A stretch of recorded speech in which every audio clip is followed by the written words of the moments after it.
Open bracket tournament, our first tournament of December. I am still actually looking for a round 1 team to stream. We have 4 round 1 matches with all of the teams having been awarded byes into round 2 tonight. So we'll have all 4 of those teams losing their round 1 games advancing into the secondary bracket tournament, as well as I believe some of these teams with 2 opponents currently sitting in their matchups in the main event in that second round, having a slight advantage if they lose early on, heading into that secondary tournament for some prizing. Of course, the main event is where we all want to be, though. It looks like we are going to have 5 rounds of play tonight. Again, still looking for a team to stream for round 1 of play. If you're a member of one of these teams and you are in Twitch chat, let us know you're there and getting your lobby formed up. We can join you for the night. For anybody who does not know how our stream works, we pick a more or less random game for round 1, and then we'll follow the winners of that game through into round 2, the winners of that game into round 3, and so on and so forth until we make our way all the way into the finals for our tournament. Again, guys, I'm looking for someone to stream. I know members of 4 Saint Beasts and Ku Gang. I believe I know members from Asian Legion as well, so I could get us into any of those 3 messages, but looking to see if anybody really wants to be streamed.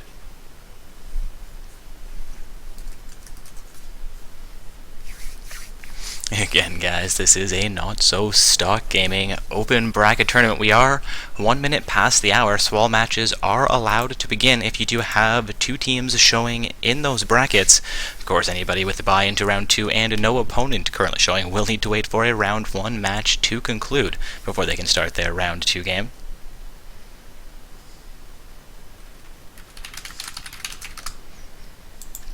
Getting a question about the secondary tournament in my client there. Again, guys, the secondary bracket tournament is for the first 8 teams to lose legitimate matches in the main event. So that is teams that show up and at least enter the rift. You can surrender at the 20-minute mark, though. If you're winning and you surrender, I'm sure someone's going to notice and report that to us. So basically, we're looking to eliminate people who don't show up from making their way into the secondary bracket, and not showing up a second time would just completely defeat the purpose, as well as teams that forfeit those round 1 games in order to try and get themselves into the secondary bracket tournament, where it's just a little bit better odds for teams. We do require that you guys play those first games in the main event. Looks like I may have a game invite here. Let's see if that is into a matchup in the tournament. Doki FTW is a member of one of these teams, is a member of Team RAR. So this is not actually a round 1 game. We do need a round 1 game to stream. There are 4 of those matchups getting formed up. I think I may go with Ku Gang here tonight. They've done fairly well in past events. Having another message here. Maybe somebody looking to get streamed. We'll see. Maybe. Now we had a name change. Someone needs to have their roster updated. Again, guys, if you let us know that you need name changes or roster changes effected for you, we can do those for you.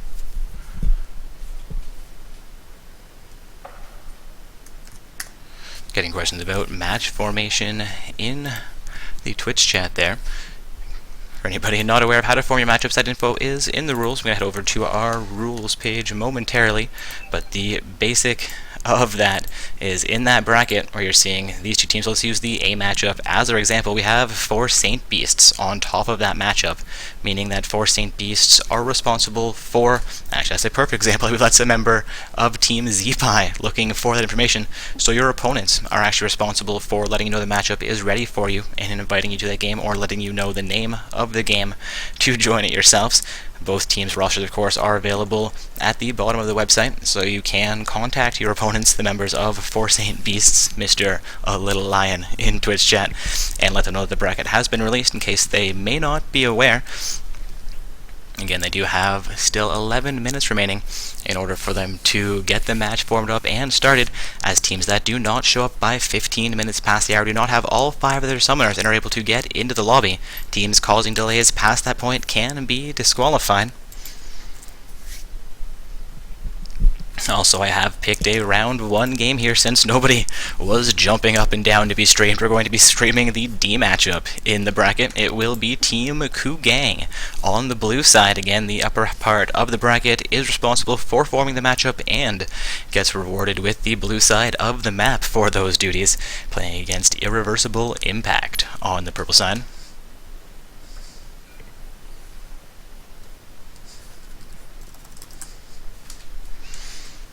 Again, guys, we are heading into round 1 of play here for Not So Stock Gaming's open bracket tournament, meaning the summoners can be anywhere from level 1 all the way up to level 30, unranked all the way through Challenger, participating tonight.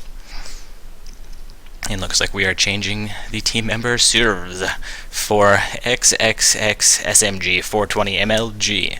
Alright, going to do our best to get that roster change effected here. Alright, that's team I Will Jaja from the look of things. So it is XXX. Alright, that roster change has now been effected.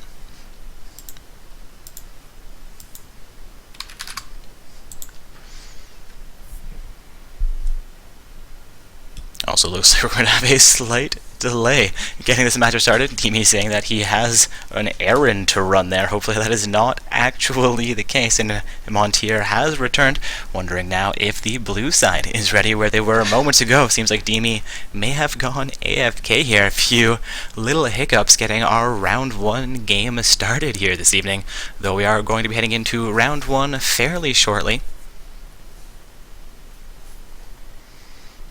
Having Team Geese Squad in Twitch chat asking about their placement in the bracket. We can take a quick look over there. Yes, indeed, you are correct. If you are in round 2 with not a second team showing in your matchup, yes, that was terrible grammar. Please forgive me, guys. You will need to wait for round 1 game to conclude in order for your opponents to become available, as you'll be playing against the winners of that round 1 game. And saying that, we are now into champion selection for the round 1 game we have on the stream this evening.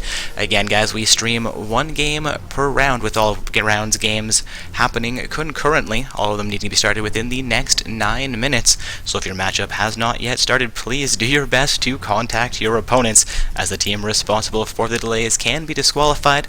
In order for us to disqualify those teams, though, you need to let us know, and the best way to do that is either in the Twitch chat or through the match report function. You are actually free to report a win against your opponents should they not start the matchup by the 7:15 mark, though if they do have all 5 team members in the lobby and are looking to get it started, you can give them a 2 or 3 minute leeway period if you really want to.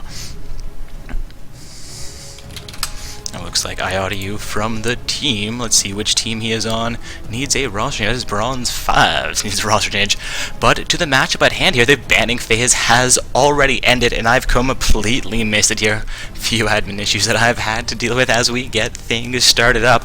Looks like we're going to have a Team Ku Gang ban out Syndra as their first ban, with a Vi banned out by the purple side. Taking a look at our bracket, we do have Irreversible Impact on the purple side. The second ban will be Jarvan 4 with Pantheon, following that up, as well as Janna and Warwick, seeing 4 fairly strong junglers banned out. And indeed, Warwick and Pantheon are very highly rated junglers in the current patch, as well as Janna being a fairly strong support, though I suspect that may actually be a targeted ban, though I'm not familiar with the purple side's champion pools, as well as Syndra, a fairly strong champion. I believe this may be a fairly standard ban for the blue team. Again, guys, it is Team Ku Gang on the blue side, with Team Irreversible Impact on the pro side, and with those 4 jungler bans, we are going to see Emmanuel first picking their jungle champion, I believe, though he is showing Flash Teleport. We could potentially see Fiddlesticks into the top lane.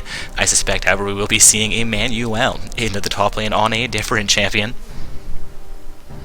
Fiddlesticks has been locked in, as well as Varus and Azir quickly getting locked in for Irreversible Impact. Looking like we're going to have Varus in the bottom, potentially with Azir either as his support, but an aggressive Ignite on that support should he do so, or as the mid lane for their team.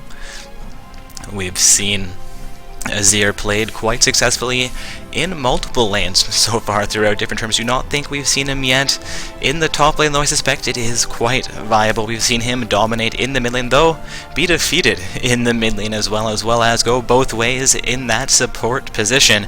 We are seeing Montier actually hovering over a Gnar pick here, and with Fiddlesticks being locked in by Emmanuel, Gnar showing an Ignite here, or Montier showing, not the Ignite, but the Smite. Here, my apologies, guys. I suspect those two will be trading those champions around, having Fiddlesticks in the jungle with Gnar as their top lane. Also, Demi now starting to hover over a Kog'Maw pick. Both the Gnar and the Kog'Maw will be locked in for Team Kugang.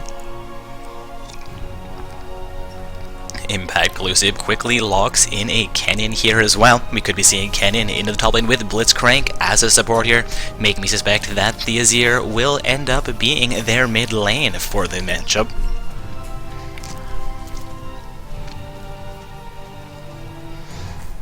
The Kennen and Blitzcrank have both been locked in here. Keen is going to hover over Alistar, while Disappear hovers over some Veigar for himself. I believe Alistar will end up as the support with Veigar in the mid lane, though we've seen a couple teams come out with Veigar support throughout a number of matches and do very well with it. Interesting to see exactly how these teams choose to build this, though it does look like it will be a Kog'Maw Alistar bottom lane versus a Varus Blitzcrank bottom lane. Also, we're having Disappear swap things up for a Talon pick here. We will not be getting to see Veigar come into this matchup, unfortunately.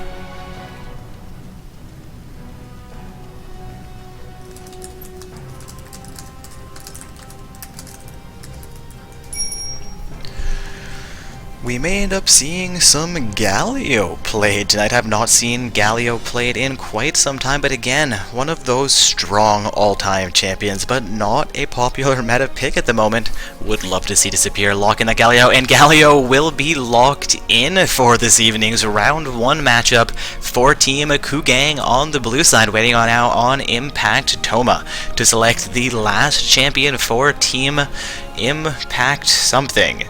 Irreversible Impact. There we go. With those 4 Impact-inspired names, with only Frozen World not really meeting the naming criteria, though. With a name like Frozen World, the impacts do need to occur somewhere. Maybe that's where the synergy happens for this team. Looking like we're going to have Kayle locked in by Impact Toma. We are seeing Smite on Kayle. We may actually get to see some Kayle from the jungle this evening. Was not quite expecting that. We have a fairly heavy AP team composition coming up from the purple side, with a fairly balanced team composition from the blue side. Gnar is a very strong top laner, capable of dishing out AD and a little bit of AP damage, I believe. Kog'Maw, a very versatile ADC with Alistar to assist him. Galio, as their mid lane, is going to be an additional tank for the team with some AP damage, and Fiddlesticks from jungle gives them that rounded out AP damage, compared to the Varus Blitzcrank bottom lane, where I suspect Blitzcrank will be looking to build more utility than anything else, so he will have a little bit of AP and tank for his team. Looking like Kayle will be AP and tank as well, while Kennen is mainly AP. Varus does mostly AD damage, but I believe has a fairly strong blue build as well. But with Azir, their last AP champion, I think the Varus will be looking to build as heavily into the AD as possible here, looking to make his opponents get a little bit of armor and not build straight MR to counter their team composition. Also, we've passed that 60-second period where summoners are able to finalize their runes masteries and their summoner spells, as well as trade around any champions should they need to, and we are now into the spectator delay period, meaning that these guys are into their load screens, if not already heading onto the rift, and we will be joining them at that 0-second mark after our 3-minute delay and our brief load screen as well. Getting reports from Twitch chat, the new meta has an AD Kennen in it, and it's strong. I wonder if we may actually see an AD Kennen build coming out here, making me have to reassess the damage ratio from the purple side. We'll see exactly how these guys choose to build their teams. Of course, with them all being Platinum and Diamond in the solo queue, I believe they should, at the very least, know what they're getting themselves into here.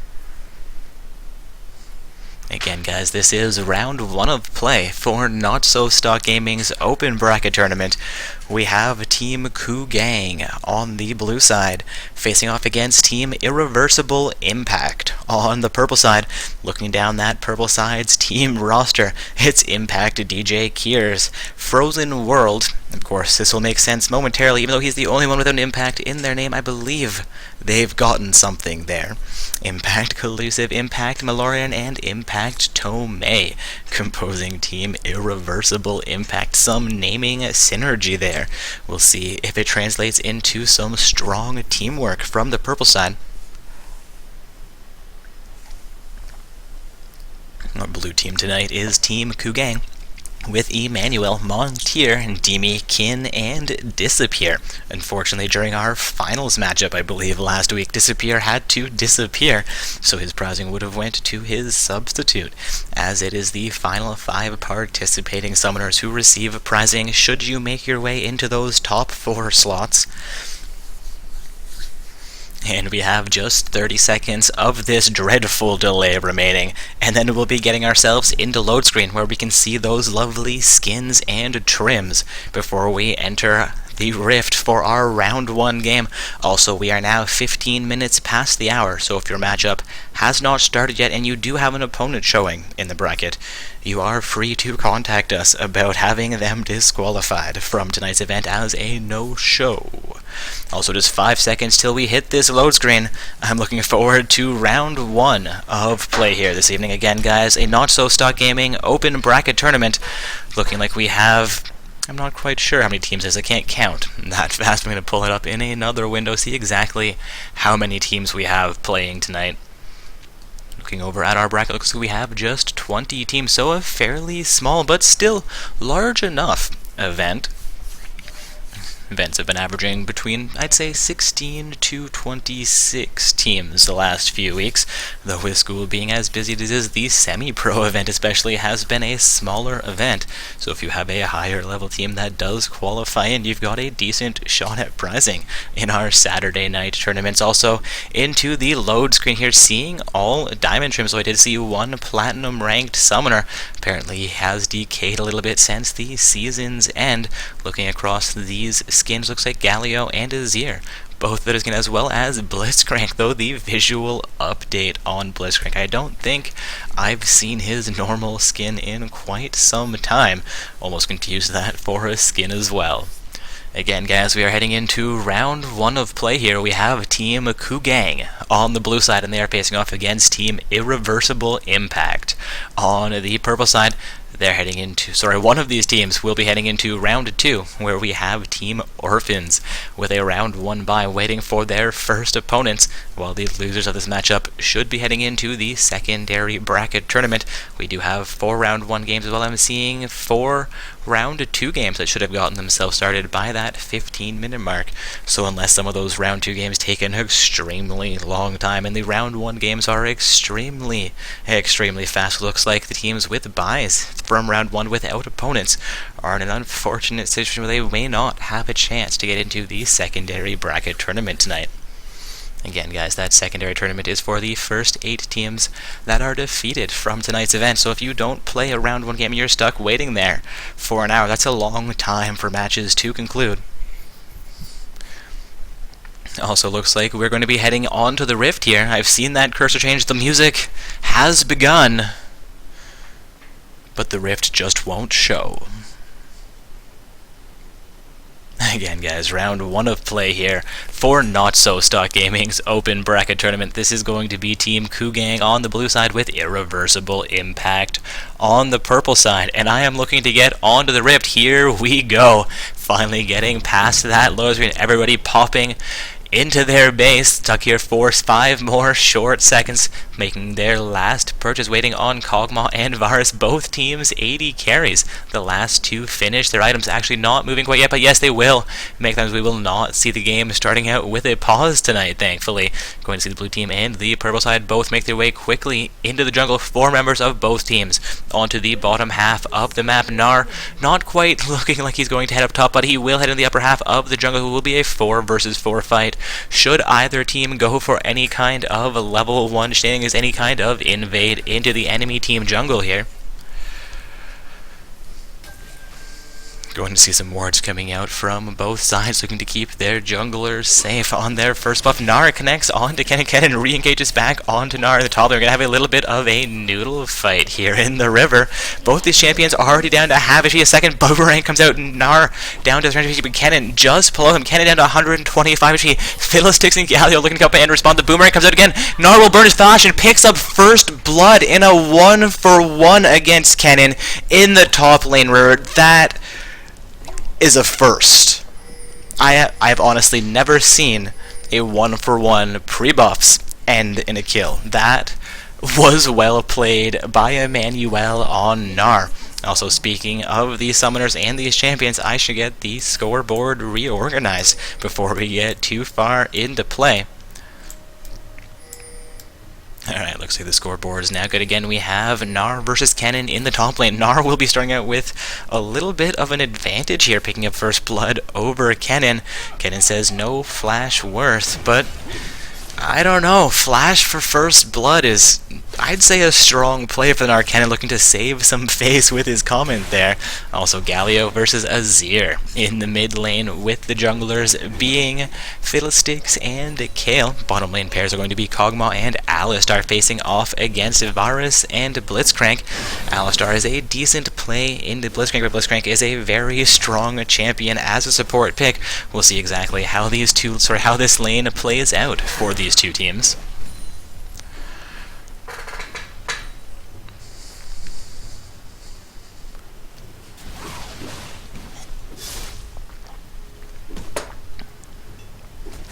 Fiddlesticks making his way onto his Raptor camp while Kayle has finished off her second camp as well here. Looks like Fiddlesticks did stop to start with his red buff, leashed by his bottom lane, while Kayle would have started on the Gromp camp in the bottom half of their jungle, taking the blue buff as her second camp. Going to pick up the third camp on the Wolves, while Gnar comes in for a huge amount of damage onto Kennen. Will take a turret hit for that poke, though. Kayle to come back in against the Gnar. There is no assistance from the jungle right now, as Kayle is still in the bottom half, will actually be forced to recall after clearing out that third camping. Galio is going to take some pressure in the mid lane from Azir as well. Looking like Galio may have a little bit of trouble farming in the early game against the powerhouse that is the new Azir champion. Of course, Galio, I believe to be a fairly strong mid-late game champion, though I'm not all that familiar with his early game, so we'll see how that works out for both sides. And the grab comes out from the Blitzcrank, but is narrowly avoided by both the Kog'Maw and the Alistar in the bottom lane. Alistar and Kog'Maw manage to zone the Blitzcrank Varus against their turret, but that is exactly where the Blitzcrank wants to be, as he can pull these members of Team Kugang into his turret range and make them take a few turret hits with each of his grabs while locking them down. I believe they will have reached level 2 in the bottom, looking for their level 3s for an all-in engage from either of those teams, though Alistar with his heal potentially has his third skill or his headbutt, and Blitzcrank with his W as his third skill, opting for the knockup as his second, I would assume. Neither of them with a very strong level 3 engage from their supports. Looking like Varus and Blitzcrank have reached level 3 first, but the Alistar and Kog'Maw quickly catch up. Little poke coming out from Gnar in the top lane. Kayle is coming up for a gank. We'll consider that. I'm not quite sure we're going to consider that one successful, as Gnar's flash was already down there. She did not quite get that, nor get the kill. Gnar is up about 8 farm over Kennen so far. We'll see how Kennen manages to play through in this matchup, seeing Gnar with his longsword and the Doran's blade. That being the result of his first and very early back, picking up first blood over Kennen before buffs came onto the map. Going to see a little bit more poke him out in the mid lane here, while the Galio and Azir try to engage on the both of them getting fairly low in mana. Galio will be taking a few auto attacks from the minion called in by the Azir. I believe those are the Shurima soldiers, according to his lore or his kit. Azir down to about 200 HP here, though, looking for a gank from that Fiddlesticks. Fiddlesticks on the Raptor camp is in range. However, Sorry, the grab has gone through onto Kog'Maw in the bottom lane, and Kog'Maw will go down. Alistar with a nicely timed pulverize onto both the Kayle and the Blitzcrank will keep himself alive, but Kayle's going to get a little bit more damage onto him before falling off that. Blitzcrank looking for a second grab here. Could have potentially landed that and finished off the Alistar with assistance from the Varus and the Kayle. But Kayle's going to make her way back into the river and back into the jungle, I believe, unless she heads directly into the mid lane here.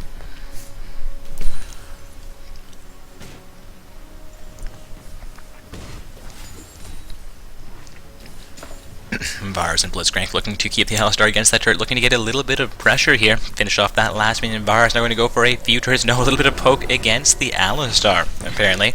Well, grab comes out from the Blitzcrank. Now he gets knocked in into the turret range, though, from the Alistar, looking for a pulverize. I believe the pulverize was utilized for the positioning for the head, but Kog'Maw back into the lane just in time here. Blitzcrank is down to about 400. She do not believe his passive has been utilized quite yet, though.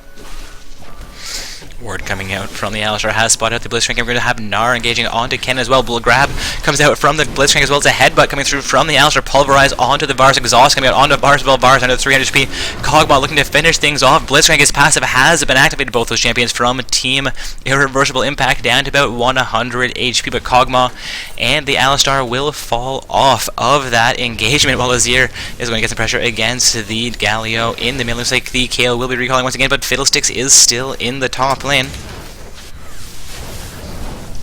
Fiddlesticks coming in for a gank on the turret, but I believe that's the ultimate coming out from the Kennen. Gnar getting down fairly low. He's with about 300 HP. Lands a boomerang back on a Kennen. Takes one turret hit for it, though, and this could cost him his life. Kennen looking to come back in on one more auto attack coming in from a minion. Fiddlesticks not able to get in range. Kayle looking to close the gap, and Kennen is successful, picking up a kill onto Gnar. That evens out their kill score, but we are seeing Gnar with roughly a 25 CS advantage. He has exerted some fairly strong dominance into that top lane so far, but that first death may cost him a little bit.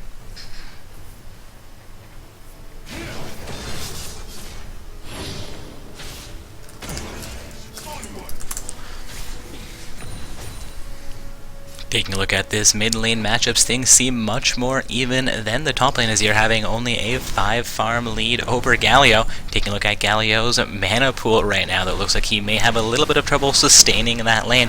Alistar can come back in against the Blitzcrank after Blitzcrank just missing that grab between the Alistar and Kog'Maw. This bottom lane has been going in favor of the Kog'Maw-Alistar pair, but Varus is not far behind at all.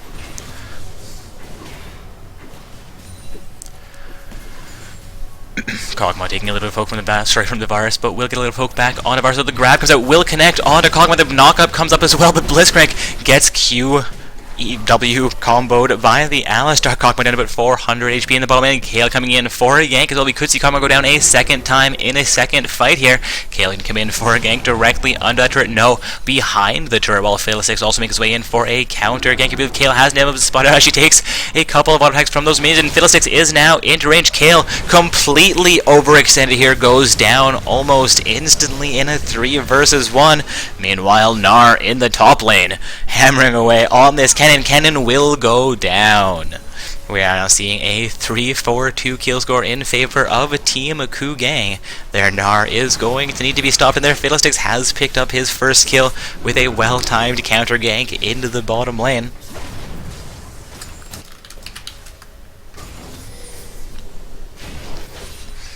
Galio is going to take a little bit more pressure from the Azir, but Fiddlesticks is into the minion. Was spotted out by a ward. No, was his own ward he was standing under, and that ultimate is going to be far too much for Azir to handle. Azir goes down in the mid lane, making it a 4-for-2 kill score. Kennen now being spotted out in the bottom lane, looking to come back in behind this bottom lane outer turret, while the Varus and Blitzcrank look to siege down on the turret. Kennen, however, is going to be caught out behind the turret as well. Looks like he will go down to the Kog'Maw-Alistar pair. Galio roaming into the bottom lane as well. Varus could be in trouble. Blitzcrank will pick up the kill on... No, Varus picks up the kill, I apologize, on to the Kog'Maw. But Blitzcrank does go down, and they're making that a 2-for-1 trade in favor of Team Kugang. Kugang now with a 6-2-3 kill score have exerted or gained a 2,000 gold advantage over Team Irreversible Impact so far. We are about 10 minutes into this matchup, and again, that is a 6-3 kill score. However, Gnar will go full ham and pick up a kill onto Varus as well, making that now a 7-3 kill score for Team Kugang. But Azir has been left alone in the mid lane, has gotten roughly 1/4 of that mid lane outer turret's health down. We have not seen any turrets yet going down in this matchup. This could be the saving grace for Irreversible Impact if they can focus on some map objectives here. Maybe pick up a couple of early dragons, pick up those first few turrets, get themselves back into a equal or advantageous gold situation for themselves, and begin picking up a few kills to even out the rest of things as well. We'll see how this matchup progresses though. Kugang has been doing very, very well so far, especially the Gnar from their team. Nearly double Kennen's farm, sitting 4-1-0, is going to be a powerhouse. Alistar comes in against the Blitzcrank after Blitzcrank misses the grab onto Kog. We're actually connecting the grab onto a maybe it's going to be a gank in the middle from the Kale as well. The camera going full crazy here. Blitzcrank to come back in against the Alistar Kong pair, but he is just below half. He has leveled up to level 7 here. Going to be looking for a grab. He has not been spotted out. Will be spotted out though as he leaves the bush, looking to mentor into the second bush in the bottom, but there is a blue team ward sitting in that bush. We're going to see Kale and Azir both roam in the bottom lane, have been spotted out by a ward, but will wrap around for the dragon instead of a bottom lane gank. This is the map objective I was talking about moments ago. They're looking to set up for that first dragon, but Fiddlesticks is in range. Two contests with Alistar and Kog'Maw in range as well. Will be a 3 versus 4 fight until Galio comes into the fray, making this a 4 versus 4 battle. The Azir picks up the kill onto Fiddlesticks, will allow Purple Team to secure the dragon as Kale does have Smite available. The team fight will continue. Fiddlesticks still the only summoner down. No, Kale has gone down as well. Azir picks up a double kill here. Alistar going to go down to the Vars. Going to be more action in the top lane, and Gnar actually goes down to the Kennen. Very well played by Purple sides Kennen, though it did cost him that top lane outer turret. They picked up a dragon here. Varus looking for the kill onto Kog'Maw. That's Vision Ward granting him his wish, and Kog'Maw will not be able to get in range with his passive to do the additional damage to the Varus. Looking to pick up that kill as well.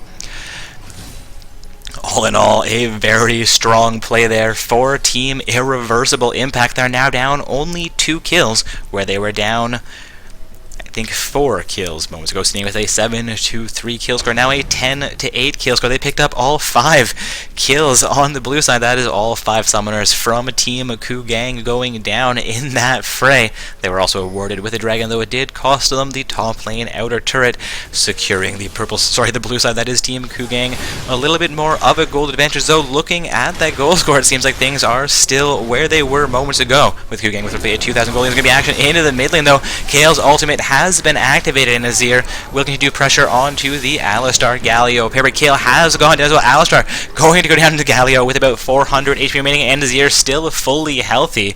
Going to see Fiddlesticks crafting around for a gank into the mid lane.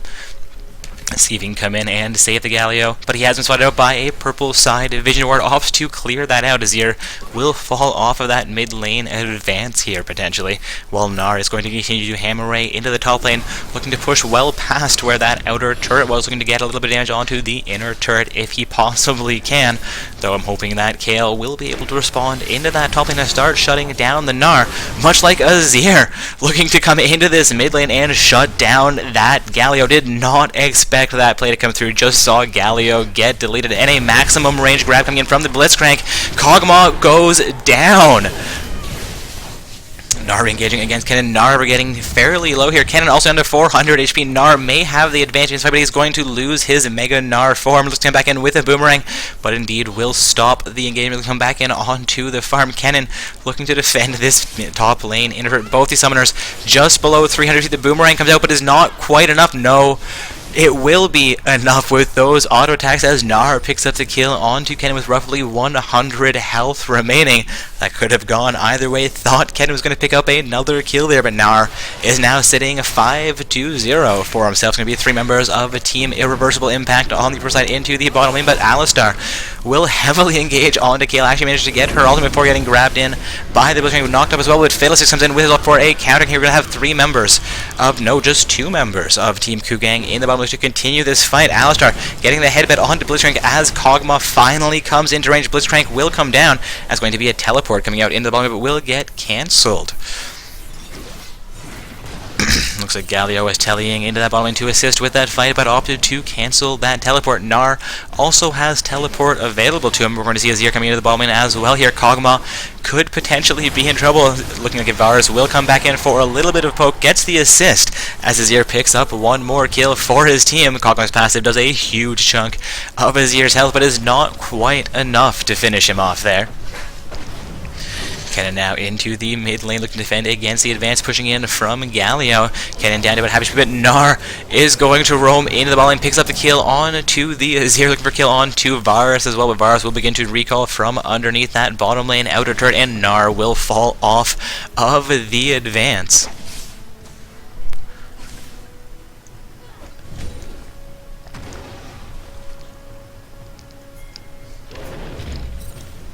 Gnar looking to get pressure into the bottom lane here. Blitzcrank is there to defend it. Gnar now has a minion wave, but will get grabbed in by the Blitzcrank. The ultimate is up from the Blitzcrank. The turret has start coming in on to the Gnar, but Gnar will exit the fight with about 500 HP remaining. Has Alistar makes his way into the bottom lane as well. Fiddle is going to hand this blue buff over on to Galio.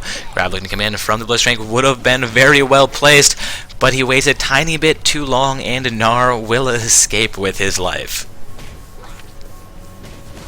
Kog'Maw now back into the bottom as well. Purple pink coming out towards the blue side bottom lane Tribush. We are also seeing the Kog'Maw and the Kennen and Kayle clear out a ward placed into the blue side jungle, while Kayle wraps fairly deep in the blue side jungle, looking for some counter jungle here. Fiddlesticks is on the Gromp camp currently, and Kennen will begin to teleport into the bottom lane here, leaving Kayle by himself against the Fiddlesticks Gnar combo, but it looks like Gnar has not been able to engage, and Fiddlesticks was not engaged onto it. Kennen taking huge amount of damage in the bottom lane, will go down to that bottom lane outer turret. Alistar actually picking up the kill there. However, Kog'Maw has gone down as well, so not all for nothing for the purple side there. They had a 3-man advance against the Kog'Maw Alistar pair, but it was a little bit too aggressive, potentially coming in behind that bottom lane outer turret for a third, if not fourth time in this matchup. We've seen them try that play at least 3 times so far, and they've paid for it every time. Also, while I was babbling, Gnar picks up a kill in the top lane, and Galio picks up a kill in the mid lane, but Alistar picks up a kill in the bottom lane as well before finally going down to Varus. Fiddlesticks, however, has returned into the bottom lane, and look at the silence on to Varus. Varus looking to recall from the bottom lane bush there potentially, but will make his second thought of that and head back onto his side of the map, while Kennen has managed his way back into his lane. Gnar's gone about a half of that top lane inner turret's health down. Varus engages onto the Fiddlesticks. Fiddlesticks gets Varus failure. Why would Varus come back in there to get shut down? I would assume Kennen utilizing his Zonias will keep him alive for another moment, but not through the next engagement, as Gnar comes back in under Kennen's top lane inner turret.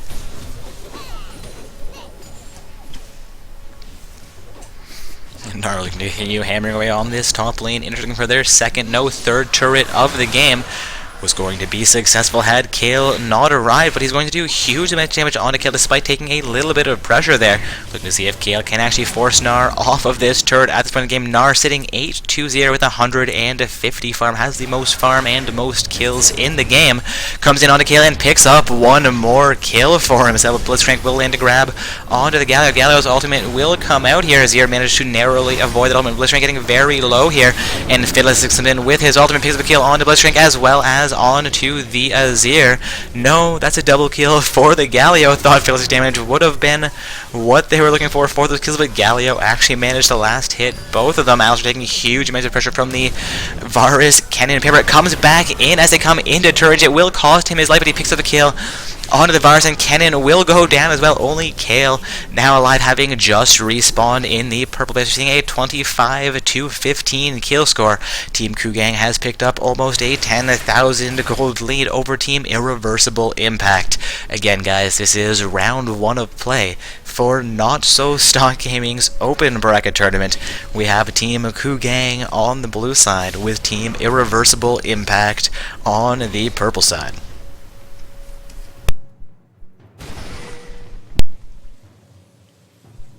In the Grump camp from Kayle. looking to make his way back into a lane here, potentially looking to roam into the mid lane here, where we have Varus and Blitzcrank defending that mid lane inner turret, though Varus has come in as well with the Azir and Blitzcrank. We're going to see them Alistar defending against them, but ProSide pinging out the Baron pit, looking to make their way towards Baron as coming up on the map in only 7 short seconds. They could make a 20-minute Baron play here, or they could be looking for some cheese and some picks around this Baron pit. There are all 5 members of Team Kugang alive and available to contest it. Azir will engage onto Nar. Nar disengages the fight, though Sweeper comes out from the alpha, so they will clear out a sight ward placed down by Irreversible Impact, and Kennen will flash over the wall into the booth, but gets headbutted back over the wall by the Alistar. Exhaust comes out onto the Varus. Alistar taking huge amounts of pressure here will go down to Varus. Varus going to have Kayle coming out to keep him alive through this fight. They'll be coming out from the Galio as well. Galio picks up the kill onto 2, if not 3 of those summoners, seeing a double kill coming out for the Galio, while Fiddlesticks picked up the kill onto Blitzcrank. We've seen a 4th summoner from Team Irreversible Impact go down, and Azir is looking to run for his life here. At 500 health remaining, Kog'Maw gets 1 shot onto the Azir, and that will be an ace for Team Kugang.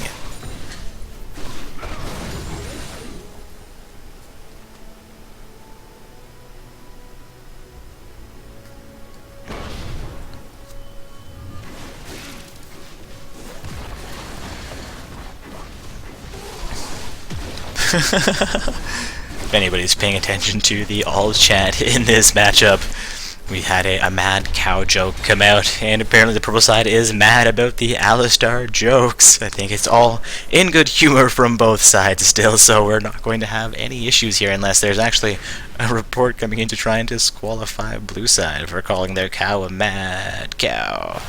Of course, Alistar, cow jokes are more or less bound to ensue. I used to main Alistar, and I know... well, I thought I knew them all, but that's a new one for me, actually. And we're going to see Pearl Side looking to siege down on this mid lane outer turret. They will ever be successful taking out their first turret of the game here. A team fight will break out around their engagement, and Varus will quickly go down. Kennen is going to get deleted as well as the Azir going down. In this fight, going to be a double kill for the Galio as Kayle goes down as well. Blitzcrank somehow exiting that fight with his life, though, running up the river as fast as he can. Looks like he's going to be pursued by the Alistar, while 4 members of Team Kugang look to pick up this mid lane inhibitor turret.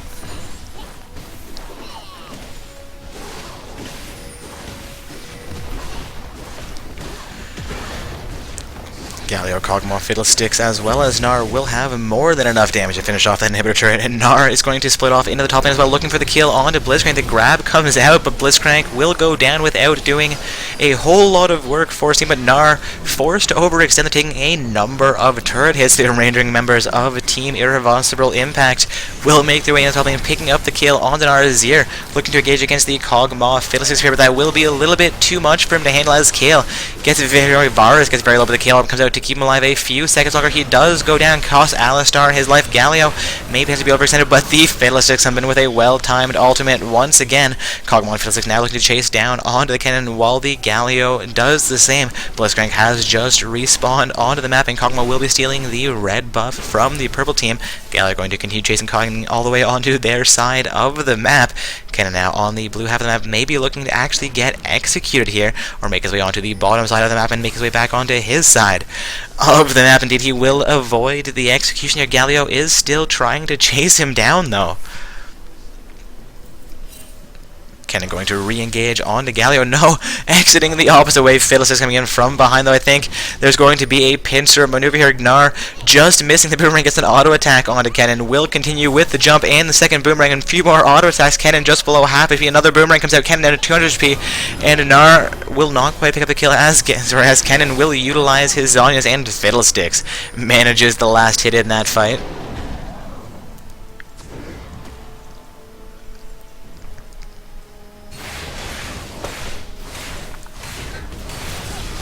Looking like Irreversible Impact will now set up for Baron. Kog'Maw looking to spot this out.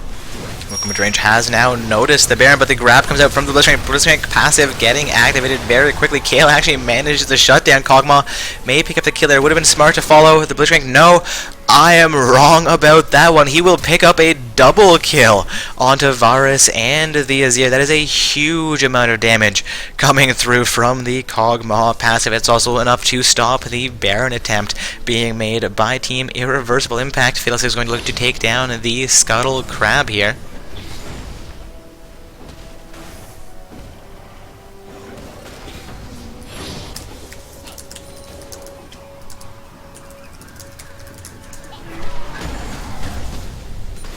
Gnar making his way back in the top lane will be assisted by the Alistar and the Fiddlesticks. Gnar is actually going to make me a liar. They're making his way back into the mid lane area. They do have super minions spawning, potentially roaming down into the bottom lane once again, looking for that bottom lane inner turret, the last inner turrets remaining on the map for Irreversible Impact.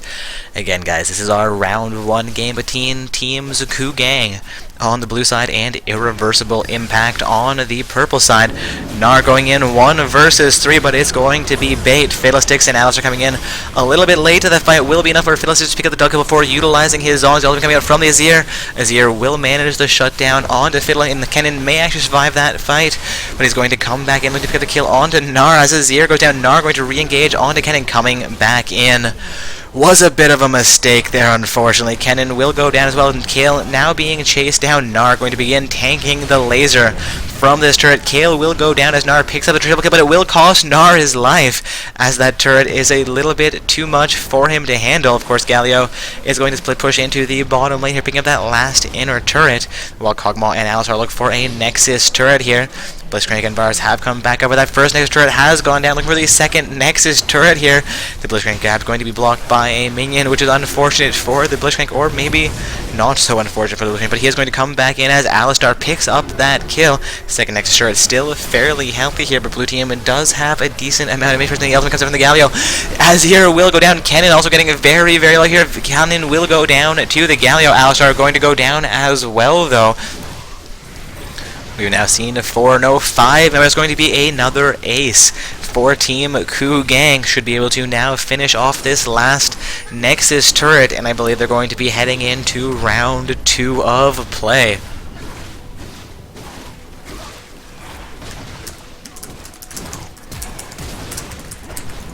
Alright guys, that was our round 1 game. Blue side was Team Kugang, purple side was Team Irreversible Impact. Looks like Kugang will be moving on into round 2 of play, while Irreversible Impact is going to be heading on into the secondary bracket tournament. Also, I'm seeing no matches yet reported onto that bracket. I'm going to refresh my page, make sure it's not out of date. There we go, seeing some matches now. My browser just not quite keeping up with us. Looks like I Will Miss Jaja defeated Triple X. Me and Triple X going on into the secondary event, while I Miss Jaja is moving on into the second round of play, and Ecstasy Gaming has defeated the Viet Scout. Ecstasy Gaming moving all the way on into the quarterfinals of tonight's event, while the V8 Scout will also be heading into the secondary tournament. We've also just had Team Kugang defeat Irreversible Impact, which should be onto the bracket momentarily. Kugang will be facing off against Team Orphans in round 2 of play. Team Orphans is technically responsible for forming up that matchup, so looking to get us an invite into that game. Going to remind the member of Team Kugang that I have on my friends list that I need that invite when ready. Also going to see who's playing for Team Orphans tonight. See if I have any of these summoners. This name seems kind of familiar. Let's see if I can find him in my friends list here. Mikey? Nope. No Mikey Nagoon. Oh, I've already got my invite apparently. Alright. Heading into round 2 of play here, guys. We've got the blue side on the... we've got Team Kugang on the pro side actually starting up that lobby for Team Orphans, apparently. We may have 2 lobbies formed up here. We'll see if we need to switch over or if they'll switch over into our game.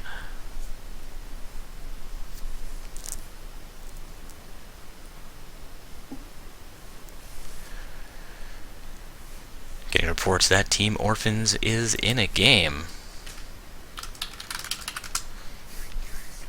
Team Orphans did have a round 1 bye. Would have been waiting for their the round 1 game between Kugang and Irreversible Impact to conclude. I guess I'm going to have to see if we have any other members of Team Orphans on my friends list, and if we can verify this situation, see how long they'll be, as they do technically have 15 minutes to get themselves into this lobby.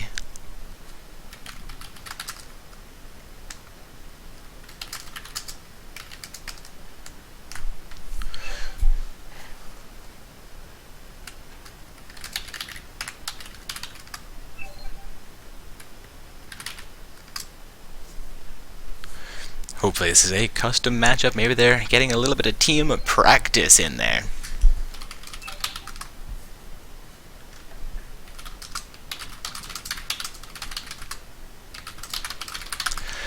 Yes, technically the bracket has not yet updated, so you have 15 minutes from that point in the matchup. Admin team, get on those bracket updates. I'm going to head over to our bracket and actually do that one myself, since it is the matchup for the stream. Let's not have any kind of crazy delays here, guys. That was Team Kugang winning against Team Irreversible Impact, now waiting on Team Orphans to become available.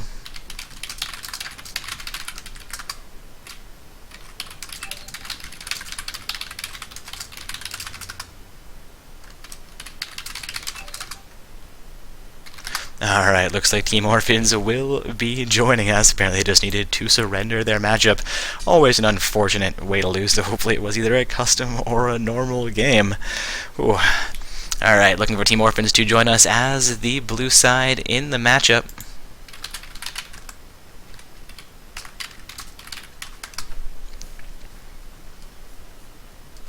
Again, guys, heading into round 2 of play for Not So Stock Gaming's open bracket tournament. We're going to have Team Orphans playing from the blue side.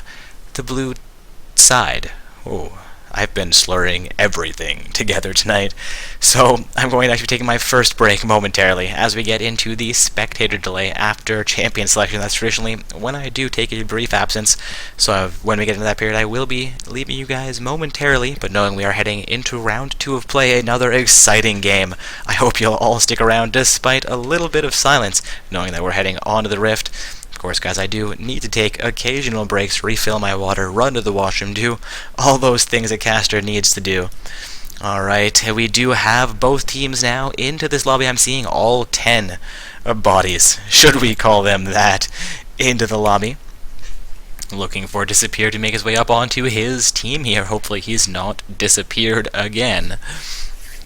Looking like Team Orphans is composed of M35F, Musanaki, Buck, Wild Rail, and Zordiarch Savior, while I'm sure we are already a little bit familiar with Team Kugang after our round 1 game. Emmanuel, I believe, was their top laner, with Montier, I believe, as their jungler, Kin, Dimi, and Disappear, rounding out the rest of the team. I believe Kin is the support, though Disappear and Dimi, I don't know where they were laning in that last matchup.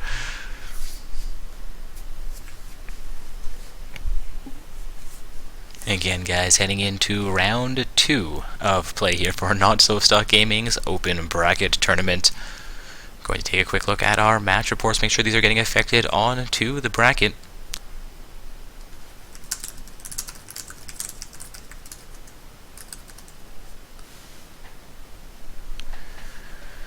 Alright, looks like blue side is ready to go for this round 2 game. Purple team waiting for a response for purple team. I believe they should be ready momentarily. Also, I'm seeing a couple of match reports coming in over the last 3 to 4 minutes. So our admin team will be working to get those affected onto the bracket as quickly as possible for you guys, and if they are not up there momentarily, I will take a moment to do it myself, of course, but if I do it, then they go to do it. Occasionally matches get double reported, and people end up in weird places, be like, hey, how were you in the semifinals when you just won your round 2 game? You're like, well, I had a round 3 opponent waiting, and somebody reported my win, and then double reported my win, and I moved. Anyways, guys, we are in champion selection here, so I can stop droning on with almost no direction. We're going to see Warwick as the first ban from Team Orphans. I'm going to call that one an expected ban at this point. Also, Pantheon, the first ban here from Team Kugang, another very strong jungle champion. We've seen both Warwick and Pantheon, as well as the Jarvan 4 that's just been banned out, changing games from the jungle throughout the last 3 weeks of play. Also, Ari is going to be the second ban for Team Kugang. Looking for one more ban to come through from Team Orphans tonight, or at least for this matchup. Of course, if they make their way into round 3 of play, that is the quarterfinals, they'll have a second chance to do some banning. A third chance or fourth chance if they make their way past that as well. Of course, this is the second matchup for Team Kugang, while Orphans did have that round 1 bye. So this is technically Team Orphans' first game in tonight's tournament. We are going to see Soraka banned out. I'm not quite sure what's with the Soraka ban, but we're going to accept that. Soraka potentially countering something that they like to play. Also, Janna going to be banned out here. Or these could be some new meta bans, seeing the supports banned out. Though not banning out Morgana, Thresh, or Blitzcrank and opting for the Soraka ban. I can always understand a Janna ban or potentially Nami as well. But again, not banning out the Thresh-Morgana pair and opting for Janna and Soraka as support bans makes me suspect that the Soraka may be a mid lane or top lane targeted ban, though we don't see it played all that frequently. We are now waiting for M35F to select a champion.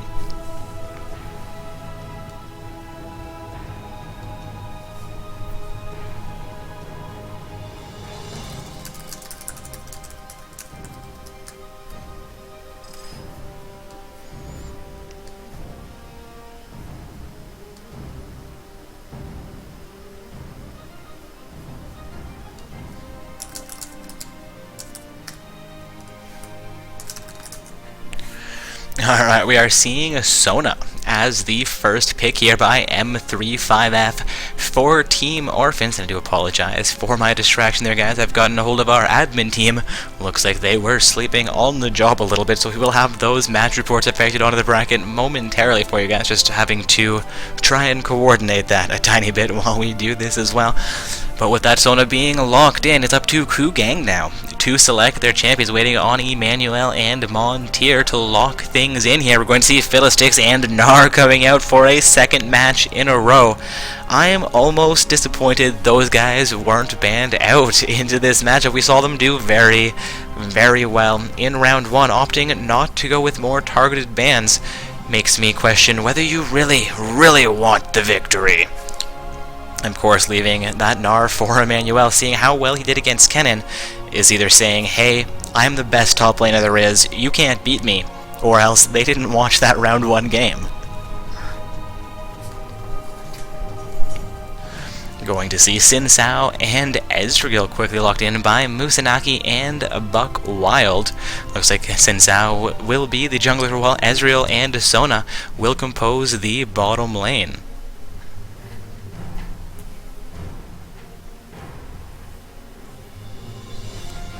Looking for Kin and Demi to select their champions here. I'm also going to take a quick look back over at the bracket. Looks like things have been progressing quite nicely. We've got 1, 2, 3, 4, 5, 6 matches so far concluded. Waiting now on 2 more games to finish up before we release that secondary bracket tournament for summoners and teams who have already lost their round 1 or round 2 games. Again, guys, the secondary bracket tournament is for the first 8 teams that lose their matchups in the main event. Kin and Demi going to lock in a Nami Lucian bottom lane pair.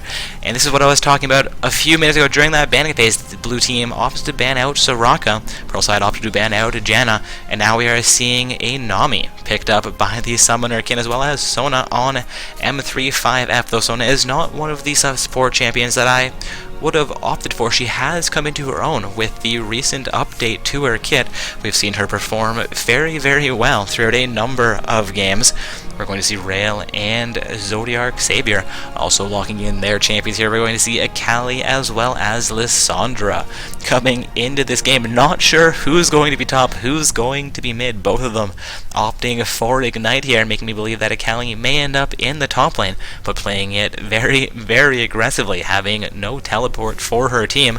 Disappear looking like he's going to hover over a Galio pick here. I believe it was Disappear in the mid lane last game for Team Kugang. That Galio pick more or less confirming it for me, as Demi has locked in Lucian unless they trade those around, but locking them in that order wouldn't really give anyone a huge advantage. So I suspect that we are going to see those champions maintained onto those summoners for Team Kugang. Also looks like Team Orphans is not opting for any trades in this matchup. They do have 50 seconds to affect them should they wish to, as well as 50 seconds remaining to finalize their runes masteries and their summoner spells. And also, guys, about 40 seconds until that spectator delay period, where again I'm going to remind you that I will be taking a quick break, but I will return after 3 short minutes as we get into the load screen so that I can cast this round 2. What is this, 8's finals? what do you call the round before the quarterfinals? The demi-finals? The quarterfinals, the half quarters. Alright, the half quarter round. Again, guys, 15 more seconds for these guys to change around their champions, or swap around their champions between each other, I should say, as well as finalize those runes masteries and those summoner spells. And I'm going to be taking a brief break here, leaving you guys to analyze these team compositions, determine for yourselves who you think has the advantage heading into this round 2 game. Will it be Orphans on the blue side with the Ezreal, Sona, Akali, Lissandra, and Sin Sao, or will it be Kugang on the purple side with their Lucian, Nami bottom of pair, the Fiddlesticks in the jungle, Gnar, and Galio as their solo laners?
For that silence period, guys, did need to refresh the water or run to the washroom, but our spectator delay period has now expired, and we are into round 2 of play here.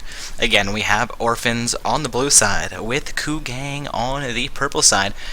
Taking a look at these trims, we saw all diamond trims in round 1 of play. We're actually seeing an untrimmed Ezreal and a challenger trimmed Lissandra.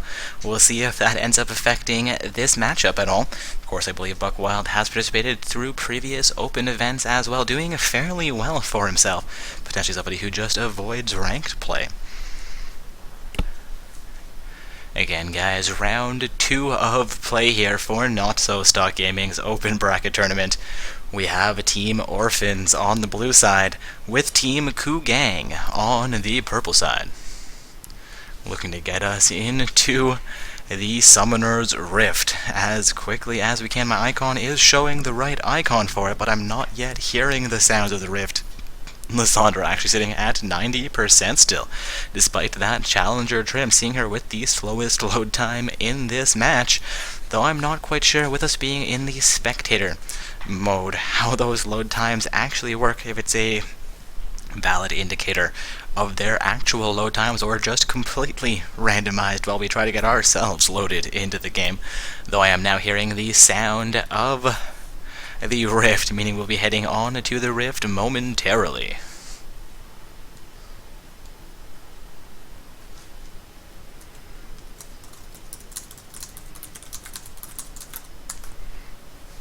Alright guys, we are on to the Rift here. Again, this is round 2 of play for Not So Stock Gaming's Open Bracket Tournament. The teams are Orphans on the blue side with Ku Gang on the purple side. Ku Gang defeated Irreversible Impact in round 1 of play, while Orphans had a round 1 bye. We'll see if Pentakill Sona is going to be all they need to carry this matchup though. Again, guys, Orphans on the blue side with Team Ku Gang on the purple side. Everybody has managed their perches and is making their way on to the map here. We are seeing Sin Sao as we look to set up a little bit aggressive here, while Galio has stopped just short of that mid lane jungle bush. Galio and Nar both saying they're going to take a quick pause here. Looks like the Nami has either disconnected just before that pause, and we're getting actually a tiny bit late, or she was waiting for that pause to occur to restart her client. Cats, bugs, waffles, and birds. Something does not fit in this quadruple. Also ducks. Ducks fit, though. Oh, the all chat craziness begins. Everybody going a little bit cabin fever about the pause time in the first 30 seconds.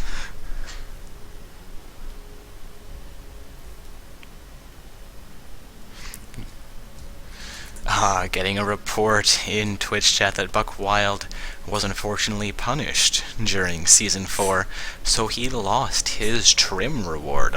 That explains the no trimmed account on Buck Wild. An unfortunate situation. Those trims are kinda sexy. Alright, looks like we're going to have about a 3-minute pause here. While we're paused, I suppose I may as well reorder this scoreboard for you guys. Get it so everybody's in the correct lanes. And yes, it does look like Akali will be in the top lane in this matchup with Lysandra as their mid laner. Akali will be laning against Nar. We saw Nar do very well against a Kennen in round 1 of play, actually picking up first blood in a 1 versus 1 fight in the upper half of the run, where he was forced to burn his flash to pick up the kill. Kennen thought that the flash wasn't really worth the first blood gold, but it did play in favor of Nar the rest of that game, so we'll see if Akali can do any better against this Nar, though Akali pre-6 could have issues, I suspect, post-6, if she can keep him from dominating her for the first few minutes in the match, will be able to keep him in check. Mid lane match is going to be Lysandra versus Galio. We saw Galio face off against Azir in round 1 of play. Azir looked like he had an early advantage, but as we got into the mid and late game, it looked like Galio's ultimate was changing team fights in their favor quite consistently. Also in the bottom, we're going to have a Lucian Nami pair for Ku Gang with a Sona Ezreal pair from Team Orphans. I believe we saw a Corki Alistar pair from Ku Gang in round 1, and this again is our first time watching Orphans for the evening. The junglers are going to be Sin Sao for Orphans with Fiddlesticks from Team Ku Gang. Team Ku Gang did field Fiddlesticks as their jungle into round 1 of play as well, and he worked fairly efficiently with his team to time his ultimate and his ganks, making some great plays for their team on that fiddle. So we'll see if Sin Sao can keep up and pick up a few kills for himself and his team through this round 2 game. Again, round 1 game on the stream was Team Ku Gang facing off against Irreversible Impact. Irreversible Impact was defeated completed, making their way into the secondary tournament, while Kugang has emerged into the second round of play, what I'm calling the half quarters, as it is the matchup before the quarterfinals. The winners of this matchup will be heading into the quarterfinal round. The winners of the quarterfinal round, of course, head into the semifinals, and once you get into the semifinals, you are guaranteed some form of prizing for the evening, as long as you play through your matchups, as it is the final 5 summoners competing that are awarded the prizing for the night. You guys are required to play your finals or bronze matchup should you get to the semifinals. Also, we've seen about 4 minutes of pause time tick away here. It seems like we may have a liar on our hands. He said 3 hours, and he said 3 minutes. I suspect he was more or less joking about the hours, as they do only have 15 minutes of pause time available to them. It is technically pre-5 minutes into the game, so they could restart the matchup utilizing the same bans and same picks should this be connection and server issues for them. But I think somebody has had to AFK momentarily. We did see Nami, however, disconnect from the game, making me kind of question whether it was indeed some form of connection issue forcing them to restart things.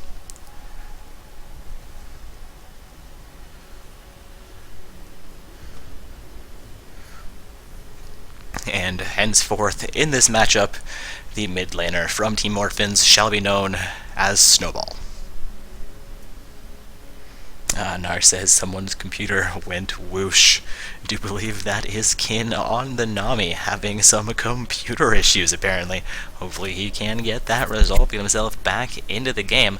They would technically be allowed to swap him out should they need to restart, but they would force the player swapping in for Kin to play as support and on Nami in this match, so it's not exactly an advantageous situation for them, hoping to have Kin be able to get his issues sorted out here, get his computer to unwhoosh, as they say, and get back into this game.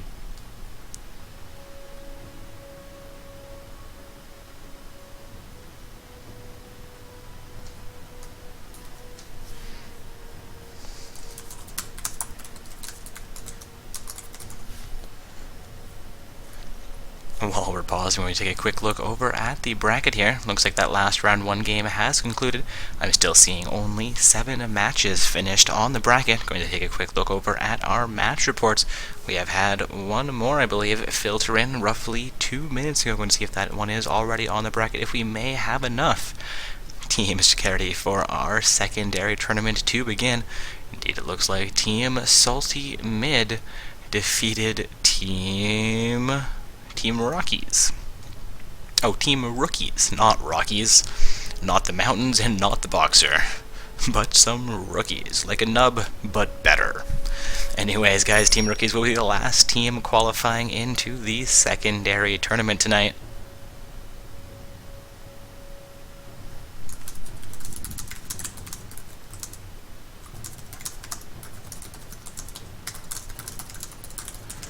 Alright, apologies for my silence there, guys. Just communicating with our admin team, seeing who's going to form up that secondary bracket for you guys. We do have our 8 teams qualified in.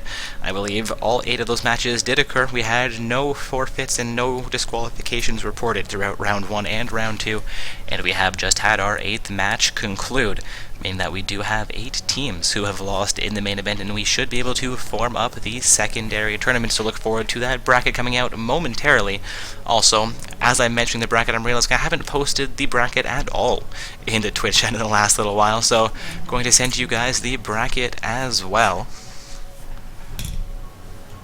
Also seeing the comments in Twitch chat, is indeed exciting game with the pause time. Just over 7 minutes of pause time ticking down there, but Kin has reconnected. We're going to finally get to see Orphans facing off against Team Kugang. Again, guys, round 2 of play for Not So Stock Gaming's open bracket tournament. We have Team Orphans on the blue side with Team Kugang on the purple side. Alright, have a confirmation from our admin team that Clan Sally is forming that secondary bracket for you guys. It will be 2 to 5 minutes till that's affected onto the webpage. I will do my best to post that bracket back into Twitch chat again once that's released, and also let you all know. Also, with the matchup at hand, we have had that pause timer take away. We are back into our game here. Looking like ProSide has pinged out the blue team Tribush in the bottom lane. Potentially Ezreal just being spotted out there, or them looking for an early game invade here would be a little bit of a switch up to their round 1 strategy should they go for an invade. Though it looks like Nami will be sitting up to assist the Fiddlesticks on the Gromp camp. Galio is playing a little bit aggressively here, potentially looking for a ward for his team there though.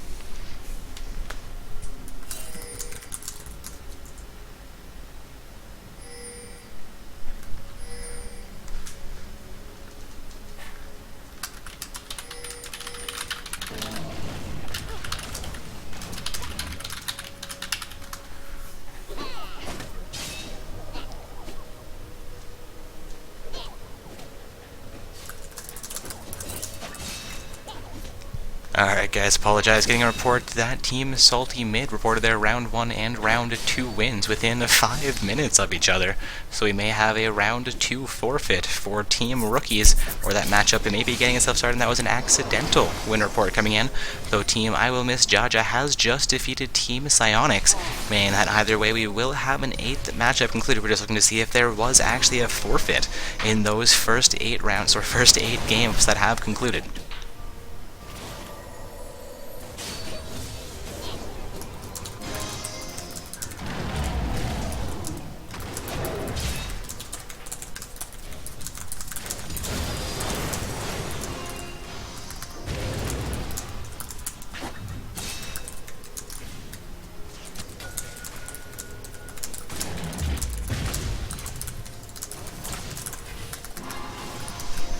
Apologize for my silence, you guys. Having a brief admin issue reported in Twitch chat last week, unfortunately. When we collected the names for victorious teams, we use OPGG, I'm gonna be honest there, and we copy pasted two team names for the final 5 summoners, going, hey, these guys, Ride IPI verified matches, and we record them into our records. And occasionally we mix up the blue and the purple sides. They just, you know, it happens. It really does.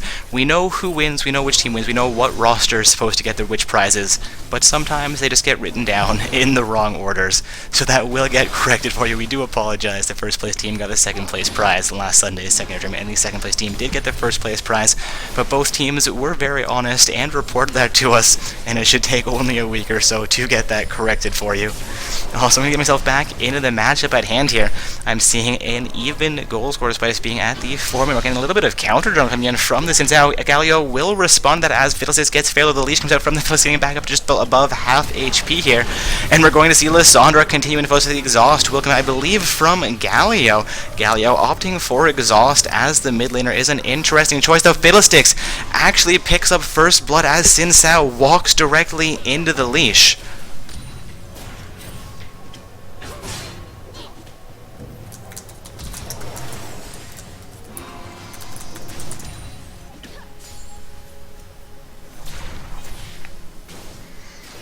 Alright, getting reports to the secondary bracket has now been released. I'll get that posted back into Twitch chat.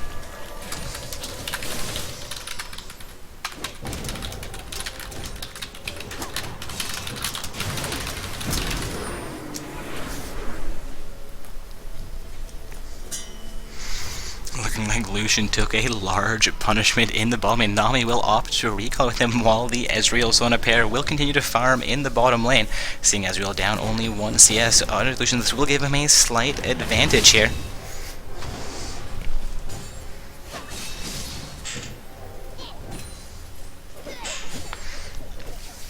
Looking like the top lane is actually going in favor of Akali as well, seeing Gnar have a little bit of trouble with this early game. Akali, she's not quite level 6 when you would expect Akali to really come into her own, but already she's setting up a full wave of minions above Gnar. Gnar, who did so very well in that round 1 game.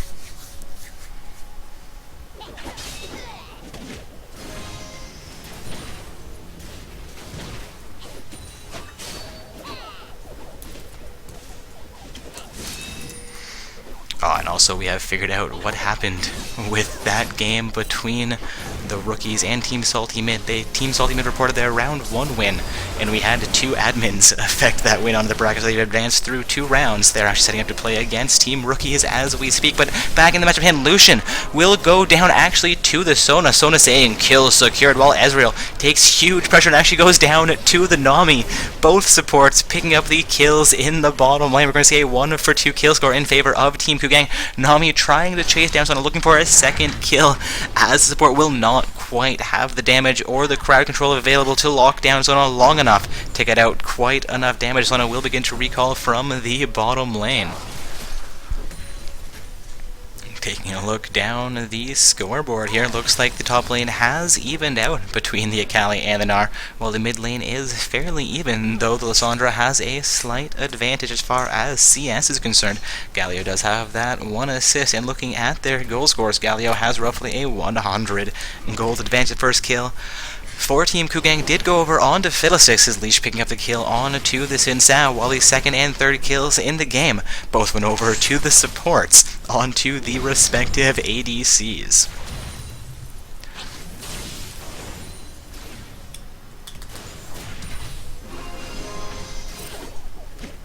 Gnar spoke on the Akali, but Akali after level 6 will come back in on Gnar. Her Shroud will come out, keeping her safe through that exchange, but she did not get quite as much damage as I would have expected on Gnar in that play. Looks like Akali is going to go for a ward into the Tribush and some roam into the mid lane here. She does have her level 6, her ultimate available, but I'm going to call that wrong. She actually drops a Vision Ward into the Baron Pixel Bush, if I'm not mistaken, and return into the top lane as Gnar managed to farm out a tiny bit in that wave, getting Akali get back into range of her creep control. I apologize, of her minions.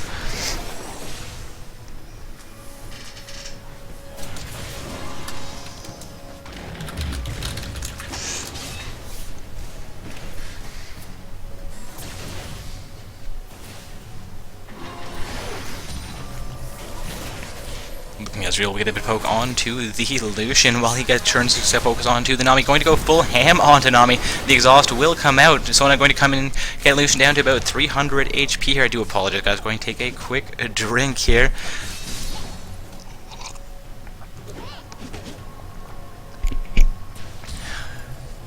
Alright, looks like the Nami has been forced to recall from the bottom lane. There is a Vision Ward in that bottom lane bush, but no longer a Vision Ward in that bush as the Ezreal and Sona quickly clear that out.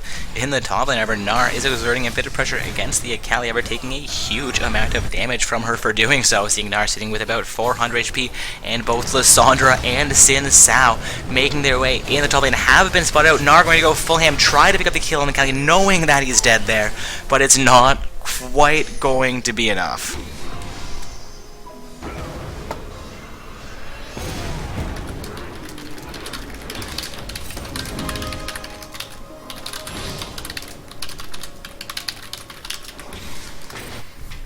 Getting some reports about a little bit of confusion heading into the secondary bracket tournament. Apparently some teams that were qualified are playing in games currently, which is an unfortunate situation for those teams, as when you make your way into the secondary tournament, you start out in the quarterfinals. So only 1 win guarantees you some form of prizing, but you do need to start that matchup within 15 minutes of the bracket being released, and we have released that bracket. I'll get it posted back in the Twitch chat once more for everybody. Also, while I was distracted, that is going to be a purple side dragon pre-10 minutes. A quite impressive play coming out from Team Kugang, despite their lanes seeming fairly even so far, actually down a tiny bit. They have picked up that first dragon of the game, which is going to keep them on a par with Team Orphans.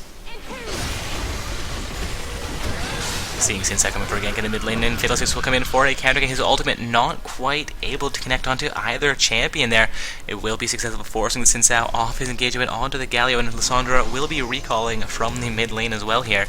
But Lucian and Nami have gone pressure onto this bottom lane outer turret. Ezreal and Sona are full HP. That's a fairly large maybe. Sona gets the Q onto both the Nami and the Ezreal. The auto-targeting working a little bit better after the reworks, apparently managing to avoid those minions despite them being so close. Ezreal will clear out that minion wave and to leaving out this lane, getting a little bit more farm for himself. A little bit of poke onto the Lucian-Nami pair. The poke just missing.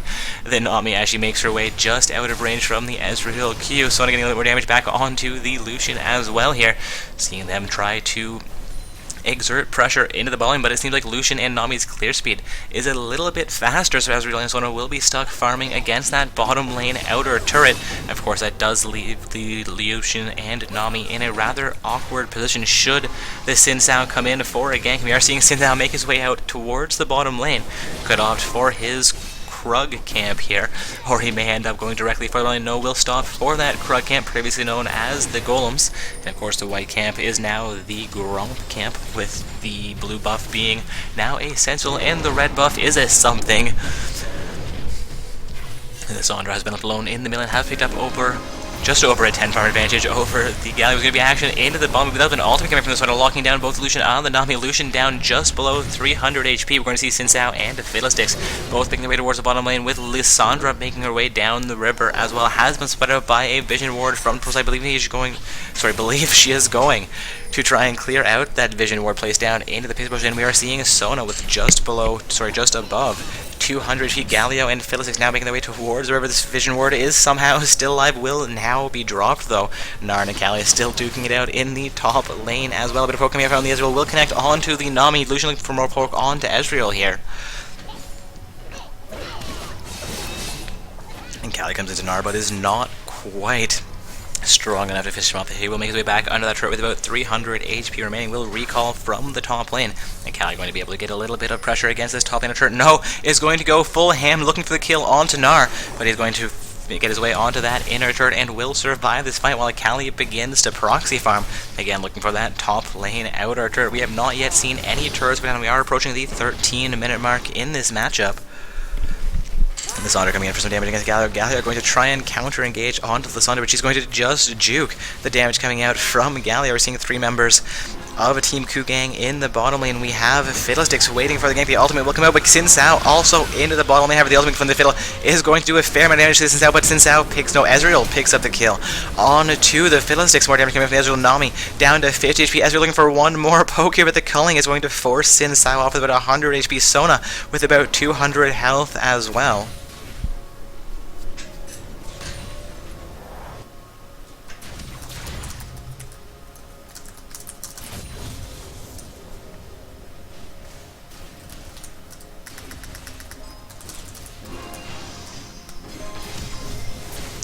Sona and Ezreal will try and exert some pressure onto this bottom lane after, but there's a rather large move with a siege minion in it as well. They're going to have to clear out to get pressure onto that turret, as Lucian and Nami only about 10 seconds away now.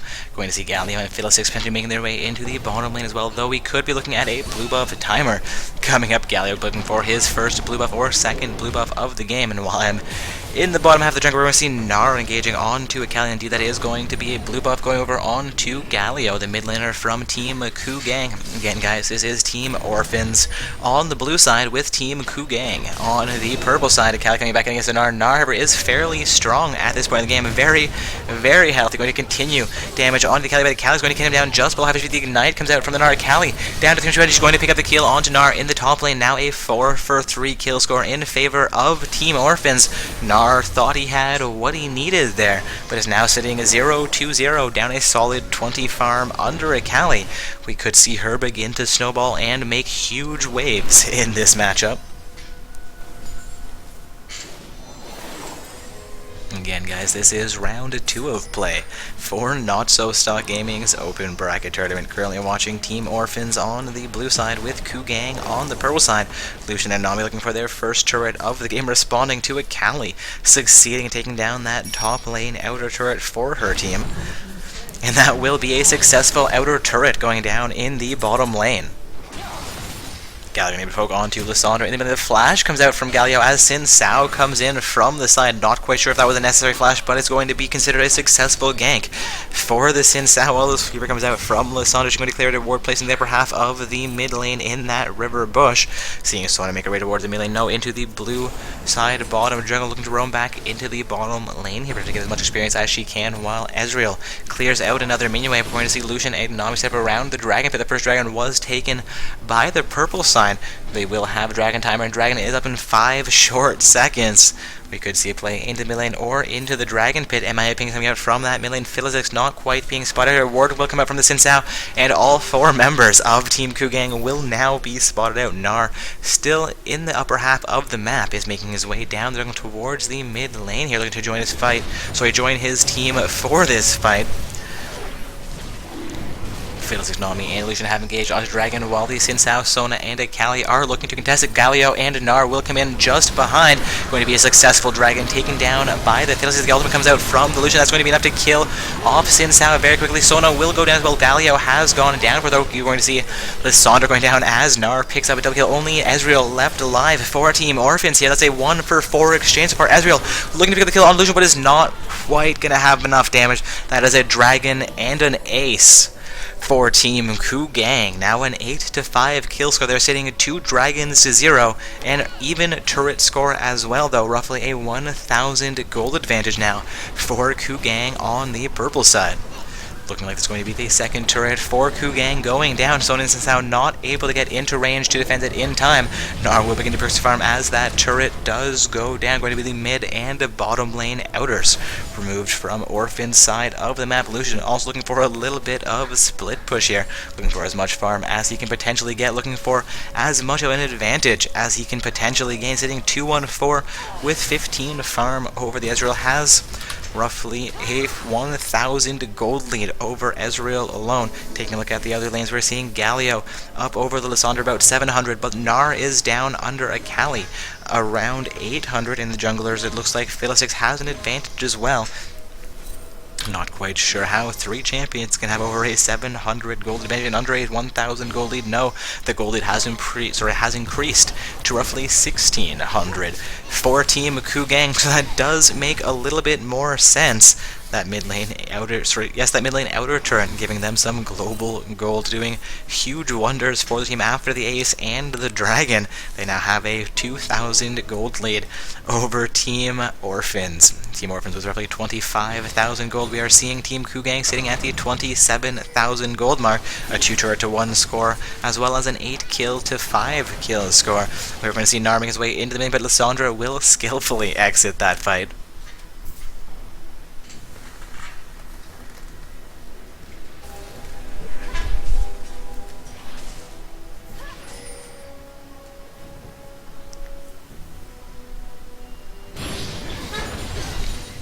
Looks like Philistix is looking to exert a little bit of control over Vision in the river, knowing that they've just taken down that Dragon. They will take down the Scuttle Crab as well. But looking for some counter jungle here. We're having Lucian push down into the bottom lane with Philistix and Nami not far away.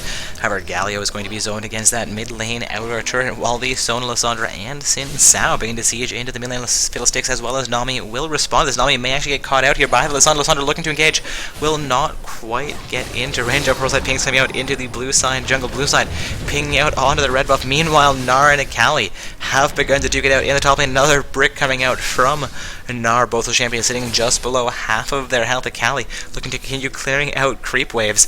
Minion waves, getting minions onto that inner turret. Will fall off of the advance though. Gnar quickly clearing out a wave of his own.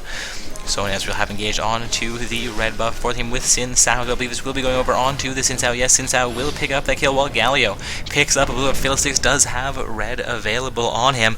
Wolfcamp has also just respawned onto the map, if I am not mistaken about how that vision worked. 3 members of Team Orphans in the mid lane. 4 members of Team Orphans into the mid lane, looking to siege down onto this mid lane outer turret potentially. But we have 3 members of Team Kugang currently in the mid lane as well, while Gnar returns into the top lane. Looking to get a little bit of pressure against the lane while Akali is going to roam into the bottom lane here. Gnar may actually be successful in taking down that top lane outer turret for his team if no members from Orphans respond into the top lane.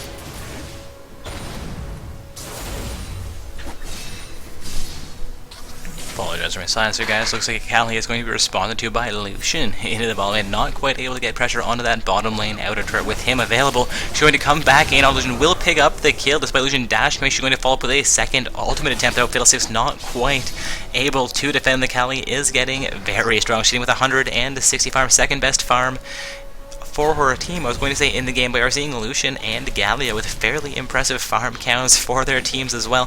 Galio sitting just under 10 farm below Lissandra. Lissandra with the best farm in the game.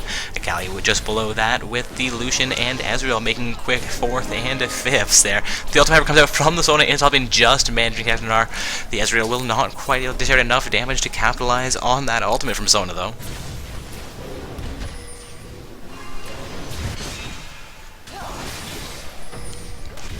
Galio and Nami responding to the Xin Sao and Lissandra in the mid lane, while Callie has succeeded in taking down the bottom lane outer turret for her team. That's going to even out the turret score from them, has now evened out the gold score as well, despite them sitting down by 2 kills and 2 dragons. Again, guys, it is Team Orphans on the blue side, currently an 8-6 kill score in favor of Team Kugang, but Callie has just evened out the turret score for Orphans. Fiddlesticks potentially being caught out there by the Callie. No, Callie being caught out by the Fiddlesticks. The calling coming out from Lucian as well, while 2 other members of Team Kugang attempt to chase down. This Callie flash comes out from the Fiddlesticks. Silence comes out as well, looking for a minion for her to jump away on, but she will not get it, and Poke comes in from Lucian, finishing her off. A little bit of an overextension by the blue side of Callie, but it does have 4 members of Team Orphans chasing her down. I apologize, of Team Kugang chasing her down, allowing Team Orphans to take down that mid lane inner turret as well as get some damage onto this mid lane inner turret. I just said inner twice, meant the outer and then the inner. Of course, Ezreal is in the top lane contesting against Gnar as well. Fiddlesticks, meanwhile, is going to take down a dragon for his team with assistance from which is going to be their 3rd dragon of the game. If they can get 2 more dragons, their victory is more or less guaranteed, though at this point in the game, with the goal score being as even as it is, the victory for either team is not yet guaranteed. Huge damage coming in from the Ezreal Xin Sao combo. Xin Sao picks up the kill on to but Fiddlesticks picks up the kill onto Xin Sao. At least Lissandra will go down as well in that team fight. Ezreal going down a little bit late, and the Callie just making her way back on the map was not available for her team. That will remain alive, at least until she's going to be engaged on here. We'll see if she makes her way far enough onto the map for Kugang to re-engage that fight, or she'll be left safely to farm in the mid lane here.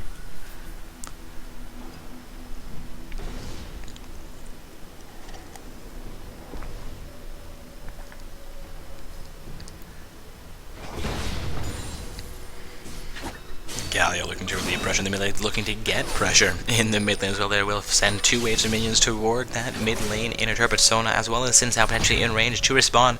And the Galio going to take down the Scuttle Crab in front of Dragon, going to be a strong play for her team there, knowing that the purple side has picked up 3 dragons so far.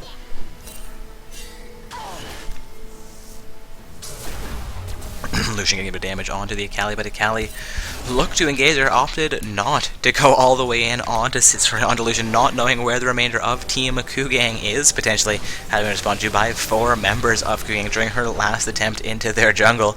We now have 4 members of Team Orphan also into the middle here. Sweeper will come out, and that site ward will quickly go down while site ward goes out over the wall. Things coming up from both teams as a team fight is likely to ensue here. Both sides looking to siege and defend in the mid lane. Again, guys, looking at that gold score, things have become a little bit more divergent here. Seeing Team Kugang with just over a 1,000 gold lead. They've managed to lead a number of times in this matchup, but we have seen Team Orphans come back in and even things out repeatedly.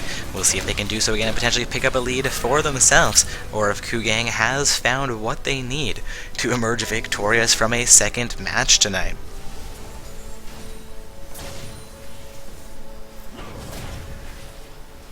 As we're taking a fair amount of damage here while they try to bait Team Kugang into a misplay with only 4 of their members available, while 5 members from Team Orphans were waiting in the wing.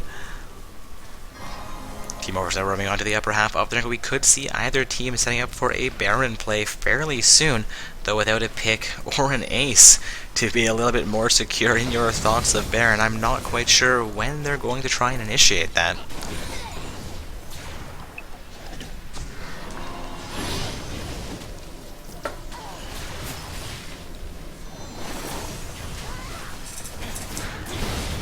Kugang at their means towards the mid lane inner turret here, going to the inner turret down to half HP. Lucian doing huge amounts of damage here with Gnar, doing huge amount of damage. Well, the inner turret will go down. Sona gets locked down. Gnar nearly knocks her to safety, but indeed she does go down. And the end of Culling coming from Lucian a little bit later, ends up doing no damage to anyone, but Sin Sao's going to take a huge amount of damage as the Fatalistics and Galio attempt to poke him down.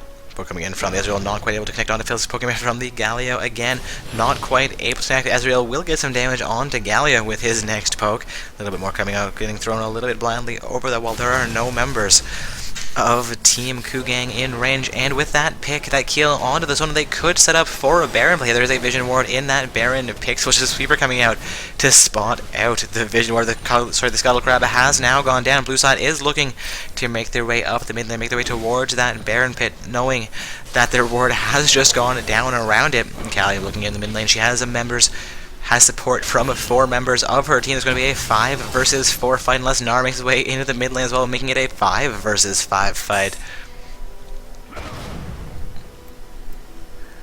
Looks like Nahira will return into the top lane while Sona, Sin Sao, and Lissandra roam up the river, looking to get as much vision control as they possibly can there, as Light Ward goes out into the Peace Force as well as directly in front of the Baron pit.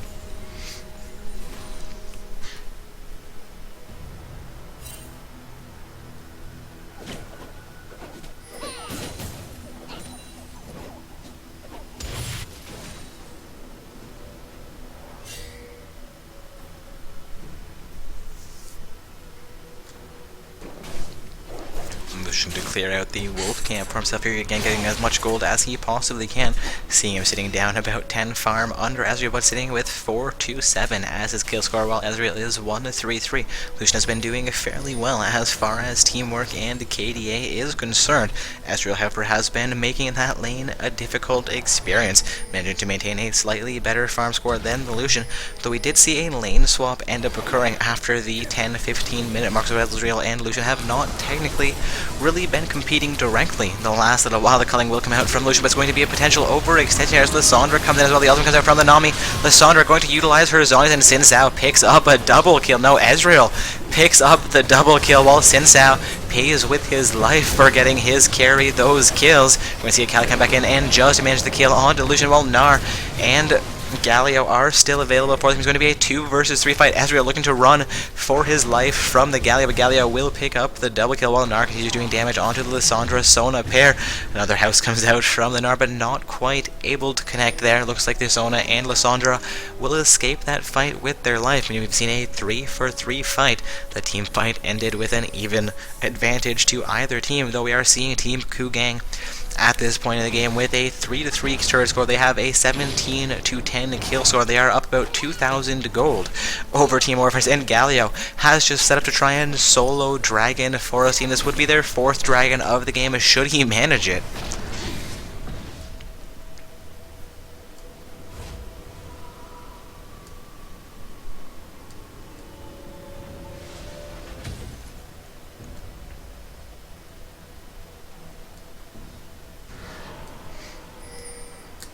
Alright, looks like our first secondary tournament win has come in. Looks like Team Z-Pie has emerged victorious over Team Duma King. Also, we are seeing Orphan set up for their first dragon of the game here. Culling will come out from Lucian, and Ezreal looking to come in and to contest it as well, but the dragon has gone down. It's going to cost Sona her life, and Gnar heavily engaging this fight, but Sin Sao will come in with the flash. It's going to be a double kill for Lucian as Sin Sao ends up going down a 4th minute. Akali going to go down as well. Lissandra comes back in. Gnar getting a little bit of heal comes out from the Nami, and it's going to cost Lissandra her life as well as Galio picks up a double kill. Ezreal, however, is going to manage to pick up the kill onto the Nami, just kiting damage long enough to make that work.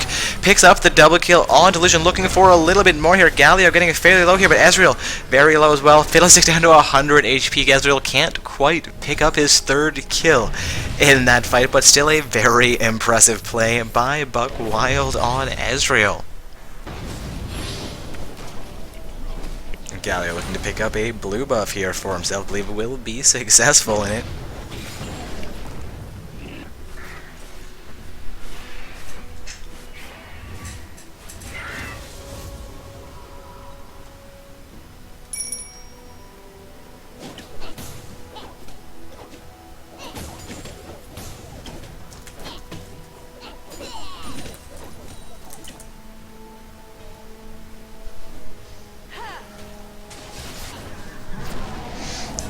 Nars are going to manage to pick up this top lane outer turret for the team, finally getting a turret advantage for one side. We've seen the turret score go in favor of one team, then be evened out so quickly throughout this match. We are now seeing Team Kugang with a 4-2-3 turret lead. They're also up 10 kills, have nearly a 5,000 gold as we have just passed the 30-minute mark. Looking to see if Orphans can come back into this game. They have picked up their first dragon here, down to 3 dragons to 1, however. Looking to see who managed to pick up this first Baron, as that could be the deciding factor in this match. Again, guys, this is round 2 of play. We have Team Orphans playing from the blue side with Team Kugang playing on the purple side. Both teams have been doing fairly well so far in tonight's event, or in this matchup at the very least. This is the first matchup for Team Orphans, as they had a round 1 by. Sinsao comes in against the Lucian, but it's going to be all coming up from the Nami. Nami's all been not connecting onto any members of Team Orphans. Sinsao gets locked down by the Gallo. Gallo can go full ham here, looking for his ultimate to come out onto. Yes, it comes out onto the Sinsao Sona, not quite in range. Sinsao will go down to the Galio. Looking like Lissandra's going to take a huge amount of damage here, though. I apologize, not the Lissandra, but the Fiddlesticks taking a huge amount of damage there, as Ezreal picks up a double kill for his team. Going to be a 2-for-1 trade. Nami and the Fiddlesticks going down in exchange for the Sinsao, but Akali duking it out with Gunnar in the bottom lane is not quite strong enough, despite doing very well in the early portions of this game. Nar will pick up that kill. We're going to see Galio, Lucian, and potentially Nar as well make their way into the middle, contesting against the Ezreal Sona pair, as well as Lissandra. Lissandra jumping over the wall at nearly maximum range. Lucian has a knight. Lucian will go down to the Lissandra. Galio still alive. Sona still alive with about 50 HP. Galio looking to pick up that kill, but not going to leave the safety of his turret. Nar looking to get pressure into the bottom. I believe he has 2, if not 3 minion waves accompanying him. Sinsao going to make his way down to the bottom lane to contest against the Nar. Nar thought was going to recall, but looks to cancel out and engage onto Sinsao here potentially.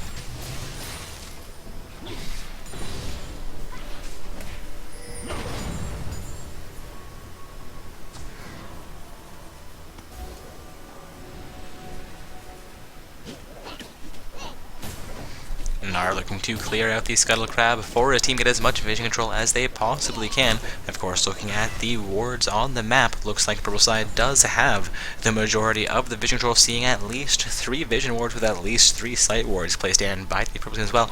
Only noting 3 sight wards and 1 vision ward placed down from Team Orphans, so a fairly decent ward coverage from both teams. No, seeing 4 sight wards, making a beautiful little crescent moon around the Baron Pit through into the blue side jungle. A few more wards being noticed now that I'm really looking for them. Again, both sides knowing that vision can win you games, and the game being as close as it has been.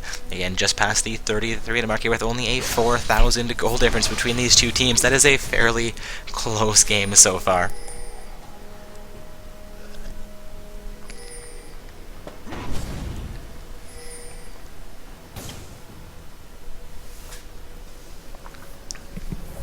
Nar looking to continue getting pressure into the bottom lane here. Akali is waiting by that bottom lane inhibitor, but we have Sona and Lissandra actually heading down into that bottom lane as well. No wrapping back around into the middle. We have 3 members of Team Kugang in the mid lane with Galio in the top lane. We're going to have a 4 versus 3 fight here, potentially, though someone's going to have to respond to Galio should he choose to push past that mid portion of the map.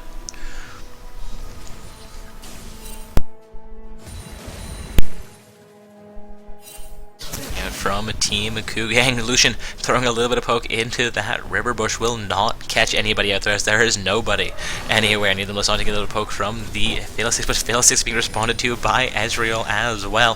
He's going to get a little bit of damage coming in from Ezreal here. Going to see Sinsao make his way into the mid lane, while Akali is looking to defend this bottom lane inner turret from Nar. Sinsao engages onto the Raptor Cap. Lucian looking to engage onto Sinsao. Sinsao could get caught out here. Sinsao going to flash to safety, though. Nar engaging onto Akali will begin to take some turret hits here, but Akali will continue farming, manage to clear out that. Maybe Nar going to come in directly onto that turret, take 2 turrets to do almost no damage to him.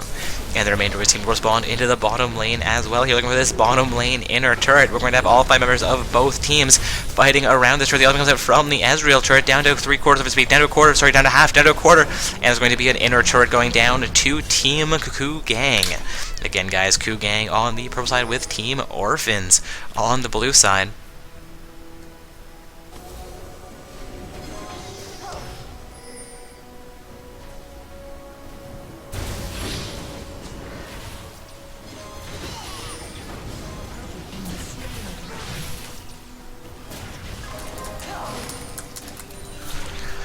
that's going to be the 4th dragon going down to Team Kugang. Apologize for my momentary distraction there. That again is the 4th stack of dragon going over onto the purple side. I believe blue team has 1 stack of dragon so far in this match.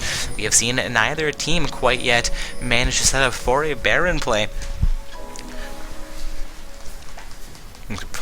Looks like the top lane has been pinged out. Now looking for a little pressure into that top lane. Looking to relieve pressure first, though, which will allow their team potentially to set up for a Baron if they can maintain pressure in the top and mid lanes.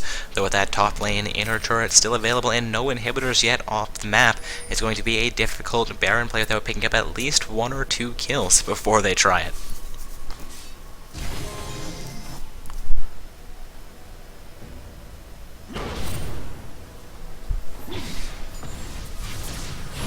Good poke coming out from Ezreal on to Nami. Looks like Nami and Galio will fall off of their engage here, since now waiting in the wing. Lucian making his way back on their side of the map will begin to engage onto the red buff for himself, I believe, while Fiddlesticks makes his way into the mid lane. A bit more poke coming out from Ezreal here. Going to see Gnar continue pressuring down into that top lane. For that top lane inner turret has a wave coming in with him and a wave coming in behind him. Sona and Ezreal are looking to respond. Gnar going to jump out over onto the Gromp camp and potentially engage onto Sona. Has been spotted out by the Sona. Sona with the assistance. Ezreal coming in a little bit behind Sona. Sin Sao also wrapping in 2 assists. Gnar's going to be in a 3 versus 1 situation here, but he has so much health. The ultimate comes out from the Sona. He's going to be locked down a little bit while longer. However, he still has over half his health remaining. Going to flash into a 4 versus 1 situation, waiting for his team to arrive. The ultimate comes out from the Lucian. Going to have Galio coming as well. Fiddlesticks a little bit farther behind with Nami coming in from the side of the Nami, not quite able to connect on to any members of Team Orphans, though, and Gnar with just over 1,000 HP remaining, or just under 1,000 HP remaining, will be forced to recall from this fight. This could potentially allow Team Orphans to set up for a Baron play, but we still have so many healthy members of Team Kugang in range. I don't think either team is going to quite yet try to set up for that. Caliaver is going to push into the bottom lane, while Lissandra tries to engage onto the purple side as well with help from the rest of her team. Kali going to get a decent amount of damage onto Gnar. Actually picks up the kill onto Gnar. Gnar not quite ready to deal with a Kali in the bottom lane, and having just lost that bottom lane inner turret. 4 members, however, of his team are now being chased down by Team Orphans. A bubble coming out from the Nami, looking to stop the advance from the Sona. Sona looking to keep her team in range, looking to pick up as many kills as they possibly can here. Stop Team Kugang from backing, stop them from stopping the Akali. Akali takes down the inhibitor turret. Akali looking for the inhibitor. The team fight looking to do. Sona will go down. Phyllis coming out. Sin Sao taking a huge hurt. Sin Sao will go down. Lucian picks up the double kill. Lucian looking like he will go down, but has about 100 HP. No, Lissandra will pick him up. Lissandra going to pay with her life here, potentially, though. The ultimate coming out. Apologies, the Zhonya's coming out from Lissandra, keeps driving. The ultimate coming out from the Galio will finish her off. Fiddlesticks now looking to recall here, while Akali has already taken down that bottom lane inhibitor. That could potentially allow Orphans now to set up for a Baron play. They've also now evened out the turret score once again, but we do have Nami and Galio seizing onto this mid lane inhibitor turret. They could be successful taking down the inhibitor. They will succeed taking down the turret, but Akali is in range to respond as they try to seize down onto the inhibitor. Akali, however, could be in a little bit of trouble here. Will pick up the kill onto the Nami. Looks to re-engage onto the Galio as well. Down to half HP. Galio down to half HP as well. The Zhonya's comes out from Akali as a little bit of a preemptive defense, and Galio will get out of that with his life, while Akali maintains hers as well. Again, guys, this is round 2 of play. The teams we are currently watching are Team Orphans. On the blue side, they're facing off against Team Kugang. On the purple side, Kugang with a 28-18 kill score are up by 10 kills in this match, though we are at the 40-minute mark of this game. They're also up by 1 turret with a 6-5 turret score, roughly a 6,000 gold. We have not seen a Baron taken down by either team, but we have seen 4 dragons so far go over on to Team Kugang, while only 1 has gone to Team Orphans. If they can pick up their 5th dragon of the game, they could be in a strong position to maybe pick up that inhibitor they've just exposed, maybe pick up a Baron play. But Gnar is stuck defending the bottom lane, where Team Orphans has just picked up their first inhibitor, despite being down by 1 turret, down by a number of kills and some dragons. Also, just 1 minute remaining until dragons back up onto the map. We'll see if Team Orphans can pick up their second one, if we're going to that 5th stack. Go over onto Team Kugang. Again, Kugang with roughly a 7,000 gold advantage. 4 members of Team Orphans are heading into the main. They have 3 members of Team Kugang, no 4 members of Team Kugang. In the middle, Cali can split push into the top lane while Nara is forced to defend pressure from the bottom lane. These 4 members of Team Kugang are going to do a fair amount of work, though. Sona taking a huge amount of damage. Most of that being coming in from from Lucian. We have these 4 members looking to siege down onto the inhibitor. Damage coming in from the Ezreal onto Lucian. Sona makes her way back into the base. Lissandra looking to come back in from the side, potentially, while Cali has just recalled to stop this advance. Sinsao going to recall from just in front of the inhibitor, while Team Kugang is going to be forced off of their edge, or not forced so much as choosing to come off of that advantage, heading down into the bottom, looking to respond to these super minions spawning into that bottom lane, while Galio picks up another blue buff for himself.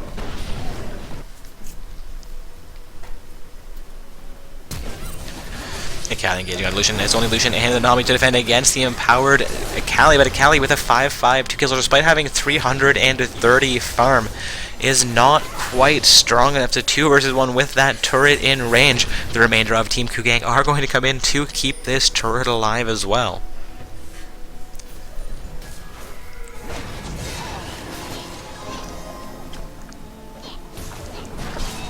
Nar continuing the engagement on Akali. Akali gets blasted back. Nami gets a little bit of damage. Galio gets a bit of damage. Akali will go down because Akali comes back in exhaust on Akali, but Akali indeed he does go down. Lissandra going down there as well. No, not the Lissandra, but the Nami going down there. Phyllis is utilizing heals as well as Azania is coming out. So many kills across the board. It's going to be a 3-for-2 exchange so far in favor of Team Kugang, but Sinsao is not quite going to be able to pick up a kill and will go down, making it a 4-for-2 exchange. This could be an ace. This will be an ace in favor of Team Kugang. They're going to look for that mid lane inhibitor right here, right now.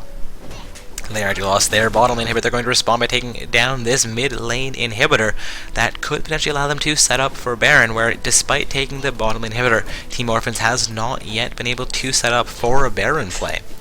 Also, Dragon is on the map. Galio and are going to continue on to these next turret. Galio is facing those, waiting for minions to arrive. Lucian will come in from behind as well. First Nexus turret will be going down here. 20 seconds, no, 10 seconds till the Akali, but I don't think that's going to be enough. That's going to be the game in favor of Team Kugang.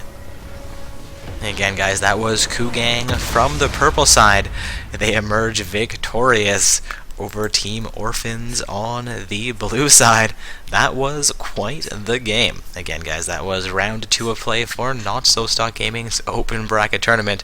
Going to take a quick look at where we're currently at in the event. Looks like we're only waiting on one more quarter finalist to qualify. The last quarter finalist will either be Team Salty Mid or Team Rookies. Of course, that means that our quarterfinals game is ready to go. We have a Team Kugang playing from the blue side this matchup, and they're facing off against Team Bronze 5 with the tag of Bronzies. Heading into this matchup, having them already in the quarterfinals in the main event of our open bracket tournament. I suspect they're not truly Bronze 5, and indeed seeing, I was going to say some Diamond 5 ranks coming, but that is Kugang Summoners on the blue side, waiting on members from Team Bronze 5s to make their way into the lobby so we can see if they're really Bronze 5s doing as well as they are, or if that's a little bit of a misnomer, potentially.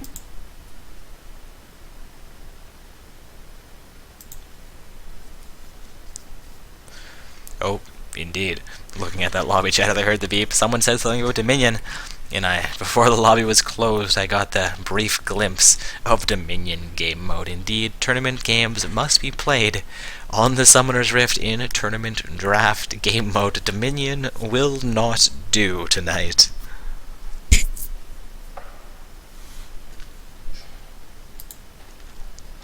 Alright, there's my invite into our round 3. That is the quarterfinals game, guys. Our matchup here is going to be Team Kugang on the blue side with Team Bronze 5s on the purple side. Also seeing a round 2 loss report coming in from Team Salty Mid. Unfortunately, the Salty Mid has been defeated by Team Rookies, meaning Team Rookies are our last quarter finalists qualified for the evening. And Team Rookies will be facing off against Team Calvin Trolls in the quarterfinals. Our other 2 quarterfinalist teams, aside from the one on the on the stream, and the one I just went over, are going to be For Saint Beasts versus Chaos Esports. I Will Miss Jaja versus Ecstasy Gaming. Alright, looks like we have summoners from both teams making their way into the lobby here. Again, guys, this is the quarterfinals matchup for Not So Stock Gaming's open bracket tournament. We have Team Coup Gang on the blue side, and they're going to be facing off against Team Bronze 5s on the purple side. And indeed, seeing some diamond rank summoners coming out from both sides of this matchup, so the team name Bronze 5, a little bit of a misnomer.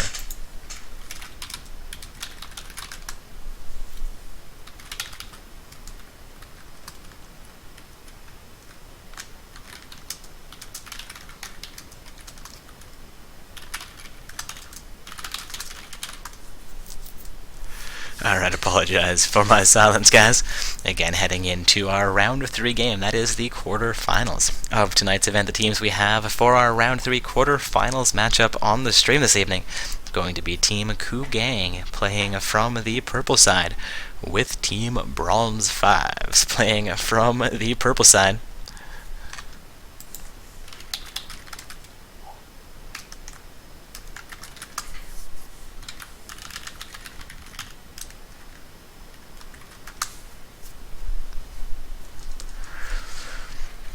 Looks like the last summoner for our lobby has joined up. We have now all 5 summoners from both teams.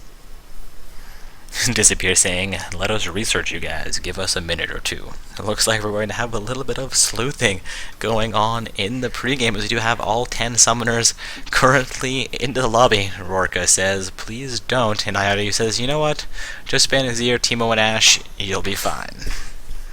An interesting choice by Audio. I hope those are random champions that he doesn't actually play, or his team doesn't actually main. Looking down their roster, I recognize I auto you, but not the other summoners there. Not quite sure what any of them plan to play, though we have seen Coup Gang play 2 matches so far tonight. We saw them have Gnar in the top lane, with Galio in the middle, and Fiddlesticks as their jungler for both rounds of play so far, and those 3 summoners did fairly well, though Gnar did have a little bit of trouble against Akali in the other game, and Galio seemed to have a little bit of trouble with the Lysandra as well. Fiddlesticks definitely did well compared to Xin Zhao, though Xin Zhao didn't exactly underperform either. The bottom line pair did switch it up between round 1 and round 2. I believe their round 1 game was a quirky Alistar game where they played some Lucian Nami into round 2. We'll see what gets banned out by both teams and what ends up getting selected. Of course, we're not quite ready for champion selection yet. Both teams do need to say they're ready, and they do have a few more minutes remaining before either team can be told that they're causing any sorts of delay of game, as there is 15 minutes allowed for both teams between when the bracket updates and when the matchup must be started. Again, that is a collective 15 minutes, not 15 minutes for both. There's no 30-minute waits for anybody here. Except for with the pause team, if you're gonna play good guy teammate, or good guy opposition, I should say. I always love to hear stories about when somebody disconnects from the game and their 15 minutes of pause time expires. Their opponents say, you know what? There's 15 more minutes, you may as well use them. It's better than playing 4 versus 5. Of course, most people, realizing it's a tournament and their opponents being down a person gives them a huge advantage, would say no. You're unpausing as soon as your time expires. But back to things at hand. Rorka once again says ready, but Emmanuel says Disappear is doing his thing. I'm not sure if Disappear is being a spy here or has just disappeared for his own benefit. Again, guys, we are heading into round 3, the quarter-finals of play. It's going to be Team Coup Gang on the blue side, with Team Bronze 5 on the purple side.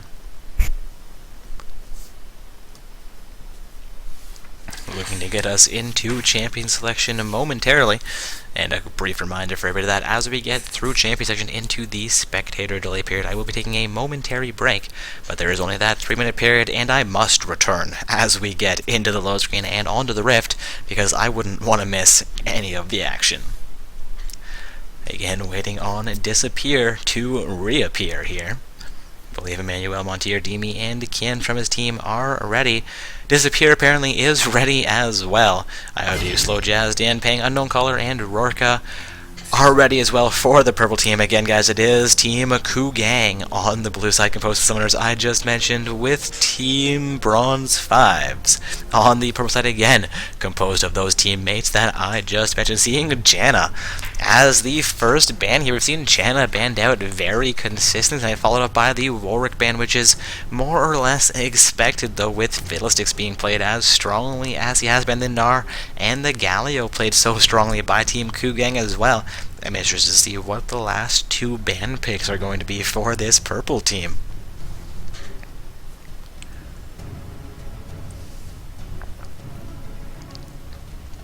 Right after the Lee Sin ban coming out from Team Kugang, we do see the Fiddlesticks ban come through. Waiting now on that third and final ban from Team Kugang, which would of course hand things back over to Bronze 5, so they get their last ban as well.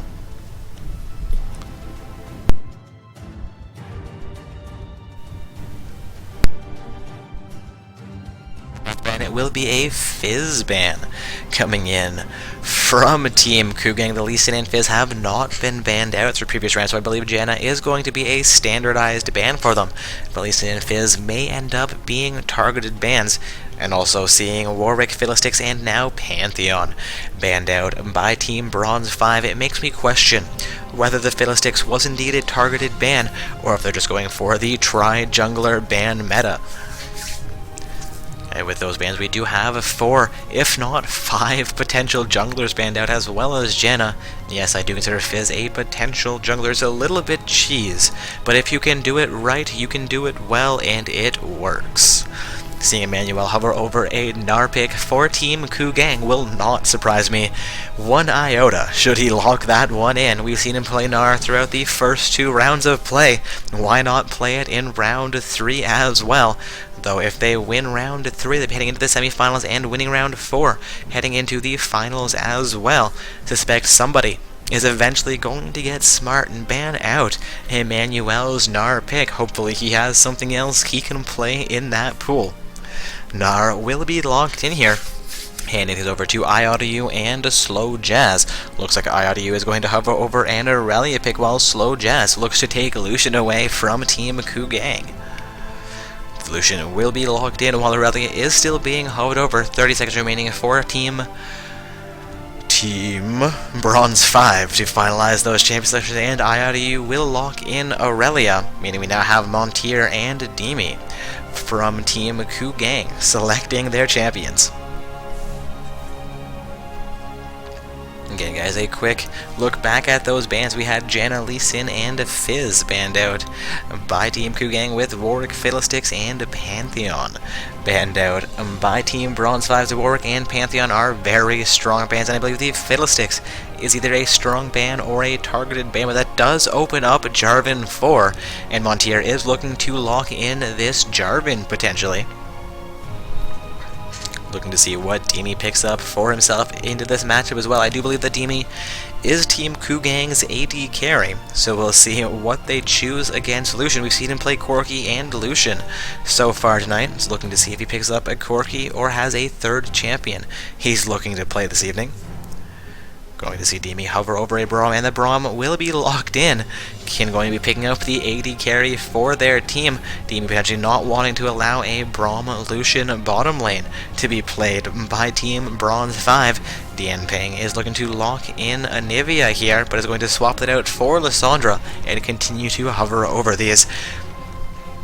Dianping now hovering over the Morgana pick, wondering if that would end up being their support or potentially their mid lane. If it ends up getting locked in, we're going to see Elise hovered over as well for a potential jungle pick for Bronze 5s. 25 seconds remaining for them to finalize these picks. The Elise will be swapped out for a potential Rammus. Gonna see a little bit of a speedball in the jungle. Rammus swapped out for the Nocturne, another fairly agile champion there, looking to see exactly what unknown caller locks in. The Morgana has been hovered fairly steadily, and the Morgana will be locked in, though hovering over Ghost and Flash as the summoner spells. I'm kind of curious if those are some troll summoner spells looking to throw us off as we stream them. and making sure their opponents aren't looking at the stream as well to determine where they're laning, or if they're going to, or if we're going to be seeing a Morgana support or mid with a Ghost Flash Summoner spell kit. Though it could work very well, it's in a very aggressive kit for her. We'll see exactly what happens if that does get changed up. Also, Kin hovering over a Sivir pick here for Team. We have not yet seen them play Sivir tonight, but Sivir is a very strong champion. Would love to see that boomerang coming to the game. Having 2 boomerangs in one team may be too much, though. Kin swapping this out for a Vayne or Varus pick, potentially. And Disappear will once again hover over his Galio. Going to see a 3rd Galio as well as a 3rd Gnar coming out from Team Kugang. But the jungler is forced to swap things up as Fiddlesticks has been banned out.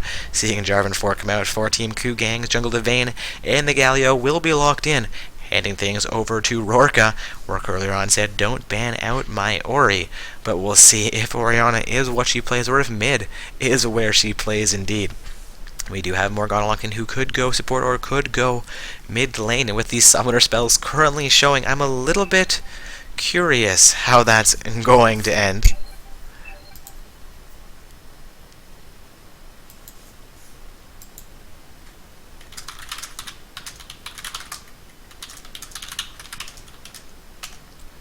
Apologies for my silence here, guys. Getting a report that the purple team can't fix their runes and masteries.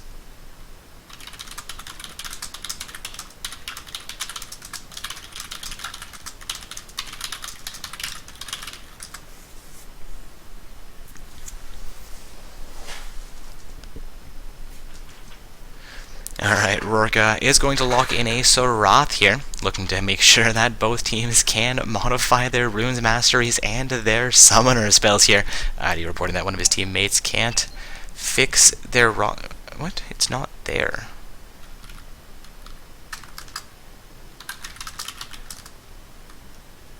I am so confused right now. Adi reporting that one of his teammates' rune pages is simply not there. I don't know how that could at all be possible. But we're going to be getting ourselves back into the game. Again, guys, that we will enforce the same ban, same pick rule, which is why we allow for restart. We do have that rule in place for events such as these. It is a little bit of an odd situation to have the rune pages fully disappear. Normally, when I get reports that people can't modify their runes or masteries, it's during their turn to select, and if you wait until that last 60-second period, it normally unlocks itself. I have had 1 or 2 reports of it not doing so, in which case we do restart from actual load screen, which is always a nuisance. But we are back into our lobby here, restarting just in time to keep things as efficiently as possible.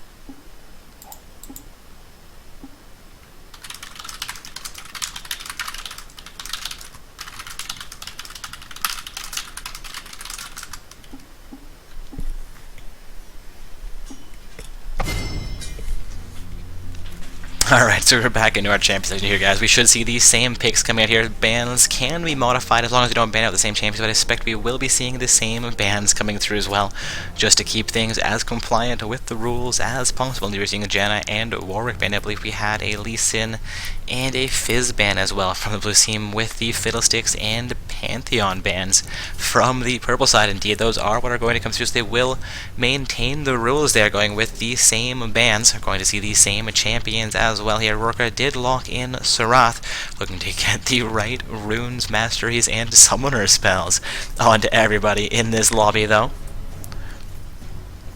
And then we will be into our 60-second period, where these guys are able to finalize their runes, masters, and spells, as well as trade around champions should they need to, though I believe we've had them actually do a little bit of reordering here and select the correct champions for their teams, as all those champions were previously selected in the last lobby. So we're just going to have a 60-second period here where these guys can chit-chat among whatever voice communication they have opted to use for their team, as well as prepare, get themselves into the right mindset for this quarterfinals matchup. Again, guys, this is a quarterfinal game between Team Kugang on the blue side, and Team Bronze 5s on the purple side. Also, as the timer here ticks down, we will be entering spectator delay momentarily, and during that 3-minute spectator delay period, I will be taking a quick break. But do not fear, as we get into load screen and onto the Rift for round 3, the quarterfinals of play, I shall be returning, ensuring that I do my best to keep you guys entertained and cast this round 3 quarterfinals game from Not So Stock Gaming's Open Bracket Tournament, the matchup between Teams Kugang on the blue side and Team Bronze 5s on the purple side.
Once again, everybody sitting at 100% here, getting to see mostly diamond trims with that one Masters trim summoner. Sorry, Mastered. Alright, to the matchup at hand though, and me finding my tongue, apparently. Going to see all these summoners begin to purchase their items. Going to have the ADC on the blue side be the last to make their purchase as well. Nocturne will be the last on his team as well. They will quickly make those purchases, though, and make their way out onto the maps here.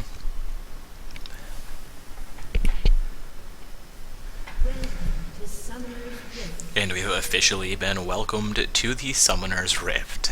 Welcome, guys. Welcome, welcome. Again, this is round 3 of play.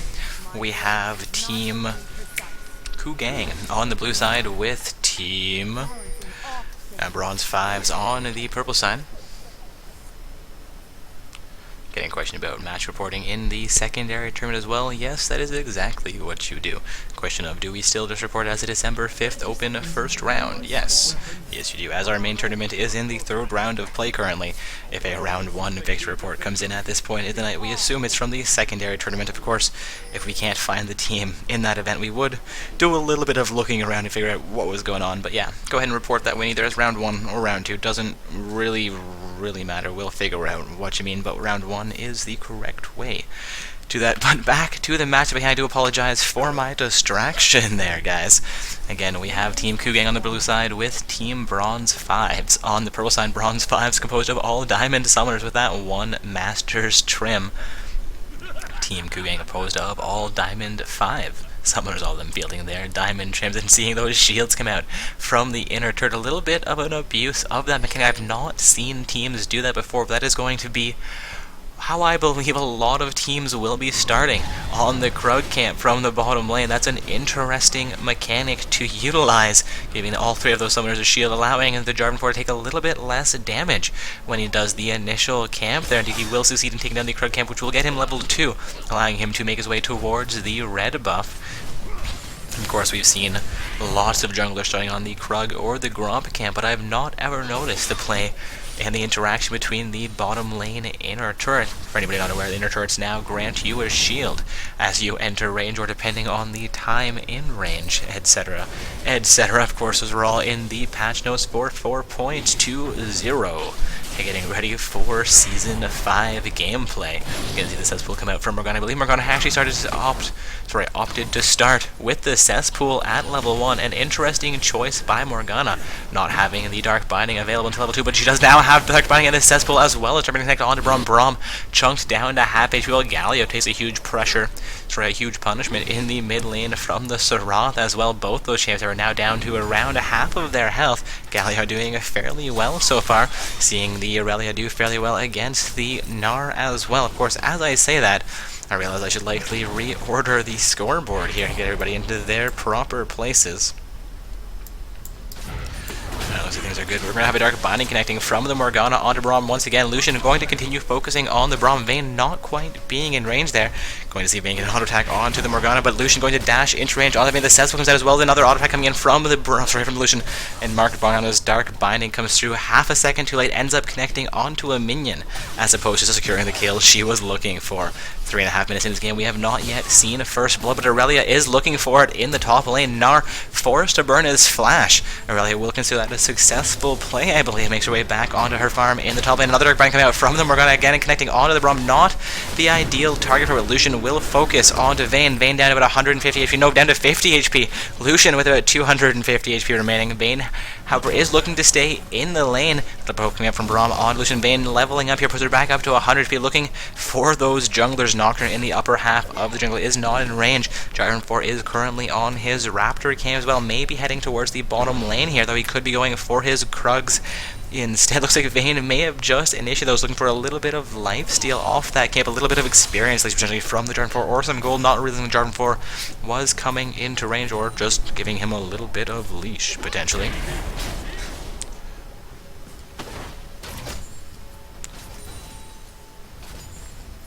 Also taking a look at our secondary bracket tournament, it looks like we've had 3 matches conclude in round 1 of play there. Still waiting on a report between Team Asian Legion and the Viet Scout. But back to the things at hand, Vayne still very low in the bottom lane. Lucian not all that much more healthy, but Vayne definitely at a little bit more risk, I think, Morgana with her Dark Binding as opposed to Braum with the kit he has, though the poke from Braum is fairly efficient, as well as his shield being able to mitigate huge amounts of damage coming. The poke will once again connect on to Lucian. Seeing Lucian over with about 400 feet. Vayne is still down around 200. Pro side Carolyn coming out in the river. They do not have vision, but Gnar looking to come in against Aurelia in the top lane. Aurelia, however, gets back to her turret safely with about 200 HP remaining. Nocturne's going to make his way up into the top lane here, looking to hold that lane against Gnar, as you know, will begin to recall from the Tribush, allowing Gnar to free farm in the top lane momentarily. I apologize, Nocturne cancels the recall, looks to engage against Gnar. Going to see Dark Binding come out once again, connects onto Braum. Nocturne also into the top lane here, Gnar down to about half HP. Nocturne down to half health as well, though. Going to see Nocturne actually lose his life to Gnar in the top lane. That's going to be first blood going over to Emmanuel from Team Kugang. Lucian coming back in against the Vayne. Lucian may be in trouble despite having a black shield on him. He will go down to the Vayne, but Morgana is able to secure the kill onto Vayne with one more auto attack. Braum continuing the engagement against Morgana. Looks like that will be a stalemate in the bottom. Sarath has returned into the mid lane. His ultimate coming out, connects onto the Jarvan 4, connects twice on the Jarvan 4, and that is enough for the kill. We're now seeing a 2-4-2 kill score. Team Kugang has roughly a 100 gold advantage, that 100 gold being more or less purely from the first blood gold, though the Gnar is sitting up just over 15 farm over Aurelia, which is about a 300 gold advantage. However, he's going to pick up a kill onto Aurelia as well, now sitting 2-0 with almost a 20 farm lead. Gnar is beginning to show us the power we saw in round 1 when he faced off against Kennen. Pings him here from the blue side into the bottom lane here. We're having Vayne and Braum first to farm under the turret. Vayne having just returned into lane, as she is fairly healthy, actually sitting with full health and full mana. Braum beginning to recall here, being just below full health and with roughly half of his mana available. Looks like Morgana is not in the bottom lane, has roamed towards the midland, being assisted by the Nocturne, or assisting the Nocturne, I should say, potentially taking down the Scuttle Crab there. And then we have seen the Scuttle Crab go down, looking to give a little bit of a vision to the purple team. Jarvan 4's lance coming out over the wall into the ring, but I believe he may have spotted out the Morgana there. Gallic coming in, potentially coming for some damage into the bottom lane, looking to make a play into the bottom lane. We're going to see a large rotation here of him and Jarvan 4 both go down. Though the Vision Ward is in place in front of the Dragon Pit, Galio will return into his lane while Jarvan 4 looks to set up for his red buff. Potentially, red buff has just come back up onto the map and he will initiate it. Seeing Gnar continue to pressure against the Aurelia, looking to get a little bit more damage. Aurelia looking to juice, her ultimate will come out. Gnar down to half HP, Gnar down to a quarter HP, down to 200 HP, down to 100 HP. Gnar goes down to the Aurelia. Aurelia remaining with about 200 HP in that fight. Was fairly close, but she pulled it off, and Galio is now into the bottom lane. We're going to see Morgana go down there to the Vayne. The other comes out from the Galio, not quite enough to secure a second kill there. Going to see Nocturne coming into the bottom lane, looking for a kill against the Braum. Braum's shield will come out, exhaust comes out onto the Nocturne. Vayne looking to secure the kill onto Nocturne, may potentially be over here, will tumble away to safety, and Braum comes back in, trying to keep the Vayne alive. Looks like it will cost Braum his life, not secure them an additional kill. Braum gets another poke onto the Nocturne, but Sarath's poke comes through and will finish off the Braum. The Nocturne, sorry, the Sarath all will come through. Vayne just able to dodge the first of the culling, forcing her back into the second one. Sarath will pick up a double kill there. Now a 5-4 kill score in favor of Team Bronze 5s on the purple side. Again, guys, this is Team Kugang on the blue side with Team Bronze 5s on the purple side. This is our quarterfinals matchup for the stream this evening. We do have 3 other quarterfinals matchups occurring concurrently, but this is the matchup we have for the stream. Also, I've just received an email. Let's see if we have a new match report coming in. No new match reports. Not quite sure why my phone's going crazy. Thought we may have had that last game concluding in the first round of the second intro, but it looks like it is still underway.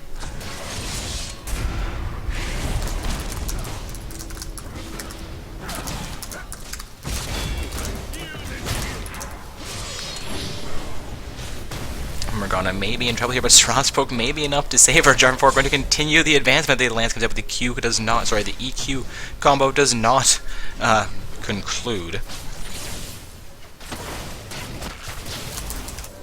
Apologize, guys, we're just trying to get a hold of our admin team there, looking to look into the game between Asian Legion and the Viet Scout, make sure that it is still underway, and we're not waiting for a match report for a match that has already concluded.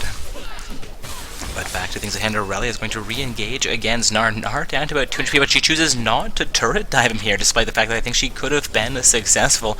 Nocturne also making his way back into the bottom lane here, looking for a second gank here. Would be a fairly strong play against the Vayne and Braum. They've done fairly well in the bottom lane so far, seeing Vayne actually down about 15 farm.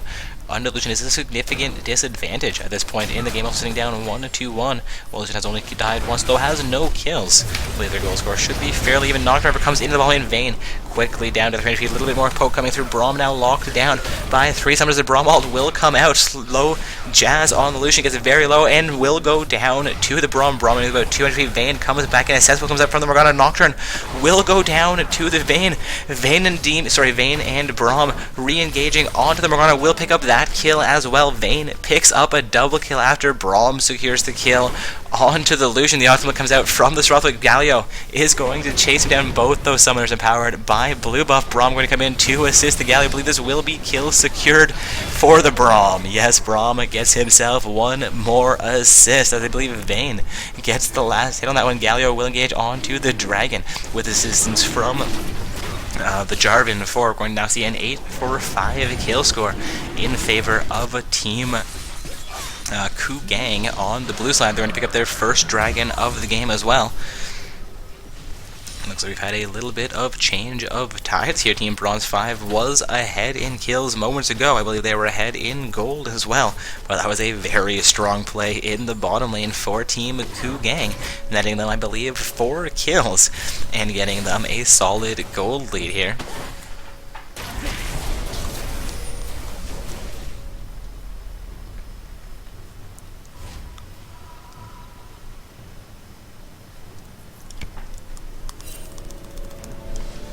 Looks like Vayne will recall from the bottom lane while Braum returns in lane looking to defend against the Lucian Morgana pair. Not quite sure that Braum will be enough by himself to defend against Lucian and Morgana, though he has been doing very well so far. Looks like he will once again prove me wrong in their situation, succeeding defending his bottom turret without any kind of issues. Runs up to drop his sight ward into the tri-bush for himself, keeping him safe from any kind of ganks coming in from that route. Roth is potentially looking for action into the bottom lane here. It looks like he may end up returning into the mid lane for himself. We're going to see Gnar taking huge damage from the Aurelia. Aurelia doing very well in the top lane. Gnar comes back in though. Aurelia down to 200 HP. Gnar with about 500 HP after activating the Mega Gnar form. Throws the house, but it connects onto minions. Aurelia will remain alive at least through that portion of the exchange. Health potions being activated by both sides of this fight. Mega Gnar should be expiring momentarily, but he has enough to finish off the Aurelia despite her coming back in onto us. A strong play by Emmanuel on the Gnar, seeing him sitting now 3-1-0 and have about 5 farm over Aurelia despite her taking 1 kill.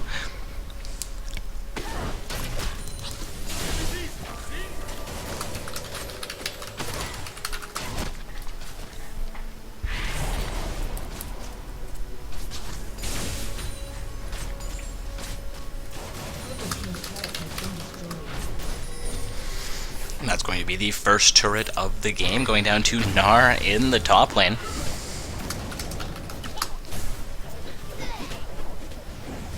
Looks like Gnar may be in trouble though as Sroth continues to damage him, but it looks like Jarvan 4 comes in just in time. Nocturne coming in as well though. Gnar will go down. Jarvan 4 could get the kill onto the Sroth. Sroth will go down to Jarvan 4. Nocturne, however, it looks like he will be able to clean up the Jarvan 4 teleport coming in from Galio. The other comes out from the Galio a little bit too late to save Jarvan, but he will pick up the kill onto Nocturne. Looks like it might cost him his life as well though, as Aurelia is back into the top lane.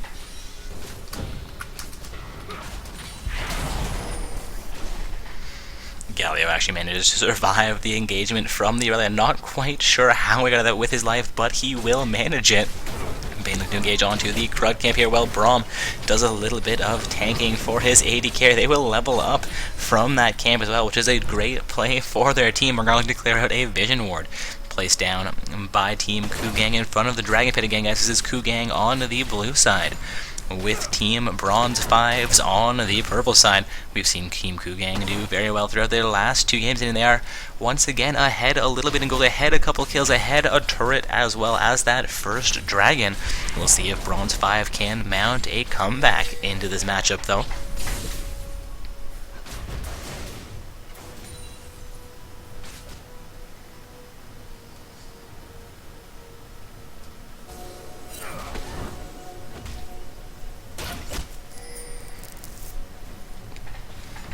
Ping is coming out from the blue side, but Aurelia is making her way back into the top, and Gnar into the mid lane here, assisting the Galio, looking for his second turret. Potentially Nocturne making his way into the mid lane as well. No, onto his Wolf Camp. We could see mid lane lose its outer turret to the advance from the Gnar and Galio, but they have lost their minion pressure. Unfortunately, they will not be able to take down that mid lane inner turret. We're going to see advance onto the bottom lane outer turret as well. I apologize, not the inner turret, but the outer turret in the mid lane. And this will be a successful bottom lane outer turret going down to the advance from the Braum, Vayne, and Jarvan. For Braum remaining a half second longer to secure that turret. Vayne taking 2 hits from the Serath ultimate, remaining alive despite cesspool coming through as well. More coming out from the Serath. Vayne will finally go down in that exchange. Jarvan 4 will go down as well. We now have 3 members of Team Bronze 5s in the bottom lane to take down this bottom lane outer turret in response to losing their own bottom lane outer turret. May continue the advantage, take down the bottom lane inner turret as well. Would be a great choice for them if they can pull it off. Braum recalling from the bottom lane and 2 summoners down for 5 more seconds. Nocturne going to go for a tiny bit of counter and go while Lucian opts to recall. Aurelia once again in the top and contesting against Gnar. Gnar looking for an inner turret for team, would be their 3rd turret of the game if he were successful. But that turret is still at just about half. I apologize, just about full HP, getting a little bit of damage on it there. Aurelia will engage onto Gnar. The ultimate comes out from the Aurelia. Gnar down to about 40, but Gnar has not yet come out. We'll see if he can manage to turn this fight into his favor for a second time in a row, or if Aurelia has this one. Gnar comes back in. We're going to see Lucian come in from the side as well, and Gnar will come through, and Aurelia ends up picking up the kill onto Gnar. Thought she was a goner there, but the turnaround is real. Braum gets a poke onto the Serath. The Darkman comes out from the Morgana, but is not quite able to connect, and Jarvan 4 will clear out his Raptor camp while Vayne relieves pressure from the bottom lane. Ping coming out, MIA ping coming out from the top lane. Gnar having just gone down, though, is not missing. He's dead.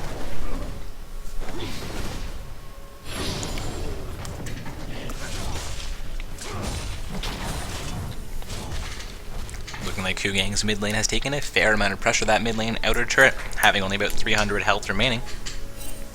Taking a look at the scoreboard here, Kugang is still up about 1,000 gold over Team Bronze 5. They're up 2 kills and 1 turret, as well as that first dragon. The second dragon is on the map.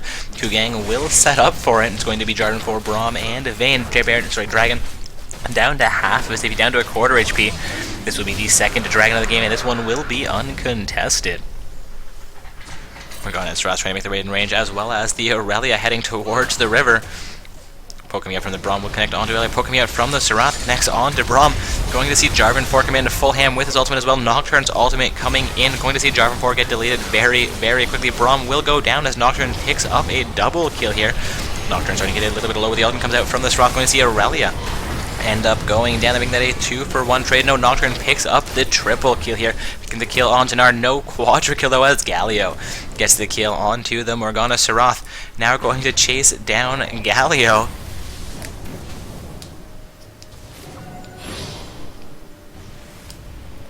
Looking for one more pro to come through, but the flash comes from Galio, keeping his life. They're not quite sure if having your flash or your life is the better scenario there, but Galio makes the choice and he remains alive.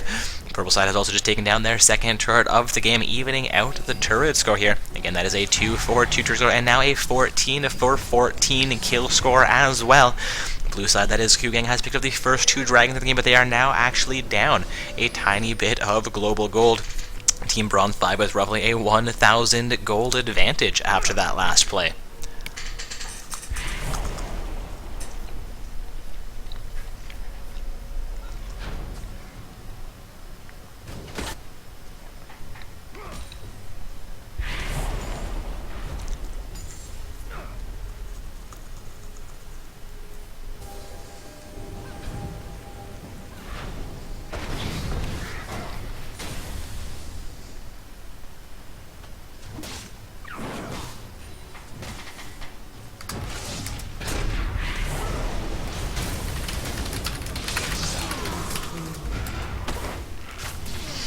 Apologize for my silence there, guys. A brief admin issue popping up. Looks like Jarvan 4 has lost his life in a play coming out from Team Bronze 5s.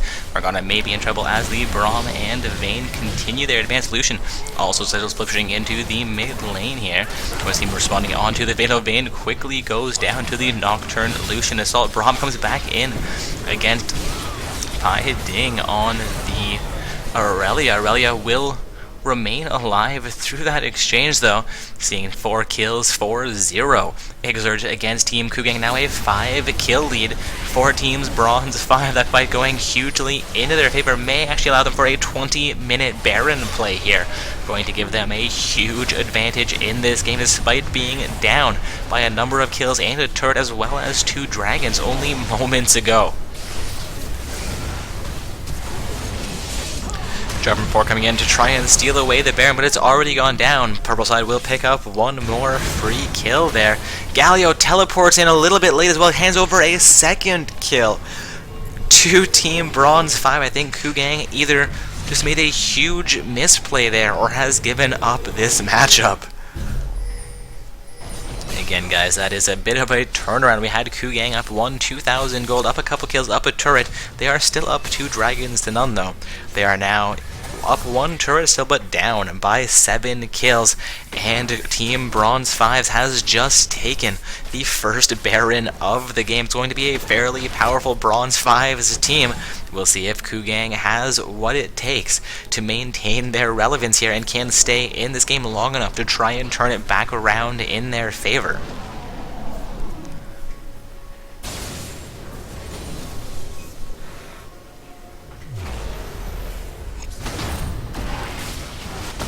Nocturne engages on to, not quite sure who in the bottom lane. I apologize, there's going to be a fight breaking out in the mid lane as well. Onto Vayne in the bottom lane. Vayne actually goes down to Nocturne. Nocturne remaining with about half his HP. While the mid lane fight will be disengaged, but Braum has gone down as well. It's going to be 2 more kills going over on to Team Bronze 5. Bronze 5 doing very, very well this match. Of course, not an actual Bronze 5's team, as this is our open bracket tournament. Any summoner is allowed to participate. These guys are mainly Diamond rankings. We did see one Masters tier trim coming in during that load screen. The name Bronze 5 for their team is a little bit of a misnomer. Nocturne going to continue the engagement onto Gnar after taking down that bottom lane. Into the Dark Binding comes out from the Gnar. Gnar tries to flash save, and Mega Gnar will come out. He will actually maintain his life there, but Jarvan 4 will go down in the mid lane. Gnar coming back into this fight, looking to take down a couple more minions, looking to get a little bit of pressure relief from this bottom lane. Braum is there to assist him, and Nocturne has fallen off the fight, though I think Nocturne could have potentially finished off. The Gnar has been doing so well. Nocturne potentially does not want to risk that fight, though. Nocturne is sitting 9-3-4. So far, Sarath is sitting 9-10 as well. A very impressive kill participation for this Sarath. 19 kills out of 24.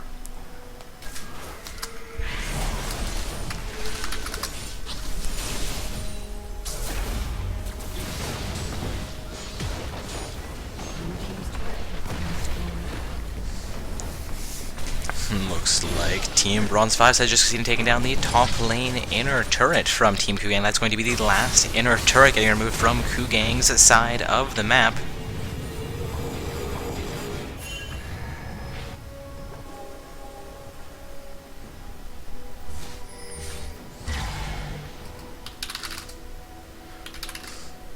Apologize, guys, just broke the interface. Back to directed camera.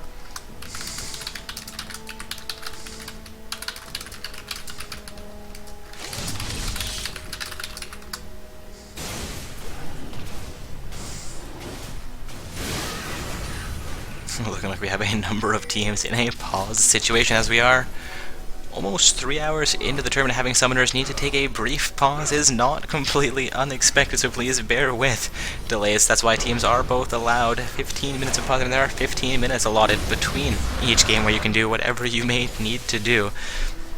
I'm going to get back to the match at hand, where we've seen Team Bronze 5 now take down their first dragon of the game. They take down the first Baron, and now their first dragon. That is going to be the 3rd dragon of the game. They are up 10 kills over Team Kugang.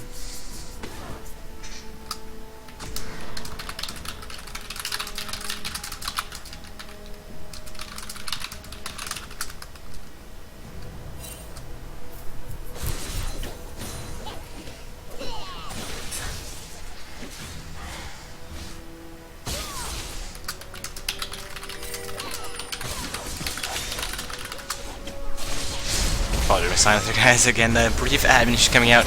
Nocturne coming in fairly heavily into the bottom lane. The ultimate will come out from Jarvan 4. Nocturne locked down under this turret. Aurelia picks up the kill onto Jarvan 4. The way Nocturne will maintain his life with Vayne coming in from the side, and the ultimate coming out from Sarath in the top. Galio will go down. Braum will go down, as it's going to be a double kill for the Sarath. Sarath now with 21 kills out of 27 participated in. That is a fairly impressive ratio, at least I'd say 70-80%, though I'm not really doing the math in my head. It's going to be the first inhibitor of the game, going down to the advance from the Lucian, Sarath, and Morgana. It's going to be a top lane inhibitor, so not going to give them the greatest advantage, but they've already managed to pick up one Baron for themselves. They're sitting 27 kills to 15, as well as 7 turrets to 3. That top inhibitor may be all they need to try and finish this game. Though, of course, they may actually be waiting for that next Baron coming up in about 1 minute and 45 seconds.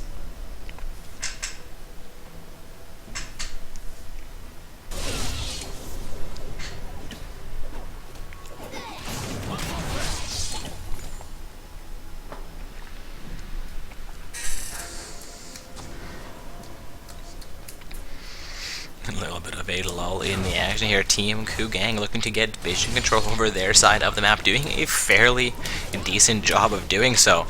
But Team Bronze 5 is looking to make some plays here. Potentially Morgana making her way onto the blue side of the map will be spotted out by that vision ward. The side ward being pinged out by Jarvan 4. Aurelia coming in from the side. Ward being cleared out by Team Bronze. Pfizer really looking to back from under the vision ward, will clear out the vision ward instead. Seeing us be coming out from the Nocturne, he clears out a sight ward placed down by Team Kugang, looking to not allow them that vision control of their jungle that they so desperately desired.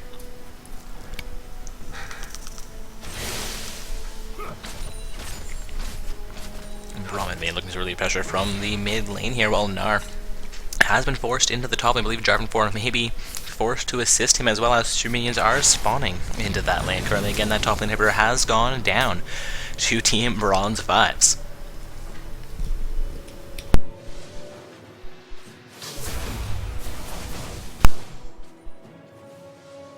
Ward placed down by Jarvan 4, forcing Jarvan 4 off that advance, and Jarvan 4 comes back in, dropping a second sight ward, though. And will quickly clear out the sight ward placed down by a member of the purple team. Again, guys, it's his Kugang on the blue side with Team Bronze 5s on the purple side. This is a quarter-finals matchup for Not So Stock Gaming's open bracket tournament. And Baron has just respawned onto the map. Nocturne making his way in the upper half of the jungle. Sarath and Morgana in range to assist him with Lucian coming down the mid lane as well, while Aurelia is pushed down into the bottom lane. Blue side does not appear to be overly aware of the Baron situation that could be emerging here. And yes, purple side will engage onto Baron again. That is Bronze 5 on the purple side with Kugang on the blue side. Kugang is looking to contest this Baron. Braum has been locked in. The ultimate comes out from the Braum. Braum, however, down to 20 feet, flashes into the wall, and the culling will come out from Lucian. However, Sarath is the one who picks up that kill. And of course, the camera will take us into the bottom lane where Gnar and Aurelia are duking it out, as blue team has fallen off of their Baron contesting objectives here. This will be a free Baron, or not quite free, as they did have to contest a tiny bit, picking that kill onto the Braum, but a second Baron going over onto Team Bronze 5s. Kugang may not have the strength at this point to turn things around. Looking at a 28-15 kill score, a 7-3 turret score, they are down almost 13,000-14,000 gold here. We are now seeing Team Bronze 5 look to make a coordinated effort into the mid lane. Minions have reached the mid lane. We have Lucian hammering on the turret with assistance from 3 other members of a team. Nocturne, however, looking to split push into the bottom lane or get himself back over that wall. The inhibitor has gone down. The black shield from the Morgana comes out onto Lucian. The inhibitor will go down here as well, I believe.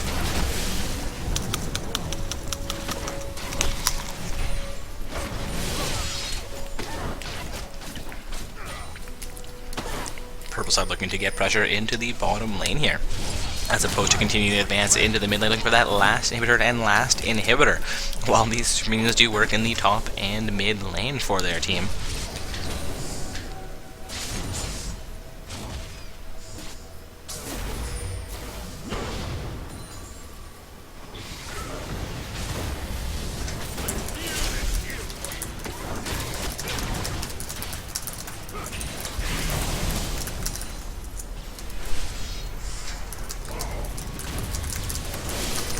Apologize for my silencer, guys.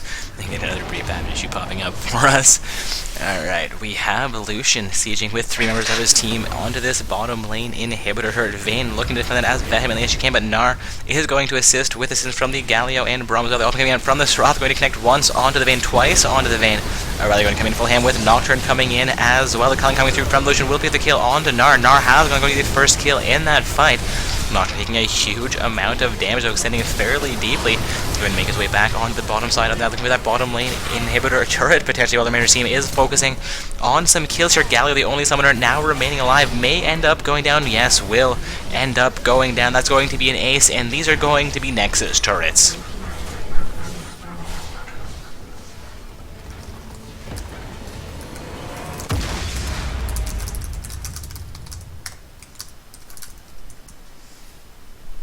Alright guys, that was a round 3 quarterfinals win for Team Bronze 5s, going to be making their way into the semi-finals of tonight's event.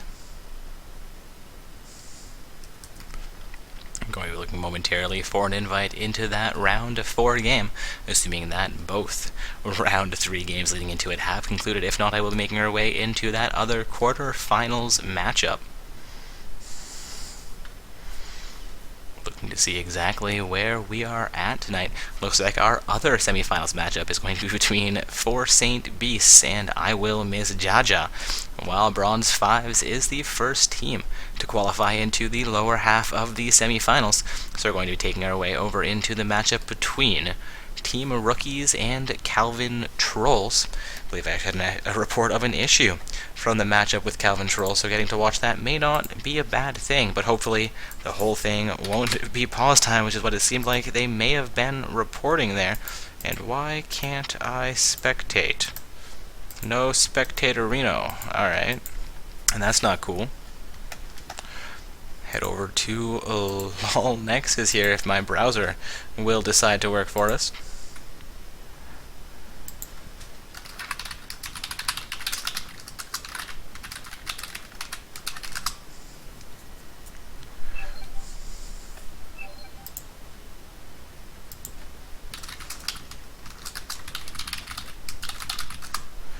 Again, guys, heading into the semi-finals of tonight's event.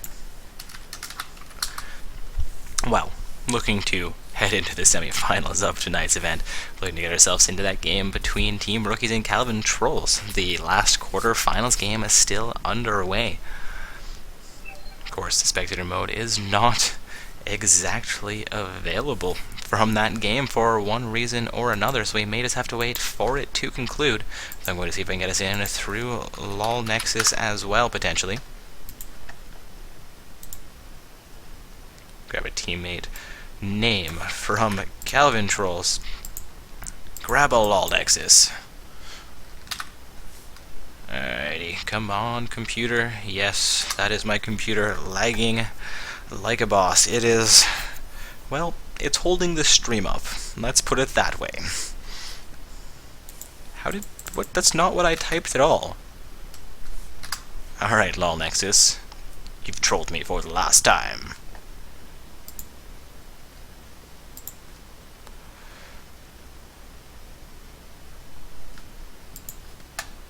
Alright, apparently we have LOL Nexus being a little bit wonky on it. Says their game is still in champion selection, but the member of that team I have on my friends list is showing as 37 minutes into game.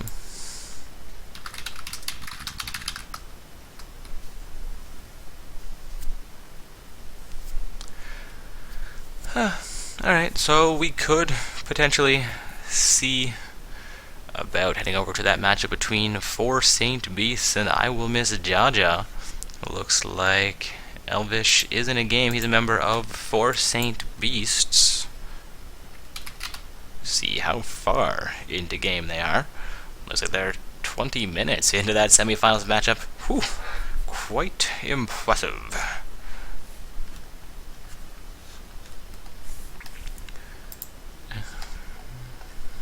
Again, guys, we just watched the quarterfinals matchup between Team Kugang on the blue side with Bronze 5s.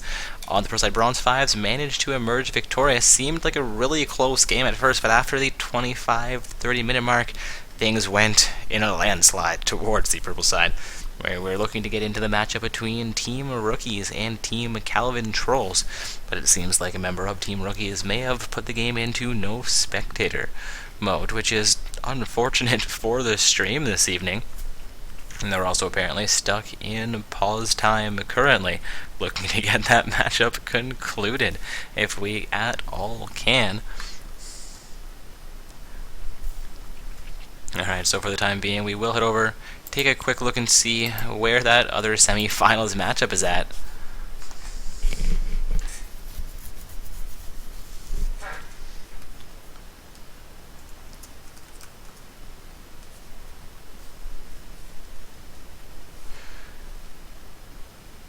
Whoa. Did not see that coming.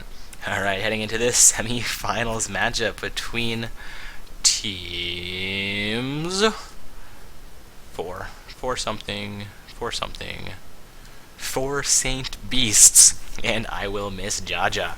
I'm seeing 5 Challenger Gems coming out from the blue side, as well as 1 Diamond Trimmed, and 2 Challenger Gems, as well as 4 Masters Trims coming out from the purple side. Of course, I should have expected the Challenger Trims from the blue side. Elvish Gleeman is a member of the ranked team. Our name doesn't meta. The remainder of that team is mostly from his ranked team as well, if I'm not mistaken. And as we get into the game, Jinx picks up a triple kill.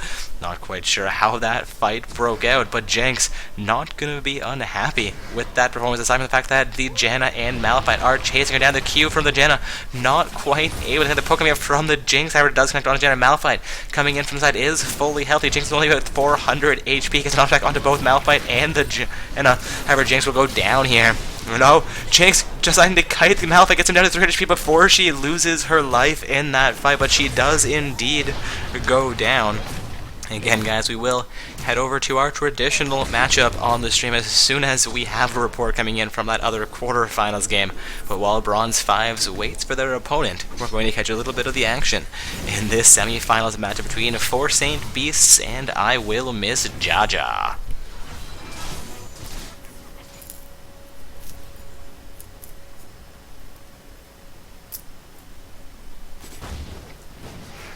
Looks like the Ziggs will clear out the Raptor camp again. Some are looking for as much gold as they can potentially pick up for themselves, getting as quickly into an advantageous spot for themselves as they can.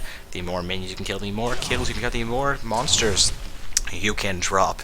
The more gold you will have, the stronger items you will gain, and the better, hopefully, you will do against your opponents who you want to try and stop from doing the same thing, so that your goal advantage grows even further, your itemization advantage grows even further, and potentially your level advantage as well. See Malphite re-engage against Gnar while I babble on, though. Sort of pretty far on the Gnar, not quite the Gnar we've seen throughout most of our matches this evening. We are going to see a 4th game with some Gnar in it, but this Gnar will go down in the top lane to a 4 versus 1 situation. Bit of a rough play from Gnar, overstanding against that many teams. We'll see if it results in an advance for his team. Again, guys, we have 4 Beast Saints on the blue side with I Miss Jaja on the purple side. Looks like 4 Saint Beast has a 16-13 kill lead game. They made 3 kill advance. They are 2 turrets to 0 as well. But we have a Pantheon in this game as well. It's going to be a Pantheon ult coming through, which costs him his life. Jarvan 4 going full ham, finishes off Pantheon almost instantaneously. Ariaver goes full ham as well, picks up a kill on Delusion, somehow maintaining her life through that fight. Morgana with about 100 HP as well, while Jinx and Gnar continue to pressure into this bottom lane. Malphite is going to get pressure into the top lane as well. The top lane outer turret could be going down momentarily.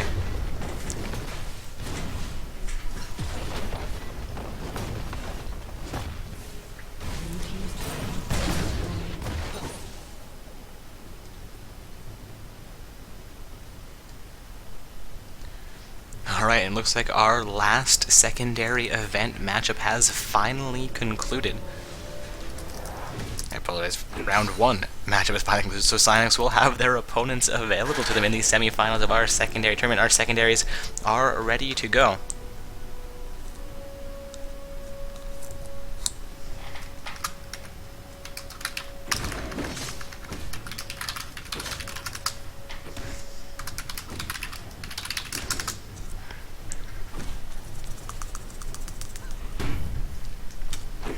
Looks like a little bit of confusion going on in the secondary event.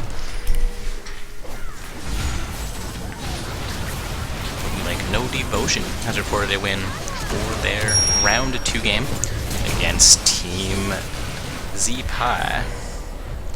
And Asian Legion is saying they defeated Psyonix.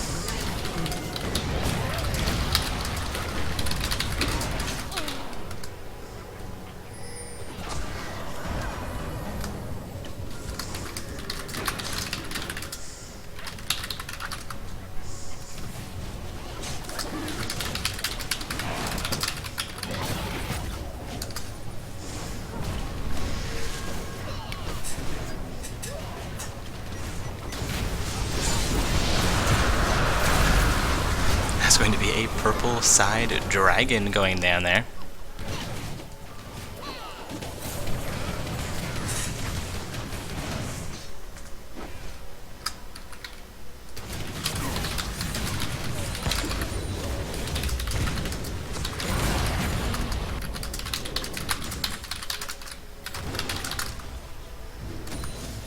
Oh my gosh, so many messages. I can't respond to multiple messages at once. That's, guys, it's important that you email us or Twitch chat us. I can't manage in-game communications like this. Apologies, guys. The distraction is real. Again, waiting for that last quarterfinals game in the main event to conclude. And then we'll be heading into the semi-finals of our main event, though we are currently watching a semi-finals game. I do apologize for my distraction, but neither of these teams really deserve the distraction I have provided here, deserving all of my attention, though we've had a number of admin issues apparently crop up.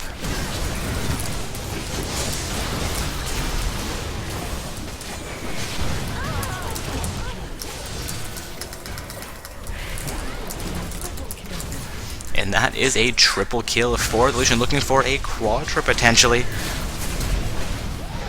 It's going to be a kill going over onto the Janna though, while Lucian is not quite in range to the damage he was looking for.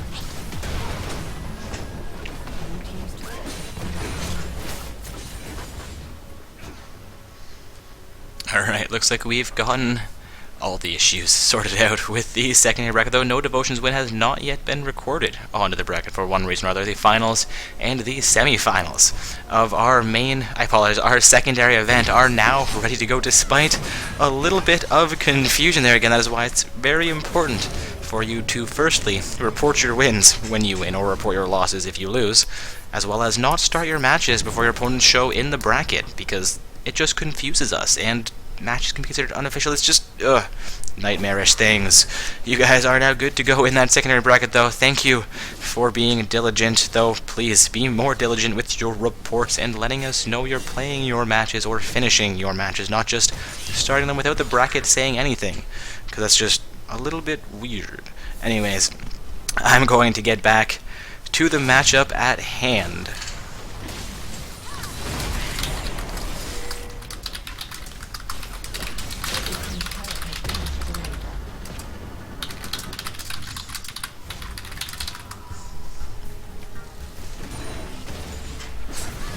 Alright, and yes, I know there's a way for me to somehow type a message to people if I have their name there, but I've always used the /R command. So if somebody in Twitch chat wants to tell me exactly how we manage that. Also getting a thank you for all your hard work in the tourney. Well, thank you for thanking me. It is appreciated. It's been an interesting evening, to say the least. Our admin team is available in handling most things, but I've been called away for a number of brief issues that have distracted me from our shoutcasting tonight, which unfortunately does happen, but I always hate to see the shoutcasting quality go down for you guys. You guys all deserve as much attention as you can possibly get. especially when you're winning. Again, guys, we are in the semi-finals of our main event here, watching the matchup between 4 Beast something. Oh gosh. 4 Saint Beasts. And I will miss Jaja, 4 Saint Beasts on the blue side with I will miss Jaja on the purple side. I will Jaja looks like they picked up an advantage despite being down. Last time I was really paying close attention. Panther taking a huge damage, will lose his life. Janna getting caught up, as I believe will go down. We're going to see Jinx picking up a kill onto the Janna. However, Ari will go down for the initiative as Lucian picks up a double kill, will go down, making it a 3-4-2 trade in favor of 4 Saint Beasts.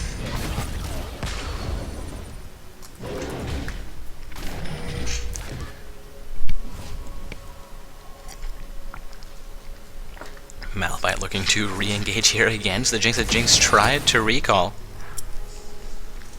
It looks like she has has gone down to the Malphite. I look away at the most awkward moments. Again, guys, this is the semi-finals matchup between 4 Saint Beasts and I will miss Jaja. The semi-finals matchup we have scheduled for the stream is the one between Bronze 5s and whoever wins the matchup in the quarterfinals between Team Rookies and Calvin Trolls. So waiting for that one quarterfinals matchup to begin before we can get our real not our real semi-finals game. This is a real semi-finals game, but the traditionally scheduled semi-finals game for the main event. I am all over the place, guys. Whoa. Alright, sorry. Back to all seriousness now.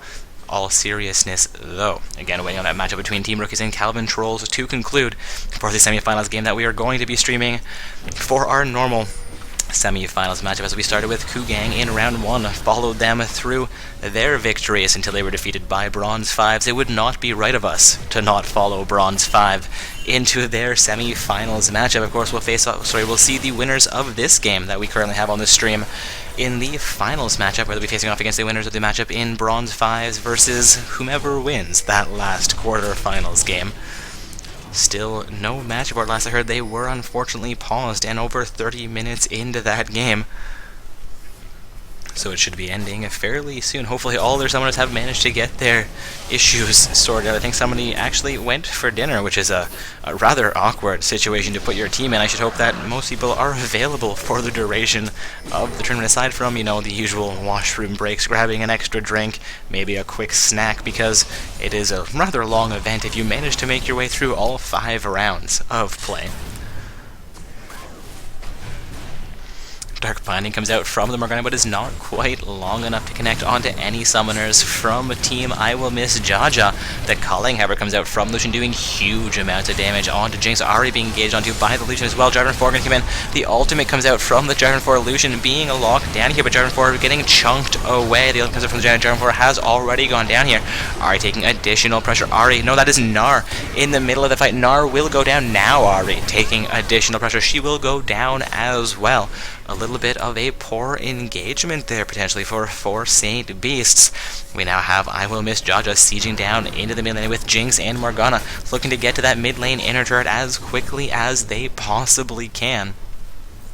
From the Jinx will connect on the Pantheon, bouncing ball coming out from the Ziggs. Pantheon locked down by the Dark Binding. Pantheon down to about 400 HP, has a couple of turret hits come out onto the other, comes out from the Jinx as well. Malphite now coming in from the side. The ultimate in one hit finishes off the remaining 600 HP that Jinx had. That is a very strong play, a greatly used ultimate by the Malphite, securing one more kill for his team.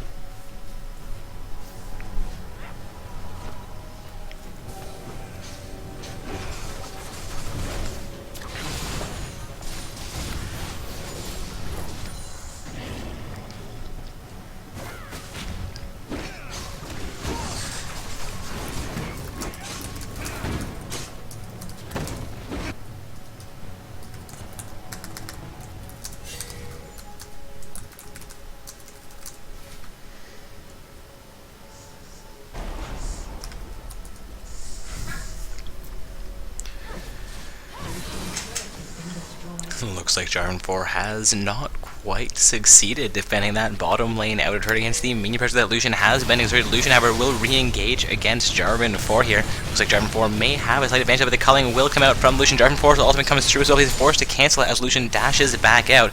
Lucian and Jarvan 4 both getting very low, but Lucian will... Yes, Lucian will pick up that kill. Had to stop for a moment as Jarvan 4 activated his shield and nearly won that battle. Jinx coming in looking for the kill onto the Lucian will go down. I apologize, the Lucian will go down. Also, Pantheon also being in there will be forced off of that engagement. Jinx will get pressure now into the bottom lane for her team here. We are seeing a 3-for-3 turret score so far. A 24-for-29 kill score. We have Team I Will Miss Jaja with roughly a 5,000 gold advantage so far. Also, they have the blue team... Sorry. Also, the blue team has picked up one dragon, while the pro side has picked up their first 2 dragons of the game. Now, if you missed the dragon place, you can look at how many stacks summoners from each team have to see how many they've taken down so far. So indeed, that is a 2-to-1 dragon score in favor of the pro side as well. That's going to be the 4th turret going down to the blue team, making that a 4-for-3 turret score. They are down only 5,000 gold, and we are approaching the 30-minute mark in this game. That is not a huge gold difference.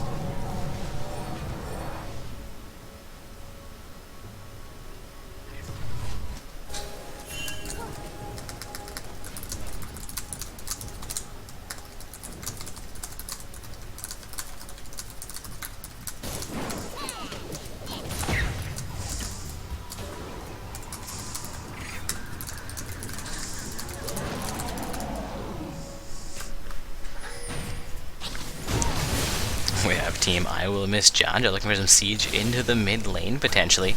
Though it appears that they're going to fall off of that siege. Careful becoming out on Delusion, his team not wanting him to do what he's doing. He will fall off of that potential engagement as the Pantheon and Janna both look to recall.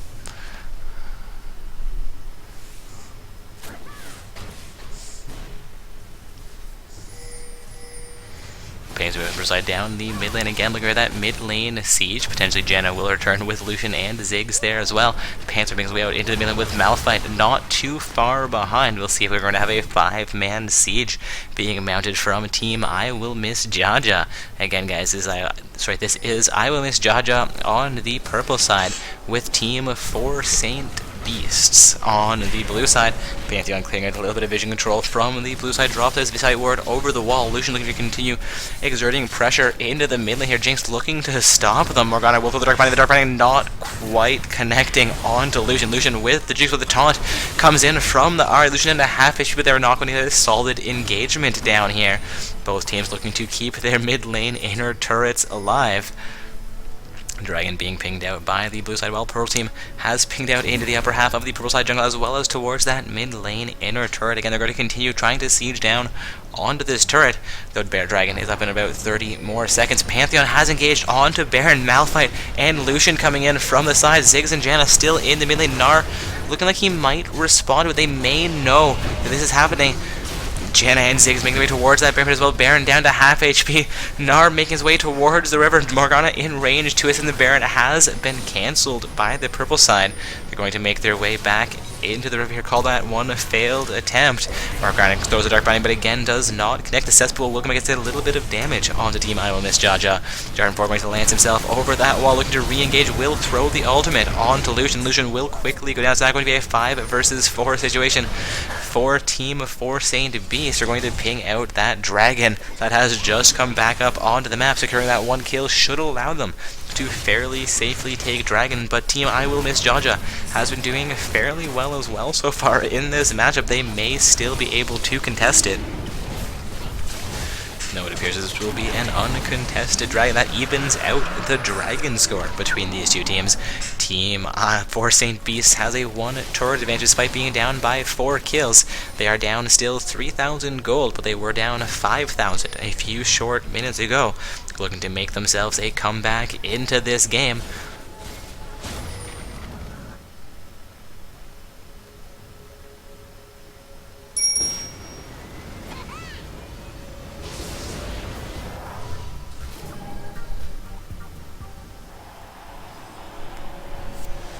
Looking like we have Ahri and Jarvan 4 both recalling from their side of the wall. Pantheon will recall as well.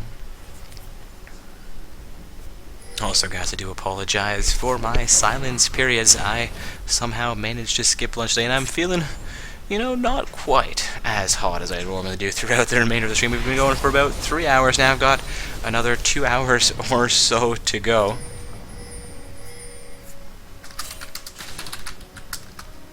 Alright, getting a request that I change up the summoners here to match. Seems like we're going to be in this matchup for a little while longer, so there's definitely no harm in doing so. Yeah, there we go. Alright, looks like those are now accurate. Looks like Malphite has done very well in the top lane against Gnar, though Gnar has done fairly well as well, picking up a 6-4-3 kill score. He is down about 60 minion kills, as well as 2 kills under the Malphite in the jungle. The kill score has gone in favor of the Jarvan 4. Panther's seeing about 50 farm under the Jarvan, but he does have a 3 kill advantage.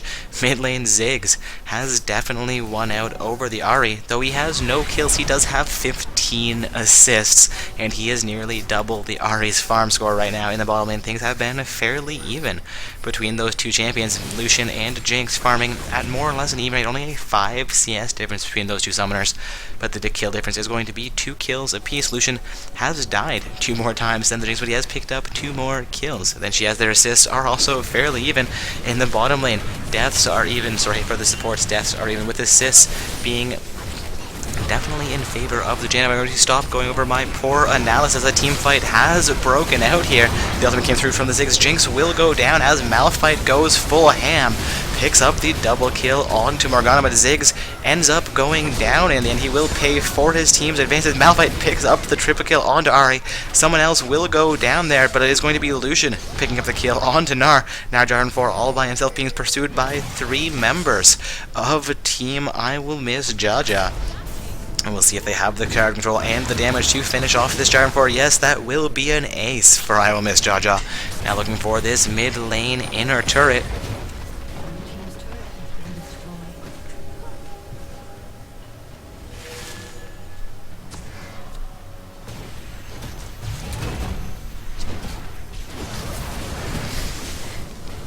Pro side looking to engage onto Baron for the second time in this match, maybe a little bit more successful in it this time than they were last time. They have an 8,000 gold lead over Team 4 Saint Beasts. We are seeing them pick up a solid lead despite 4 Saint Beasts looking like they were coming back into this matchup.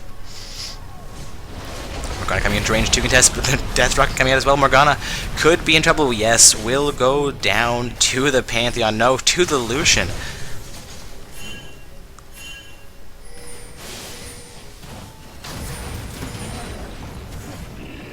Lucian with the juice managed to pick up a blue buff for himself from the blue side of the map and get out without taking any damage from Jinx. Jinx shows a slow, will connect it on to Malphite. I believe Malphite's ultimate is not currently available. No, his ultimate is currently available.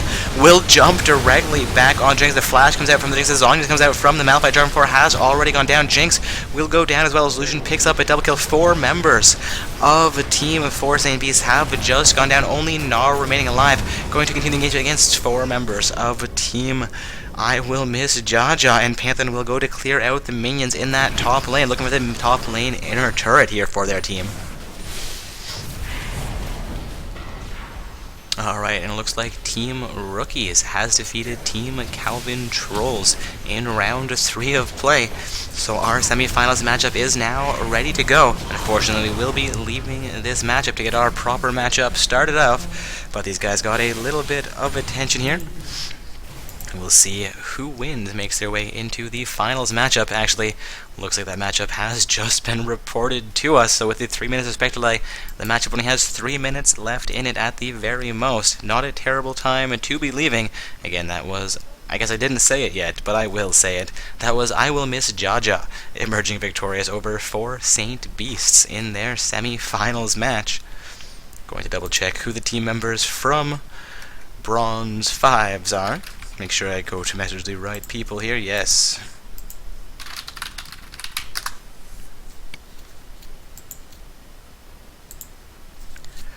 Not quite sure what went down with that quarterfinals game. We had some members of Calvin Trolls complaining about some AFKness and some weird or oddness, but Team Rookies have reported their victory. Calvin Trolls not contesting yet, believe that is a valid defeat for Calvin Trolls. Potentially that summoner came back within that 15 minutes of pause time despite going for dinner, which I'd say takes more than 50 minutes. Could have been a very quick, like, guys, gotta eat, done.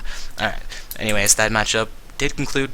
Team Rookie emerged victorious. We're going to have Team Rookies face off against Team Bronze 5s in this round 4. That is semi-finals game. And of course, if there are further shenanigans, we will see them, and we will know. Yes, the ominous tone. The ominous tone. Anyways, guys, our other semifinals matchup has already concluded. We did catch a fair amount of that on the stream. That matchup between 4 Saint Beasts and I Will Miss Jaja. I Will Miss Jaja moving on into the finals matchup, while 4 Saint Beasts will be playing against the losers of this matchup in the bronze match to determine the 3rd and 4th place titles for the evening. And with that, we are going to be into champion selection here. Again, this is Team Rookies on the blue side with Bronze 5s on the purple side. 2 very well-suited team names for this matchup. We'll see whose throws and whose plays are worse, I suppose. Though I do believe these are 2 mainly diamond or above teams. I unfortunately didn't take a quick look or a good look at all at the blue side's team's yellow. Though we did see that round 3 game with Bronze 5s where they fielded a mainly diamond team, I believe, with 1 challenger tier summoner. Seeing Warwick as the first ban coming out here, actually from the purple side. Team Rookies may have missed their first ban.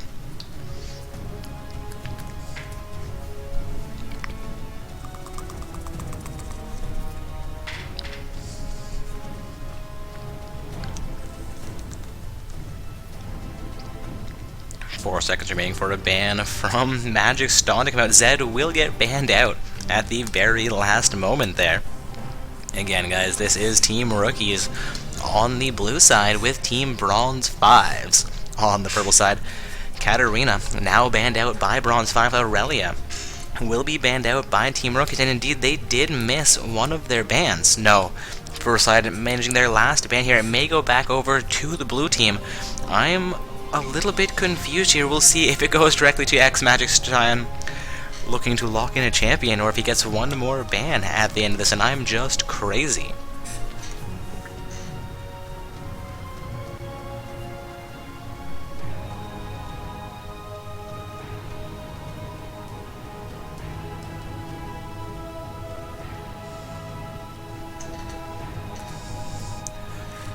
And yes, that will be a champion getting locked in by the blue team. They did miss one of their bans, which either could have been a give to their opponent saying, hey, we're going to win this hands down no matter what, or it could have been a huge mistake for their team. Again, this is a semi-finals matchup. Both teams are guaranteed some form of prizing. But whether you win or lose this matchup determines whether you're playing for the 1st or 2nd tier slots in the finals, or the 3rd and 4th place teams.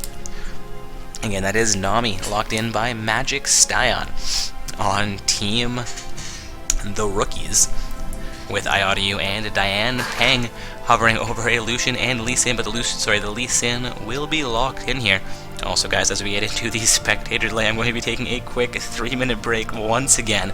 But as we get into the load screen and onto the Rift, I promise I shall return and hopefully do a little bit better than I've been doing the last matchup or so. And again, I do apologize for any deductions in quality this evening. Lucian will be locked in as well as the Lee Sin. We're going to see a Vi now hovered over by Team Rookies. Waiting on X-Ron T to select a champion. Vi has been locked in.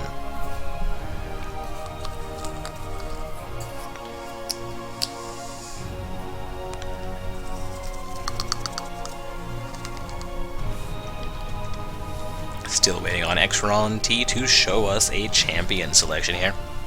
We could end up seeing Kate coming into the semifinals game. Have not seen Caitlyn played yet this evening, though she does lane and synergize fairly well with a Nami pick.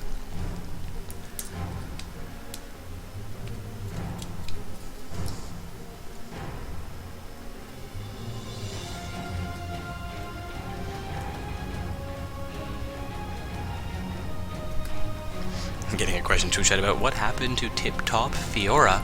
I do believe Tip Top Fiora shoutcasted for us 2 2 or 3 weeks ago or so. But then we had the American Thanksgiving, and he's gotten himself a job, which is unfortunately interfering with the casting schedule. He shall return for some future events, but we are not quite sure when. We also have 2 other new shoutcasters looking to join the Not So Stock Gaming team. Can look forward to having them come out to join us for at least a couple matches over, if not this weekend, then the next.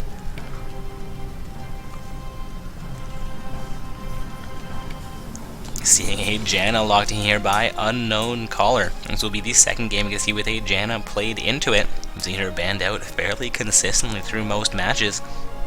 Also, Slow Jazz looking to lock in a Ribbon here for Team Bronze 5s. Again, guys, this is Team Rookies on the blue side with Team Bronze 5s on the purple side, looking for CLEJ and PKU to lock in their champions as well. CLEJ hovering over a potential Malphite pick with Vi locked in for the jungle. That will be Malphite in the top lane, should it be locked in. Also looking for a mid lane pick here, as both teams have selected their bottom, as we could see Sion in the top lane with Veigar as the top lane pick, potentially.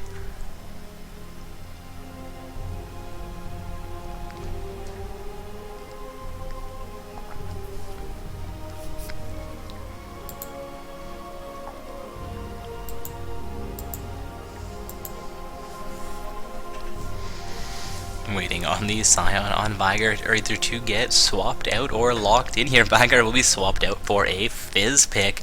Have not seen Fizz played all that much, but he's a very strong champion that we see banned out throughout most of the lower tiers of play.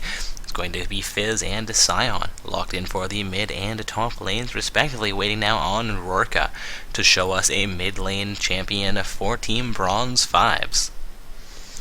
And also, guys, a brief reminder that as we get into the spectator delay for this game, I will be taking a brief break, and I'll be returning as we get ourselves into the load screen and onto the Rift. Rorka has about 30 seconds remaining to show us that champion, decide what she's going to be playing in the mid lane against PKU on the Fizz. Looks like we will have a Syndra potentially played by Team Bronze 5s into their mid lane. Of course, Syndra versus Fizz may not be a bad call for her, but it might be a little bit harder to land that Kraken for Orianna. Also, not the strongest choice into a Fizz, in my opinion, but we'll see how these two teams manage to play this one through.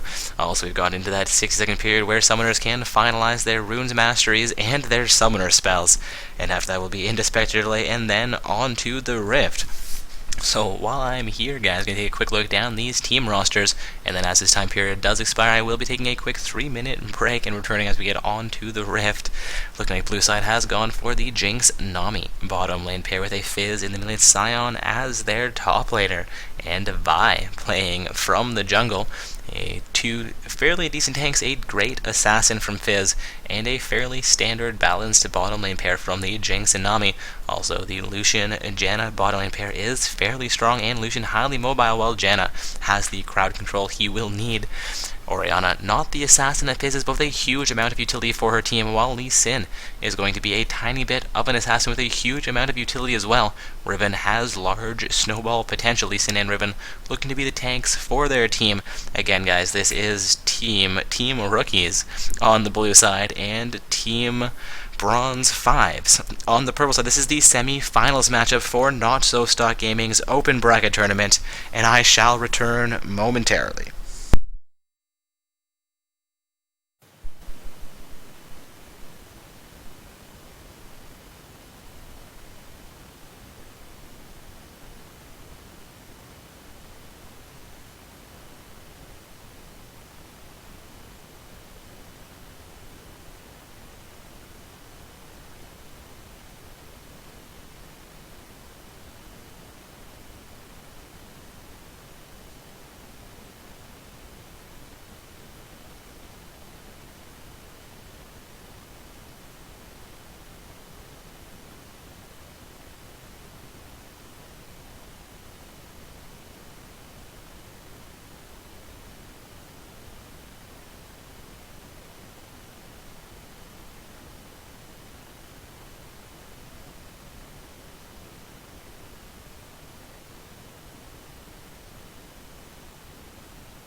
semi-finals matchup here.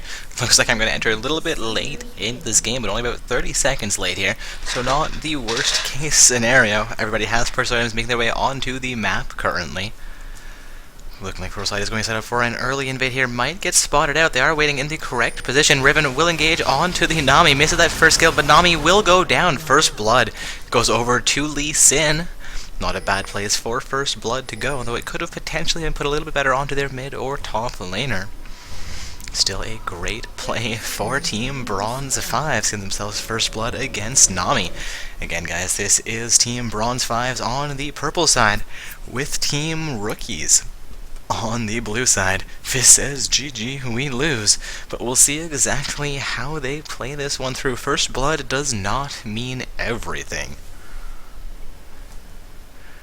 Lee Sin and Janna make their way back onto the map. Lucian looking like he remained with full health through that exchange, though Lee Sin may have taken a tiny bit of damage, and Janna decided that recalling was the best option as well. Orianna and Riven are on the upper half of the map defending the red buff from their for their team. All Sion may get cut out. Fizz looking to come in as well, while Riven tries to engage against the Sion. Does not quite have the mobility needed there, I suppose, and Orianna has entered into the mid lane while minions are about to enter lanes as well. 5 seconds for monster camps to spawn up.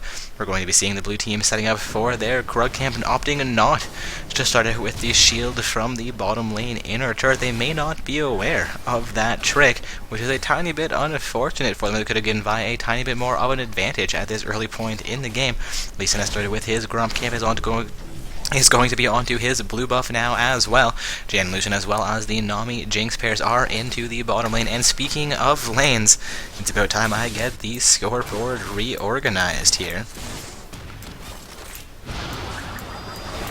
Alright, looks like that's pretty good. Riven with a 6 farm start to Sion's 2 farm, has a 5 farm advantage over the Sion at this point. Junglers are fairly even in their clear speed, while Orianna has exerted a small amount of dominance over the Fizz as well. Fizz and Sion both sitting with 2 farm apiece in the mid-bottom lane. Things are a little bit more even, though Janna and Lucian have zoned the Jinx Nami pair slightly onto their turret at this early point in the game. A pause will be coming out from the purple side here. Not quite sure what's just happened, but I ought to use the support from the purple side has paused the game and now unfortunately disconnected. Lucian says, Lagarino. Hopefully we see Janna reconnect Reno. Again, guys, this is round 4, the semi-finals of play for Not So Stock Gaming's open bracket tournament. We are currently watching Team Rookies playing from the blue side, and they're facing off against Team Bronze 5s playing from the purple side. If I recall that load screen correctly, the majority of both of these teams are currently in the Diamond tier, or at least they were roughly a month ago when the season ended. And about a minute of pause time tick down here, only about 3 minutes of game time. Take away that first blood. It did go out to the purple side, giving them a slight early advantage, as well as their laners doing very well in the top and mid lane at this early point. Sion and Fizz not being the greatest early game champions, but we'll see how things change up as we get into the mid and late game of this matchup. If we ever get back into this matchup, that is. Of course, I suspect that Janna will be returning momentarily, as this is our semi-finals game. These teams have competed throughout 2 or 3 rounds of play so far this evening.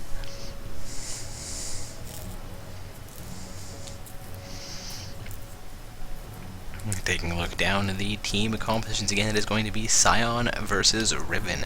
In the top lane, both of those being a fairly decent damage dealing champions with a huge amount of tank ability as well, depending on exactly how you build them. Everyone's going to be like, Riven is not a tank. You're right, Riven really isn't a tank, but seeing her build a little bit of off tank isn't all that surprising while she goes to damage. Sion, however, is a fairly large tank, but capable of doing fair amounts of damage as well.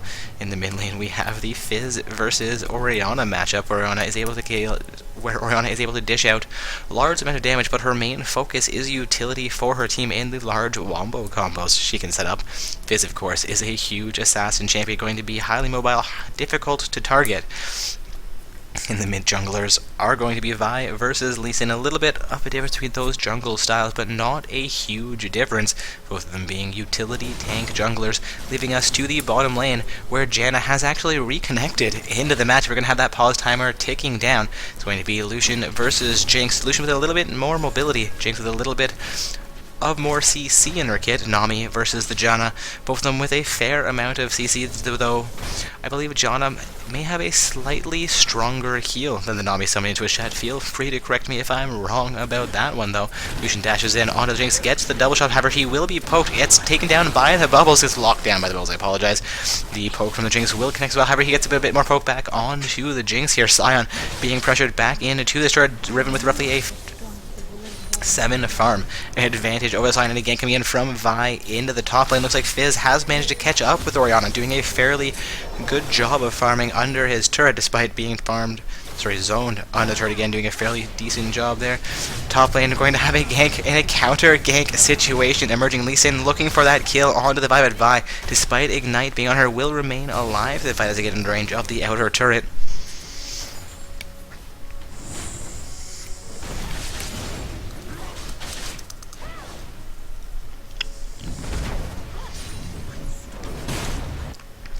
Sarge taking a huge chunk of Riven's HP away there.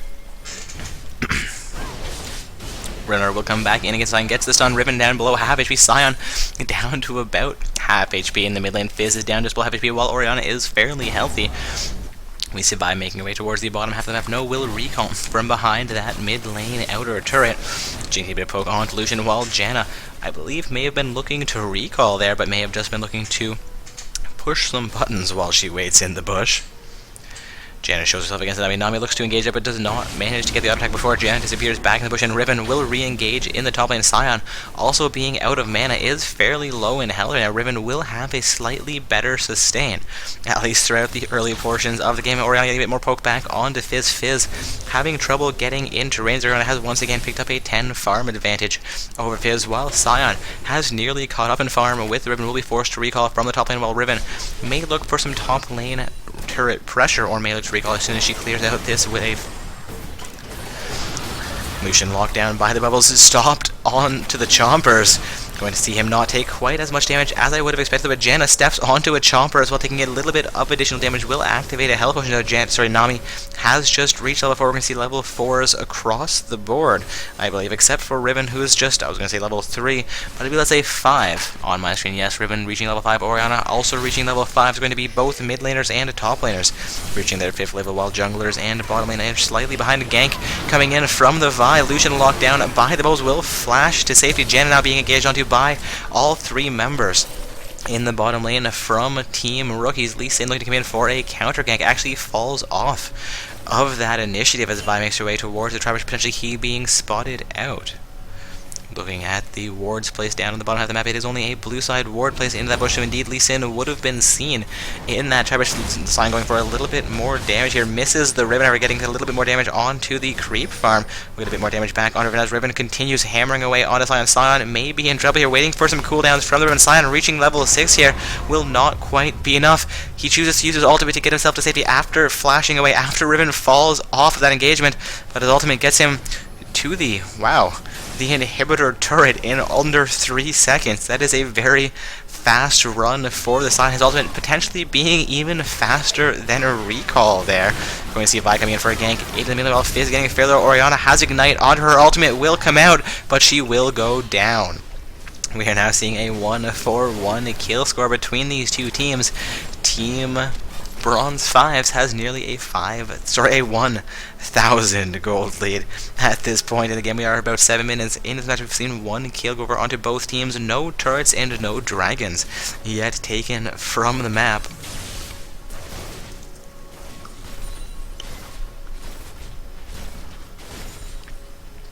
Taking a look once again down the scoreboard, Lee Sin has a slight slight jungle clear speed advantage over the Vi. The Vi has affected more ganks into lanes. We are seeing all laners on the girl side actually with a farm advantage over their counterparts on the blue team. Lucian with a 10 farm lead, Oriana with nearly a 20 farm lead, and the Ribbon with just around a 15 farm lead over her laning opposition. This is resulting in a 1,000 gold lead for Team Bronze 5s. It's not like to re-engage against Riven, but having a little bit of trouble in the top lane. Riven reaching level 6 here. Sion still level 6, poking out from the Jinx, not quite able to connect onto the Lucian. Lucian dashing away from the bullshit, and Janna will get caught out by the fight. Will continue. Neither side taking nearly as much pressure as I would expect, but Lee Sin coming out of nowhere for the gank, gets the ultimate onto Nami. Nami forced to flash to bubbles, will come through, do not quite connect on Lucian. A flash coming out, I believe, from Jinx as well there, or from the Lee Sin looking for the kill onto Nami. Yes, that was a Lee Sin flash coming out. Ribbon re-engaging onto Sion in the top lane. The Ignite has gone down. That's going to be a kill onto Sion, but something weird has just happened. I believe he may be a zombie. Ribbon comes back in and he will go down. I believe that was his passive being activated again. I'm not all that familiar with the Sion rework and what he is now capable. I've seen him played 4 or 5 times, but I've actually not even read up on his key. I've never had to play with or against one, so it's not really worked for nor against me, but I've seen him played a few times throughout the not-so-stock gaming terms. He does fairly well for his team, so seems to be a little bit more difficult to play with the new kit.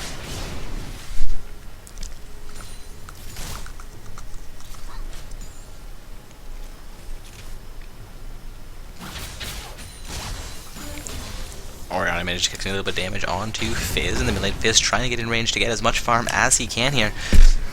He is sitting a fairly significant amount of farm down under on Ash. He has picked up a 30 farm lead in the mid lane. In the top lane, things are a little bit better for the blue team, where Riven has only a 20 farm lead over the Sion. In the bottom lane, things are even better for the blue team, where Lucian has only a 10 farm lead over the blue side, but things are not looking great so far for Team Rookies. They're going to need to turn things around, look to focus on their farm, focus on some heavy rotations maybe, and picking up as many kills and some objectives here.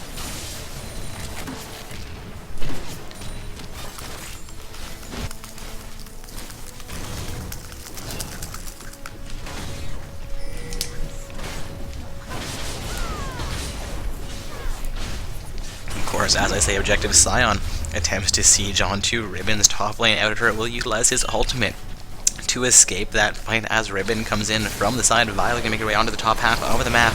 At least she will be going for that. Gromp is going to be hashing into the bottom lane as well here. The culling will come out from Lucian, doing a fair amount of damage onto the Jinx as well as onto Nami. Lee Sin coming in a little bit late for that gank, will not be able to pick up a kill for his team as Jinx and Nami effectively make their way back onto that bottom lane out of her, and nobody is quite yet high enough level or well enough equipped to begin diving these turrets. Looking like this will be the first dragon of the game at the 11-minute mark being set up for the Oriana coming in to assist. Her team going to be a 4-man dragon for the girl side. Jinx and Nami trying to contest that, but will not be successful as Lee Sin manages to finish off Dragon. Riven managing to survive in the top lane, as well as Vi comes in for a gank. The Sion and Vi doing a fair amount of work, but Riven getting towards her turret has survived, and Jinx in the bottom and takes a little bit more pressure than she was ready to handle. And Jinx will go down, and are seeing a 3-for-1 kill score in favor of Team Bronze 5s.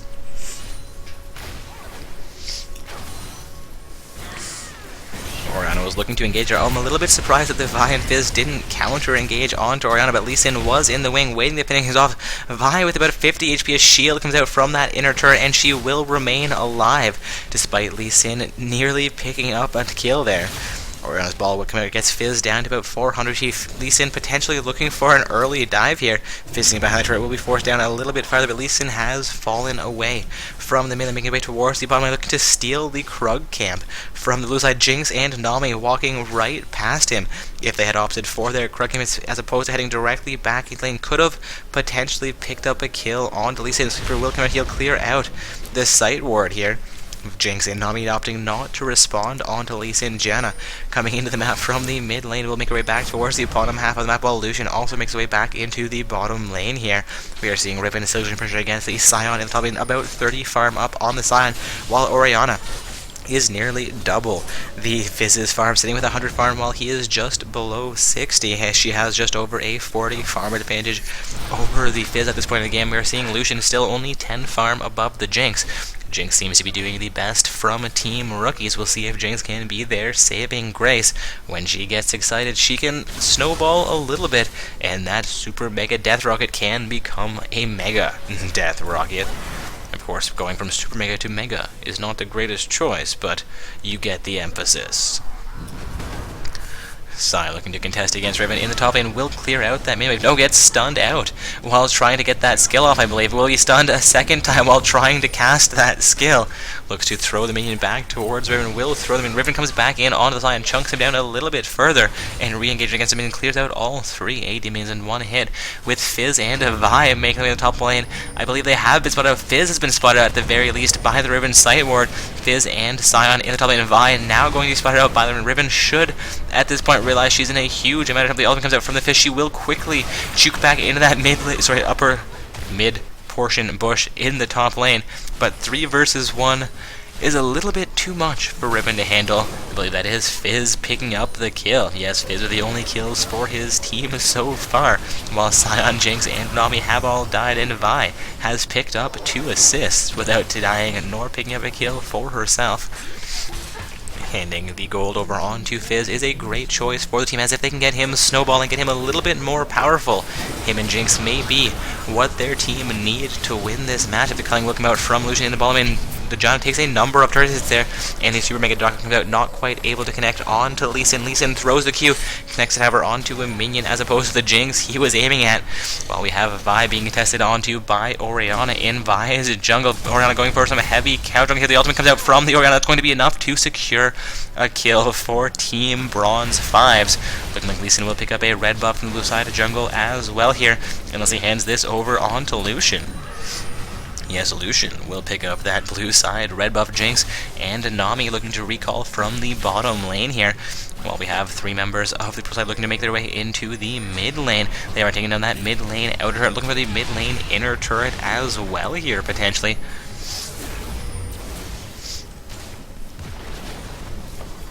We have 3 members of Team Bronze 5 sieging on the mid lane inner turret. The turret is down to about a quarter. We see Fizz will engage onto the Orianna. Quickly dodges away from the Janna's Q. Lee Sin looking for a turret dive here. Jumps away onto into safety.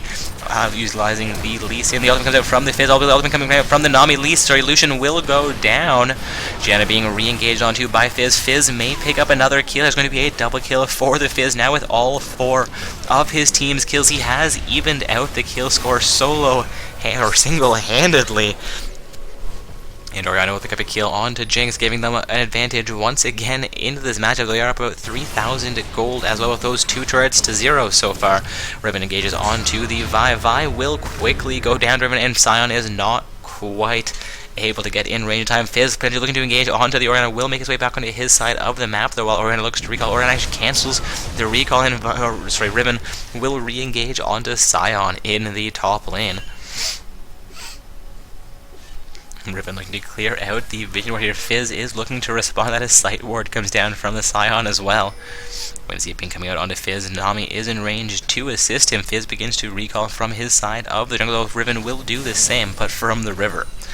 Looking like Lucian is looking for that bottom lane outer turret. Jinx has done a great job of defending it so far.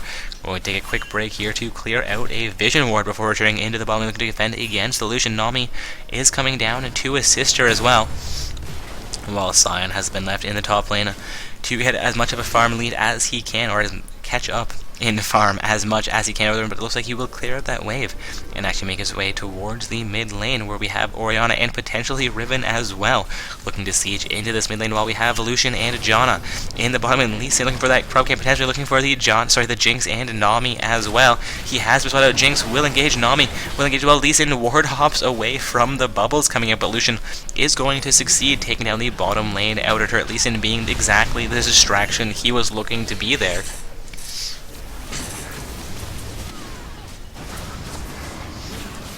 We're also seeing Team Bronze 5 set up for their second dragon of the game here. This will go down to Team Bronze 5. That's the purple team picking up their second dragon here at the 17-minute mark in the game. Currently 6 kills to 4 there, 3 turrets to 0 as well. Riven looking to engage against the Fizz. Fizz looking to re-engage against the Riven. He still has his pole available. He will get stunned out by the Riven. The pole will come through.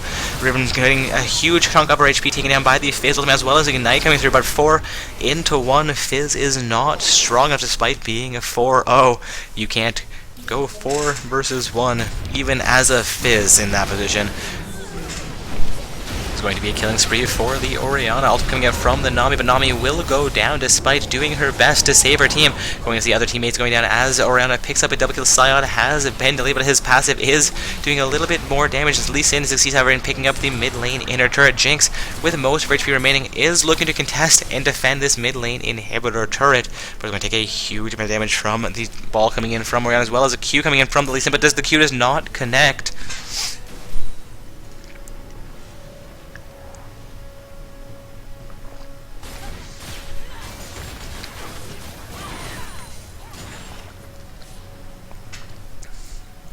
Again, guys, this is the semi-finals matchup for Not So Stock Gaming's Open Bracket Tournament. We have Team The Rookies on the blue side with Team Bronze 5s on the purple side. So far, we are seeing Bronze 5s exert dominance into this matchup. They are double Team Rookies kill score, and they are 4 turrets to 0, as well as 2 dragons to 0. Baron can get the map in roughly 1 minute and 15 seconds. I'm curious if they'll try and set up for a 20-minute Baron as well here.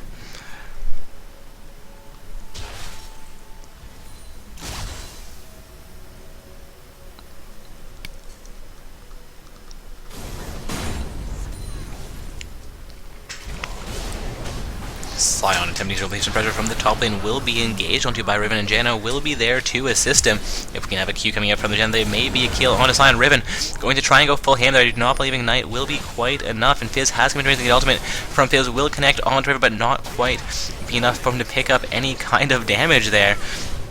Seeing Riven quickly regen back to full HP with assistance from the Janna, as well as a little bit of lifesteal, I believe. Riven looking to re-engage onto Fizz here behind that inner turret. Is in a 1 versus 3 situation, though, if she chooses to get it. Lucian, however, finishes off the mid lane, the top lane.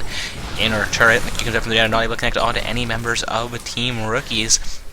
We have 4 members of Team Rookies now into the top lane. We defend this top lane inhibitor turret. The bottom lane, the only lane with an inner turret now remaining on the map for them. We are 5 turrets, 0, 10 kills to 5. Team Bronze 5s has nearly a 10,000 gold lead as we reach the 20-minute mark in this game.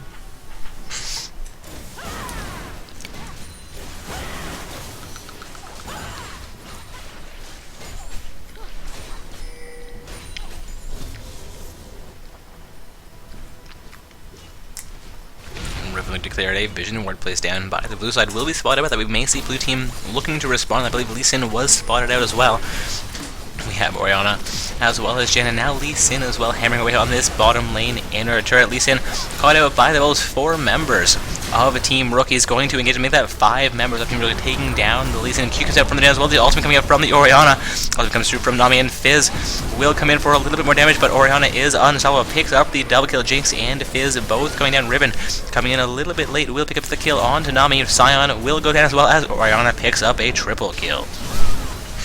Vi making her way back in the base will look to defend that inhibitor turret potentially, but we may see the first inhibitor going down in this next exchange. Looks like Vi will make her way back to the pool. Blue side pinging out the bottom lane inhibitor turret. The inhibitor turret will quickly go down though. Vi not able to get there in range. Jinx coming back up on the map. Nami up in about 3 seconds. The inhibitor down to a quarter HP. Poke coming up from the Jinx, not quite able to connect on the inhibitor will go down. That's going to be the first inhibitor of the game, and being a bottom lane inhibitor is a great one for Team Bronze 5s to take. As we've heard from some of our higher level shoutcasters, when you take down a bottom lane inhibitor, it is the farthest inhibitor from the Baron pit. So having those 2 minions spawning into the bottom lane forces at least 1 member of your opposing team to be more or less responding to that constantly. So you're going to be in a 4 versus 5 situation should you set up for a Baron play. Of course, you make a pick, it's even better when you end up in a 3 versus 5 situation. Again, guys, that bottom lane inhibitor can be key to can be key to setting up for your first Baron of the game. And with that, we are seeing Baron being pinged out by the pro side of Sight Ward, or Vision Ward has gone down into that Baron side Pixel Bush. Sight Ward coming out from Nami into their side of the map as well, looking to defend against a potential Baron play being made here by Team Bronze 5s.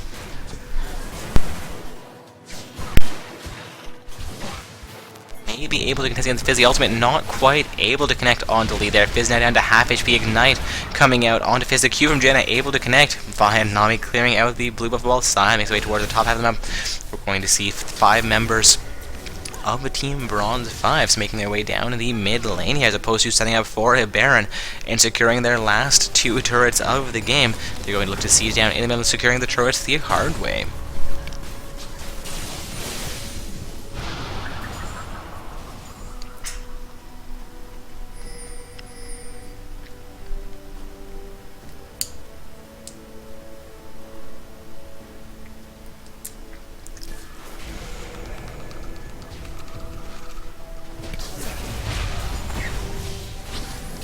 Looks like Bronze 5s will set up for their 3rd dragon of the game here. It looks like it will go down uncontested as well. Riven making way up in the top lane. We could see Bronze 5s looking to make their next play against that top lane inhibitor turret. Of course, that turret being the farthest turret from the bottom lane inhibitor, which they have already taken down, is again a great play for them to attempt to make it. They're not going to go for Baron, though Janna will look for some vision control around the Baron pit. Clears out a Sight Ward placed down by the blue team. Purple Side's ping have come out towards that Baron pit. Once again, we could see them setting up for this Baron play, looking to end the game here.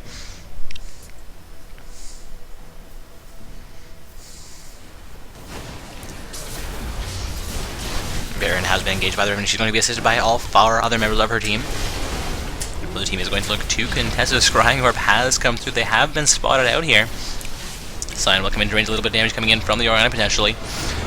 Now have all 4 members of the blue team coming in ready to contest, but Lee Sin will finish off the Baron. Sion going full ham, trying to contest it by, it's going to be the first summoner 2, and going to be a 1-4-0 exchange point. Make that 2 for 0, 3 for 0, make that 5-4-0. That is going to be the game, folks, in favor of Team Bronze 5s.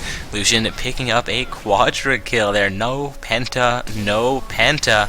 Riven begins to face tank the point lane inhibitor turret, while the rest of her team makes their way around the turret, making their way into the base of the blue side. Vi back up in 1 short second. Nami and Jinx in 5 more seconds. The first turret, first Nexus turret will go down. Second Nexus turret down to down to Corey. Second Nexus turret will go down. Vi taking a huge amount of pressure that this will be a successful siege. No.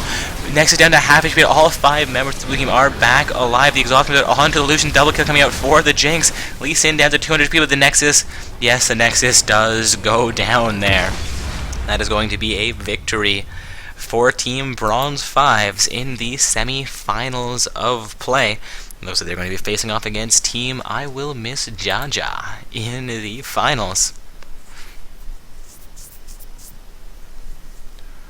Whew. Looks like my poor computer may not be handling the stream tonight as well as it normally does. Looking for League to get itself unglitched. Come on, League. I know my RAM and processor aren't keeping up with you the way they want to, but don't do this to us now. Again, guys, that was the matchup between Team Bronze 5s on the purple side and Team Rookies on the blue side. Team Rookies moving on into the bronze matchup of tonight's main event, where they're going to be facing off against 4 Saint Beasts, while Bronze 5s have moved themselves into the finals matchup. For tonight's tournament, they're going to be facing off against Team I Will Miss Jaja. Again, guys, this finals match is our round 5, our 5th game of tonight's tournament.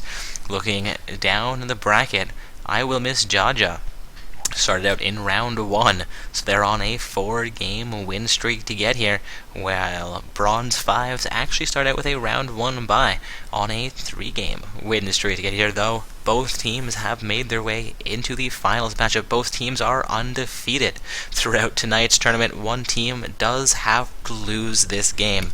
We'll see who ends up as our first place team and who goes home in second.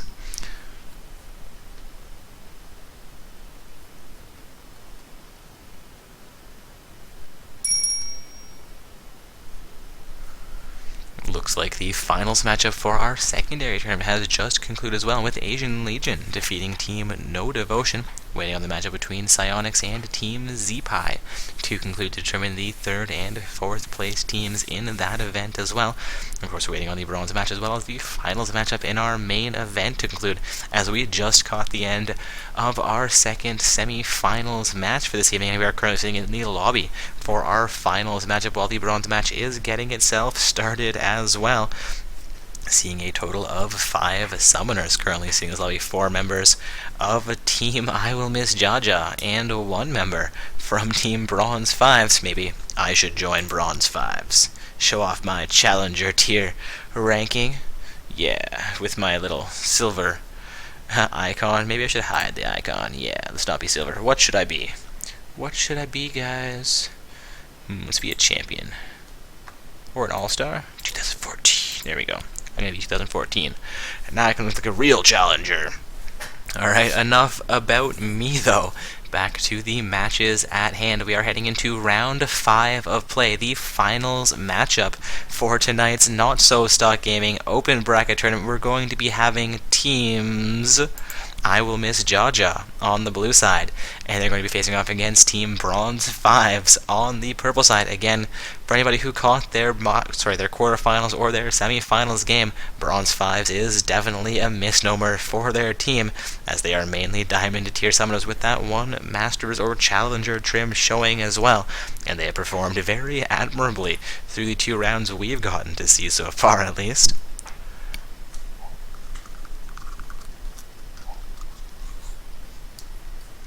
Alright, seeing everybody slowly making their way into this lobby, waiting on one more summoner from Team Bronze 5s. We have all 5 summoners from Team I Will Miss Jaja waiting on the blue side of the map here.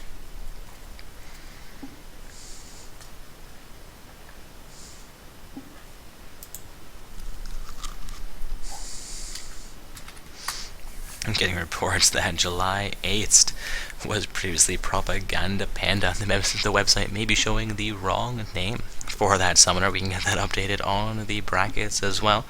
Of course, you are allowed to change your name before a tournament, but after you win a tournament, while you are waiting for your prizes, if you change your name, it can cause delays, as Riot will say, hey, this guy you reported doesn't exist. And I'll be like, Riot, check your records. They just changed their name. And they'll be like, oh, okay, and then you get your prizes. But in that exchange, it can take anywhere from a week to 2 weeks for them to respond to their support tickets, so it does lead to additional delays to those members receiving their prizing. Of course, normally Riot is going to accurately prize out the remainder of that event, just delaying the one summoner for the most time. But we have had actually caused minor delays for overall events in the past as well. Of course, we do try to get those sorted out as quickly as possible.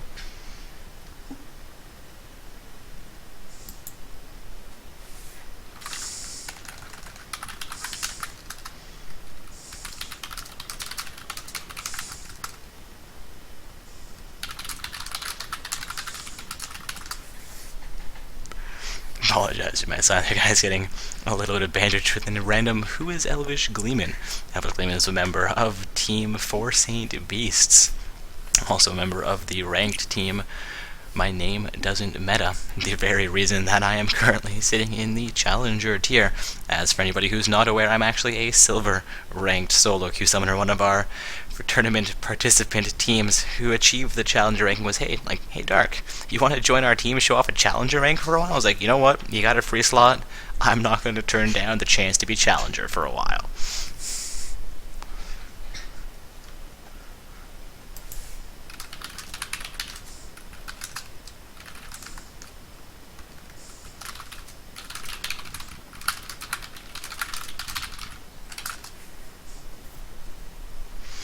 Alright, looking to get this matchup started, looking at the blue side of this map, seeing 2 current Challenger tier rankings. Not quite sure if those are team or solo ranks. We can take a quick look as we're waiting for the matchup to start.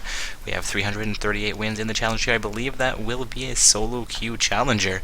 Yes, that will be a solo queue Challenger with a Diamond 1 ranked teams and Master tier in 3s for XXS SMG 420 MLG.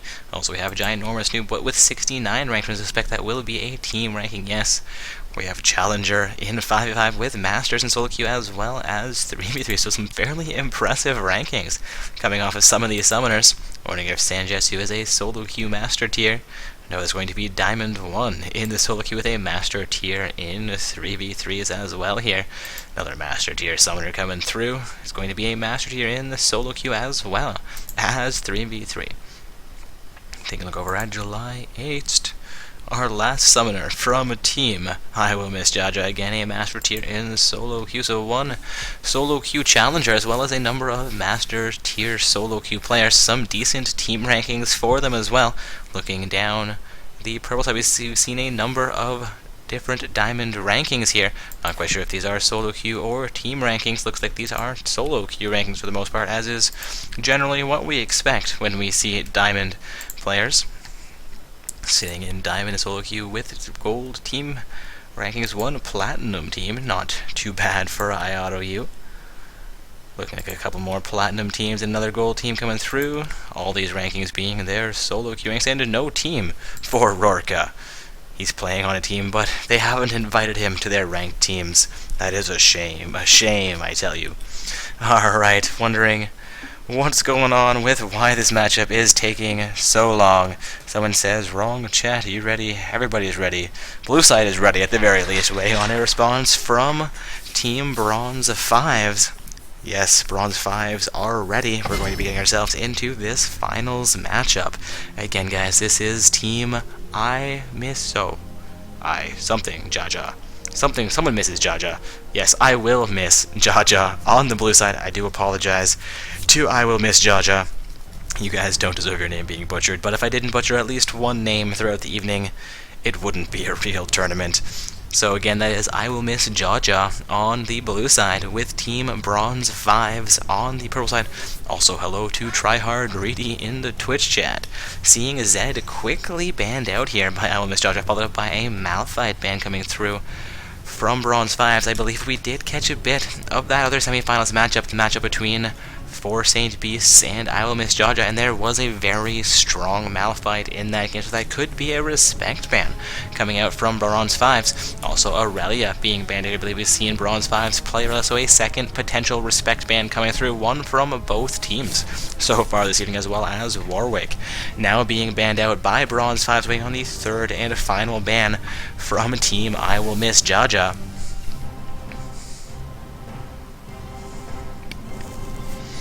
Again, guys, we are into our finals matchup for this evening. We have Team I Will Miss Jaja playing on the blue side with Team Bronze 5s on the purple side. I can get the bracket posted back into Twitch chat for everybody. I apologize, I have not been as diligent as normal keeping that posted. We are seeing Fizz and Pantheon now banned out. We've seen Warwick and Pantheon banned out fairly consistently throughout most rounds of play, though I believe we got to see one game with Pantheon in it. Fizz has been banned out at least twice and played at least once tonight as well.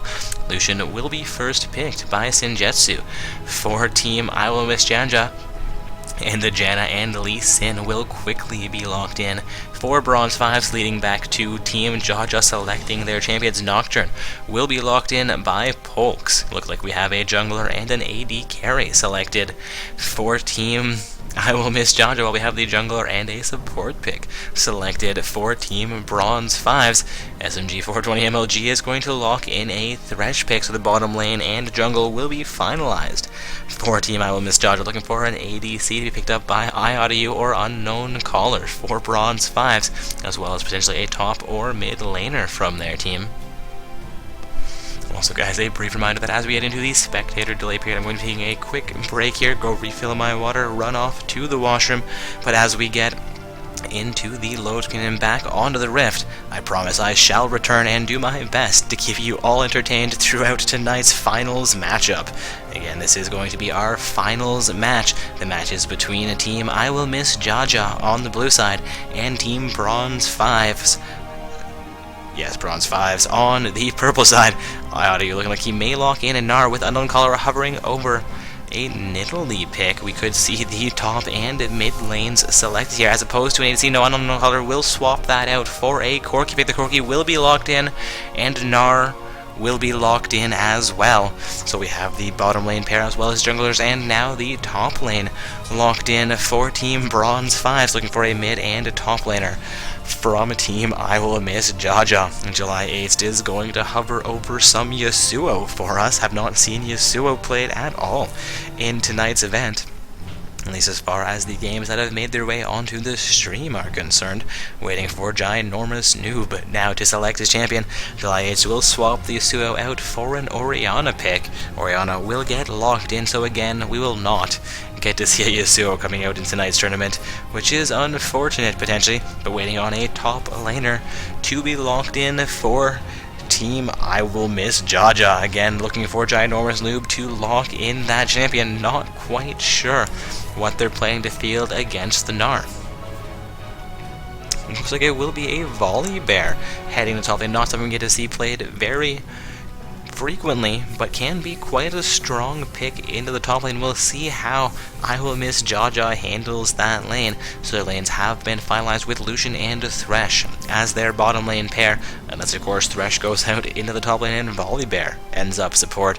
But that would be a little bit more cheese than I think they're really wanting to bring out into this finals matchup. So again, it's going to be Lucian and Thresh as the bottom lane, Nocturne as the jungler with Orianna in the mid lane, and Volley Bear as their top laner. We have seen Bronze 5 lock in 4 champions so far as well, looking for a mid laner to come out from the Summoner Rorka with this champion selection. We're going to have a Corki Janna bottom lane pair. 4 Team Bronze 5s with Lee Sin in the jungle, Gnar as their top laner, and now Syndra being locked in will be the mid lane for Team Bronze 5s. These guys have now 60 seconds or 45 seconds, as I'm a little bit behind myself, to finalize their runes masteries and their summoner spells, as well as trade around those champions, and it'll be into that 3-minute spectator delay period, where again I will be taking a quick break, but I shall return, I do promise that. And we're going to be heading into the finals matchup for tonight's Not So Stuck Gaming Open Bracket Tournament. Again, this finals matchup is going to be between Team I Will Miss Jaja on the blue side with Bronze 5s on the purple side. We're going to have a Lucian Thresh pair facing off against a Corki Janna pair in the bottom. In the middle, there's going to be a Orianna versus Syndra matchup. Top lane will be Volley Bear into Gnar, and the junglers are going to be Nocturne versus Lee Sin. But with that, we have reached our spectator delay period, so I shall return shortly.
across these skins and trim, seeing an all-challenger Masters tier team coming out from the blue side with the all-diamond, aside from that one Masters trimmed summoner on Unknown Caller, though all of them are showing diamond tier as their current ratings.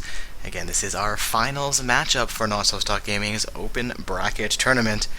We have teams I Will Miss Jaja playing on the blue side, and Team Bronze 5s playing on the purple side.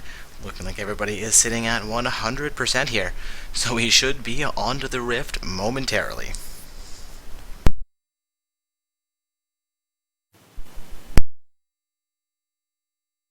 Skins for these summoners. Looks like only Nocturne from the blue team lacking a skin for his champion, though Corki and Gnar are in the same position. And as I drone on, we are going to actually load into the game a few seconds late once again.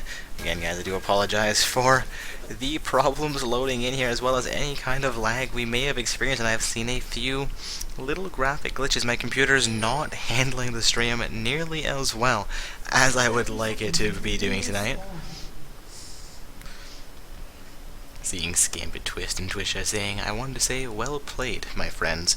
Indeed, all matches are generally fairly well played, unless they're not fun, but we do try to avoid VM and toxicity, making as many matches as possible, as fun as possible. So I'm glad you enjoyed the tournament tonight. At least I'm assuming that's what your message means. Also, the matchup at hand, guys. Again, this is our finals match. We have I Will Miss Jaja on the blue side with Bronze 5s.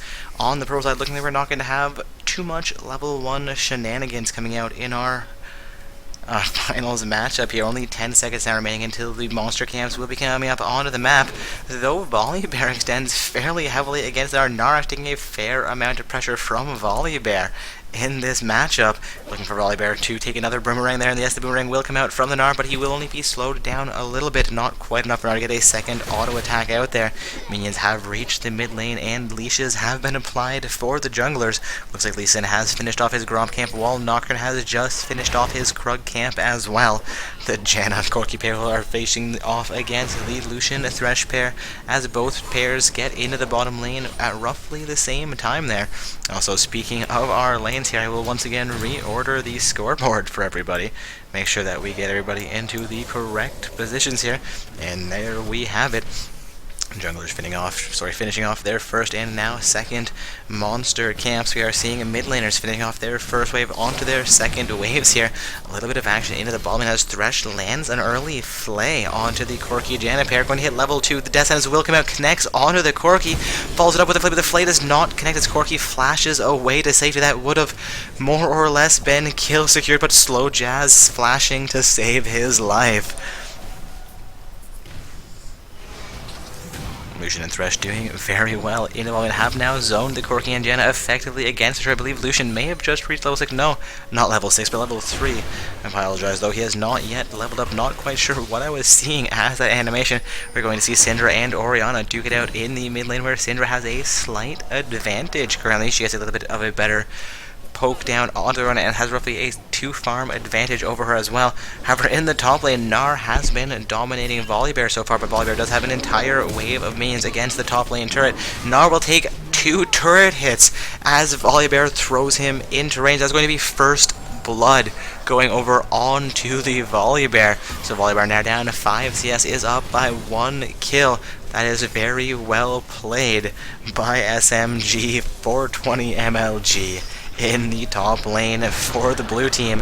Again, guys, this is our finals matchup. The blue team is Team I Will Miss Jaja. In the purple side is Bronze 5. There's going to be a gank in the mid. Orianna down to about 200 feet. The Ignite not quite enough to finish off. Lee Sin will take 1 turret hit for that, but they fall off their engagement. Syndra will be alone in the mid lane for at least a moment here, able to look and get a little bit more of a farm control. Corki is forced to Valkyrie away. The Destins will come out connecting onto Janna. Lucian gets fairly low here. The Gatling coming out from the Corki, keeping Lucian out of this fight. Thresh coming back in with the Flay Ignite coming out on the Corki, shit coming out from the Janna, but Corki will remain alive to the fight. Lucian and Thresh getting fairly low here. Thresh standing under a purple side ward, may not be aware of that. Also, we've now seen Nocturne make his way into the mid. Orianna, I thought, would have recalled after that strong yank coming in from Lee Sin, but has maintained her presence in the mid lane, now looking to recall while Nocturne is actually going to leave the mid lane as well. Syndra may push back towards that mid lane outer turret, though Nocturne has opted to go for his Raptor Camp, may make his way back into the mid. Lee Sin is into the bottom lane, jumps onto the end. The Q comes up from the Janna onto the Lucian. Lucian, I believe, has just utilized his heal to stay alive. That was a perfectly timed heal by Lucian. I guess Lee Sin considers the heal enough for his gank to be successful, or is just taking a little bit too much pressure, seeing him sitting without 200 HP before he gets a little bit of regen from the farm he's taking.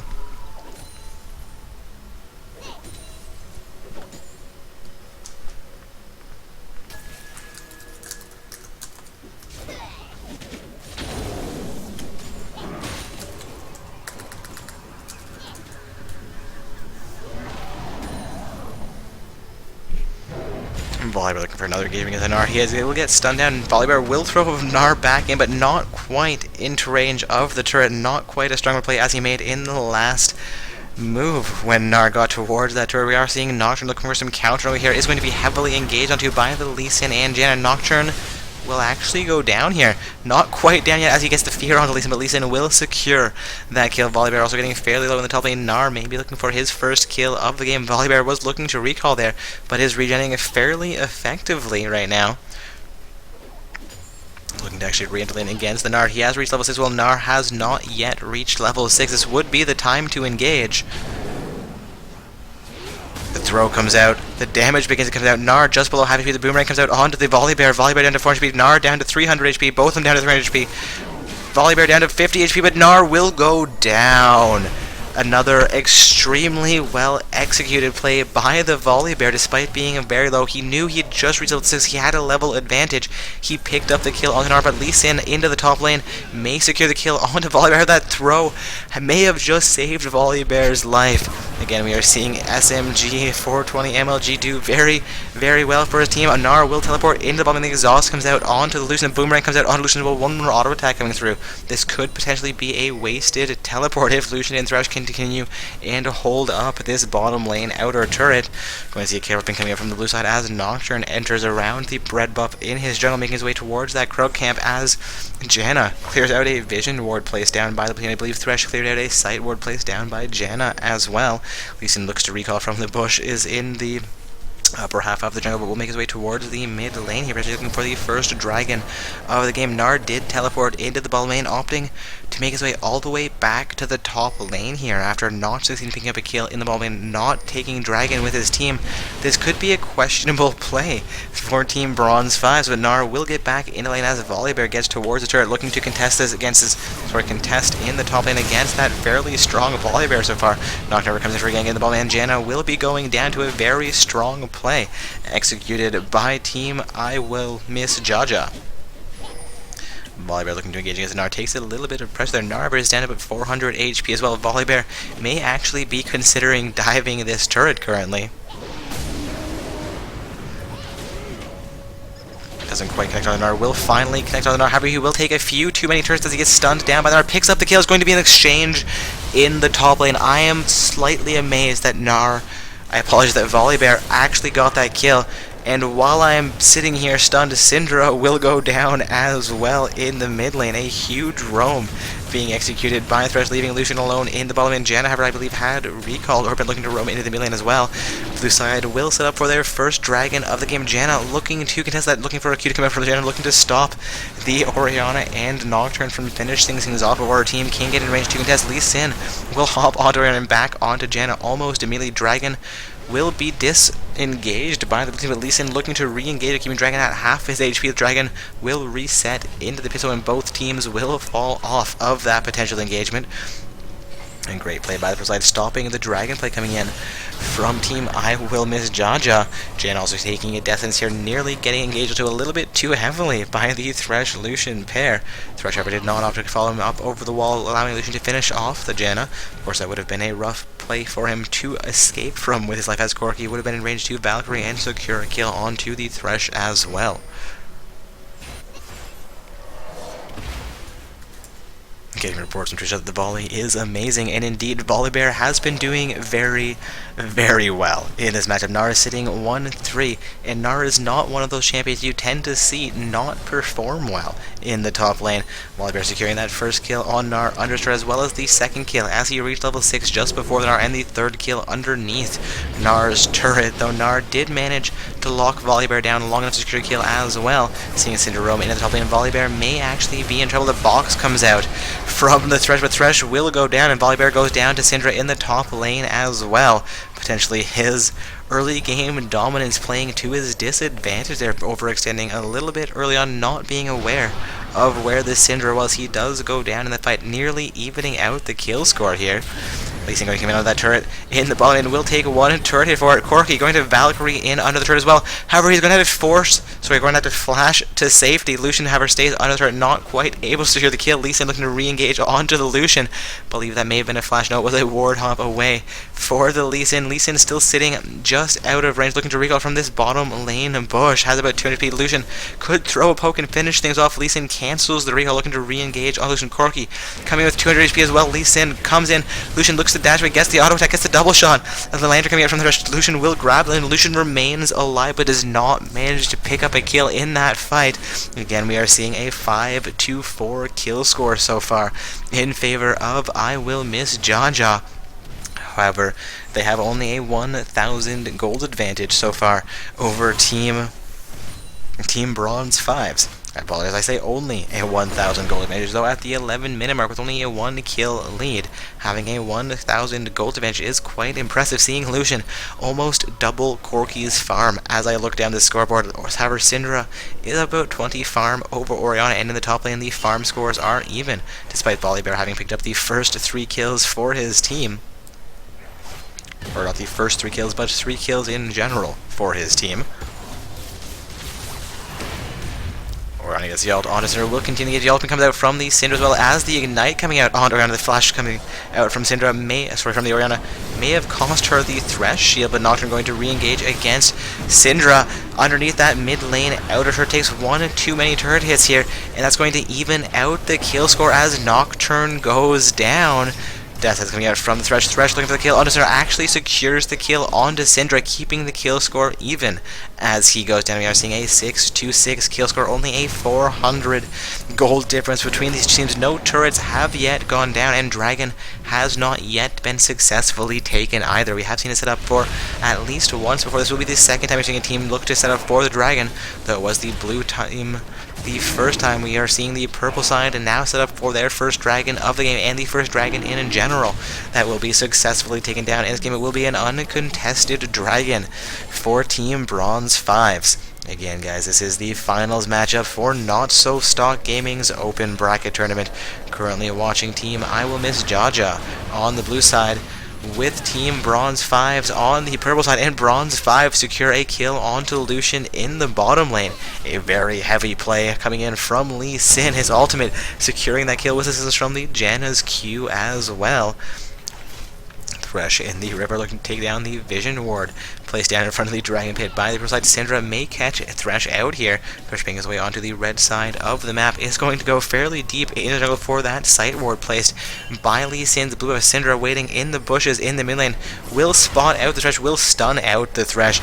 Does not quite get as much damage as I would have expected, but Thresh now down to having the box has come out. Syndra down to 200 HP as Orianna has come in to assist.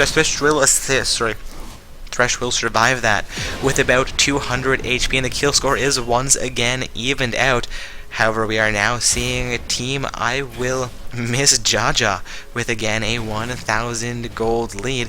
It was down to a 400 gold lead, but after those last couple plays, they have re-secured 1,000 gold to their advantage. Volibear also getting a fair amount of pressure against this top lane outer turret. At least coming in for a gank into the top lane will be ambushed by a waiting Nocturne. Nart coming in to assist the Lee Sin. Nocturne will fall off that engagement. Volibear going to come back in. Nocturne, however, begins to recall, and Volibear will fall off of that pursuit. Potentially returning back into the top lane here, looking to get as much damage onto that top lane outer turret as he possibly can.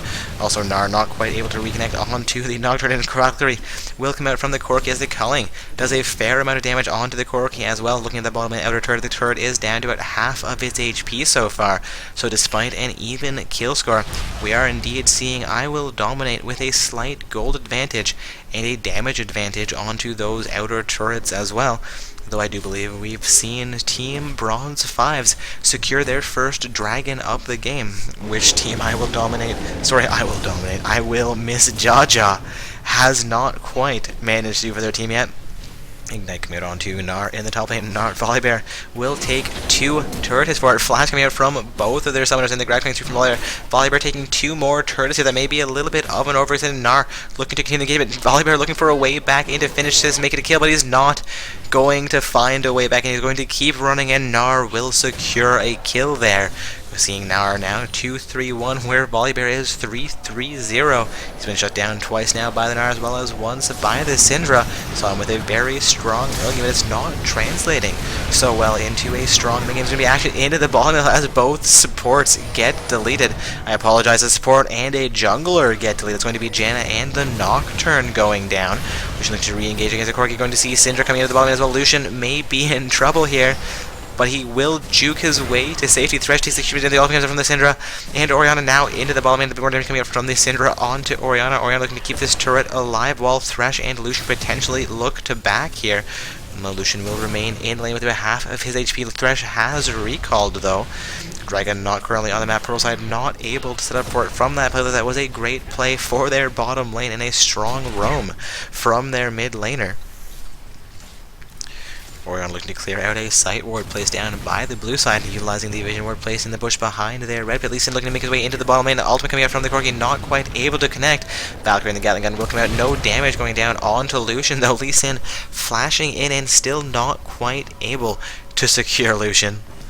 Janna now into the bottom lane as well. Lee Sin will begin to recall while Lucian does the same. Threshold is looking to roam himself into the mid lane here. Could secure a kill against Syndra with assistance from the Orianna. Death Sentence not quite tricky. The Lantern has come out. The Flake comes through. The Death Sentence now comes through. The ultimate from the Orianna connects as well, but Syndra has about 300 HP remaining, but now has no HP remaining as one more ball comes through from Orianna. Seeing Orianna sitting at 3-0-1, Syndra at 2-4-1. Orianna is doing very, very well.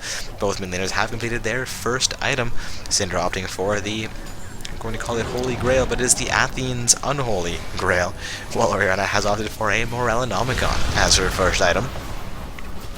Lisa looking to defend this mid lane against a 3-man siege coming in from Team I Will Miss Jaja, while Gnar and Volibear continue to duke it out in the top lane. Volibear taking a little bit more pressure from Gnar now than he was previously, and Lucian has succeeded pushing into the bottom lane outer turret. Not really split pushing when it's in your lane, but still a great push by Lucian securing the first turret for his team, though we have seen the top lane outer turret go down to Gnar earlier. I'm not quite sure how I missed that play occurring. Looking at the scoreboard here, we are 1 turret for 1, 9 kills for 9. However, I Will Miss Jaja has nearly a 2,000 gold lead so far. Looking down the scoreboard, Lucian has roughly a 50 farm lead over the Corki, but the mid laner and the top laners are fairly even, less than a 5 farm difference between both of them. In the jungle, things are fairly even as well. Nocturne less than a 10 farm lead over Lee Sin. Thresh, however, does have a 15 farm lead or so over the Janna.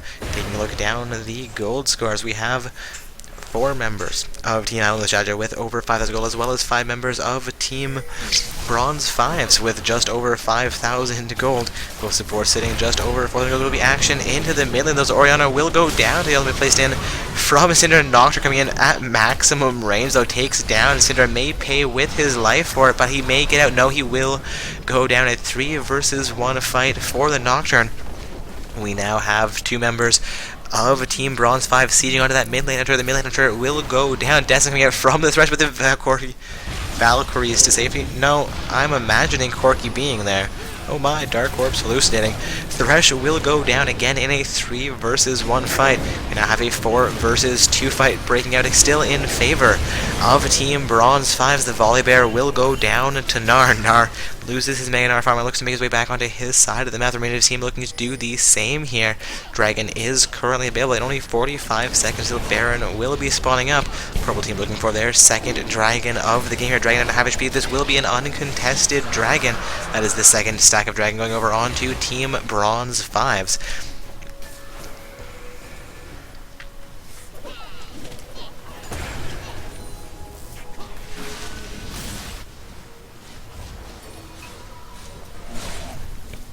Taking a brief look over at our brackets, looks like our secondary tournament has officially concluded. Asian Legion in first place, No Devotion in second place, Team Zeepai in third, and Psionics as our fourth place team this evening for our secondary tournament. Of course, the main event is still underway. Looking at this bracket, both our finals match and our bronze match are still looking as they would have started at the same time, but they will end more or less in a similar fashion. Lee Sin picking out the blue, looking to hand that over onto his mid laner here. Taking a look down this scoreboard, we are now seeing an advantage for Team Bronze 5s. They are 2 turrets, I was going to say to 1, but Volibear secures that top lane outer turret, evening out the turret score. However, they are still up 3 kills over Team I Will Miss Jaja with that 13-10 kill score in favor of Team Bronze 5s. We have seen the gold score be evened out here. So again, when the turret and kill scores were even, we had Team I Will Miss Jaja with a slight gold advantage, up to 2,000 gold advantage at their greatest so far in this matchup. But now that the turret score is even out and the kill score is going over to Team Bronze 5s, we're actually seeing an even gold score in the match.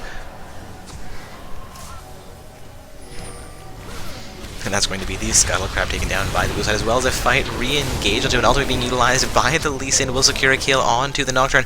Volibear goes down here as well, now seeing a 15-10 kill score. Destin's in a fight coming out, trying to keep the Lucian alive. The Lantern coming through as well, again, keeping Lucian alive through this fight. Lucian ever down to about 300 HP. Thresh still with about 400 or 500 HP. The Destin's comes out once again, not quite able to connect onto enemy members of Bronze 5. This Thresh has been doing very well for his team, but not quite well enough to give them what they need here, as Bronze 5 have taken down their first inner turret of the game. That's going to be both the mid lane, outer, and inner turrets going down, while the blue side does have their bottom lane outer turret. That's going to be the third turret of the game in favor of Team Bronze 5, leaving a 3-4-2 turret score for an overall 5 turrets removed from the map. We've seen the bottom and top lane turrets go down to Team I Will Miss Jaja, while we have had the top lane outer and mid lane outer turrets going down to Team Bronze 5. They've also secured that mid lane inner turret for themselves. They are 2 dragons to 0, as well as 15 kills to 11. Super coming out from the Jenna. She will clear out the site ward placed down into the pixel bush by I Will Miss Jaja.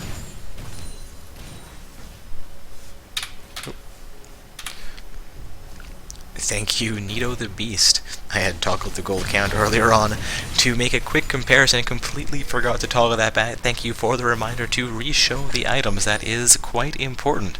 Knowing what summoners are opting to buy on their champions can greatly affect what you think of how players should be interacting and where they're going in the match. Of course, while I'm battling on Nocturne, engaged onto the Gen, and the Destiny from the rest, but not quite able to connect. The Nocturne will go down. That's another kill. Going over onto Team Bronze 5. Thresh looking to flash over the wall from the Dragon Pit will succeed, I believe, in securing his life once again.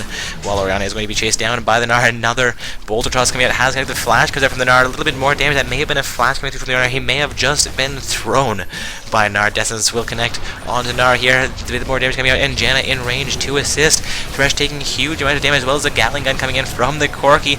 Culling coming out from the Lucian as well here. Going to be more action into the top lane, where Lee Sin and Volibear are duking out. Volibear looking to split push down into that top lane inner turret.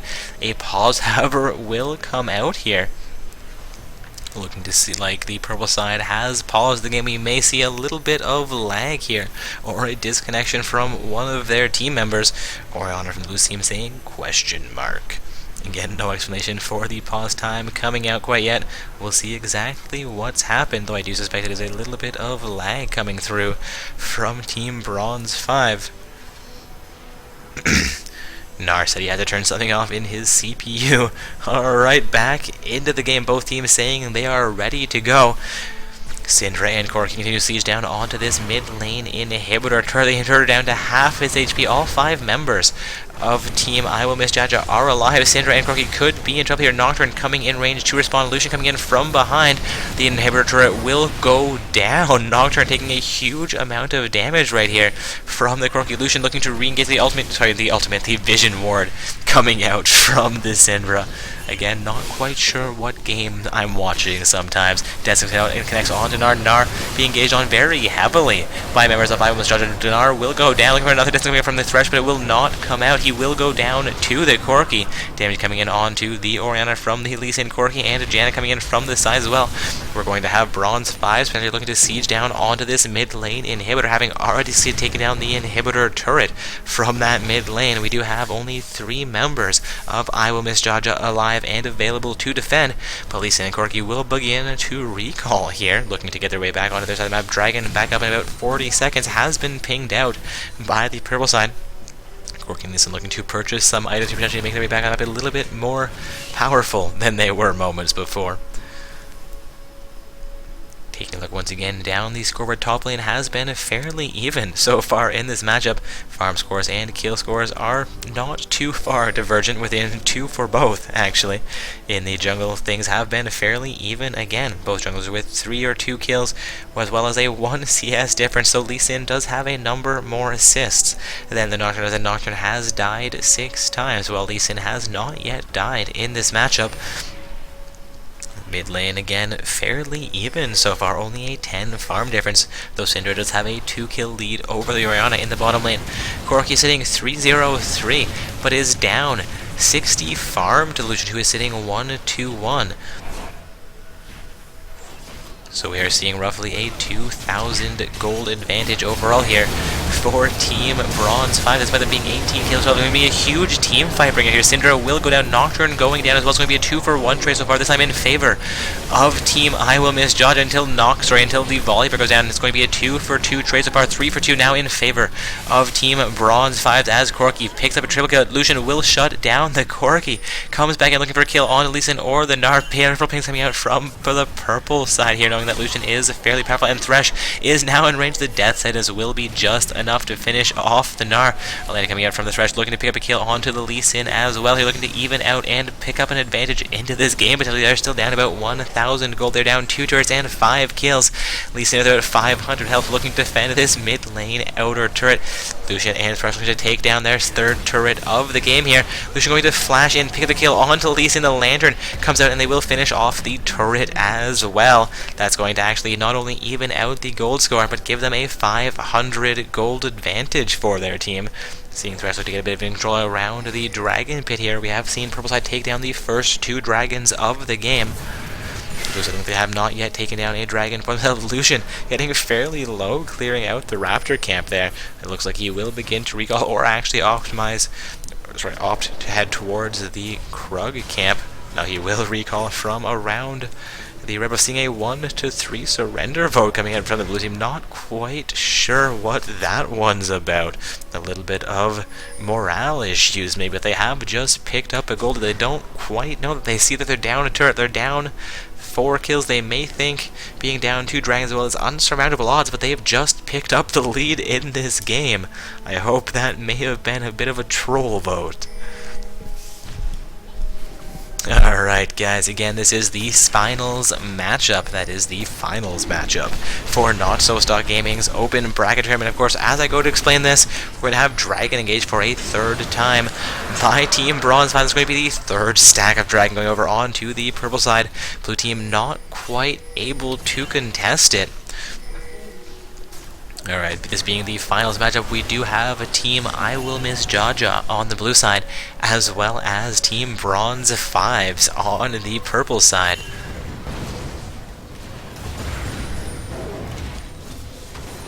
Comments about some of the mechanics from Lucian in the Twitch chat. Indeed, that is why these guys are all Masters and Challenger on the blue team, while purple side is somehow only Diamond, seeing Corky with a 6-1-3 kill score. Both teams have been exerting some strong plays and great mechanics, as well as decision-making abilities throughout this matchup. This is the finals match, where the blue side has emerged victorious through 4 rounds of play so far, while the purple side has emerged victorious through 3 rounds of play. One team does unfortunately need to go home in the second place, so somebody will have to eventually lose this matchup. Neither team really wants it to be them.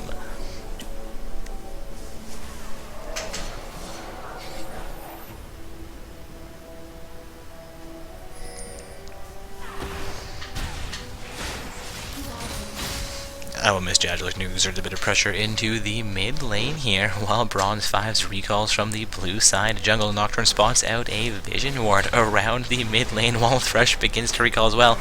I believe Nocturne will be going for a little bit more vision control, spots out a second Vision Ward. A sweeper will come out from the Orianna.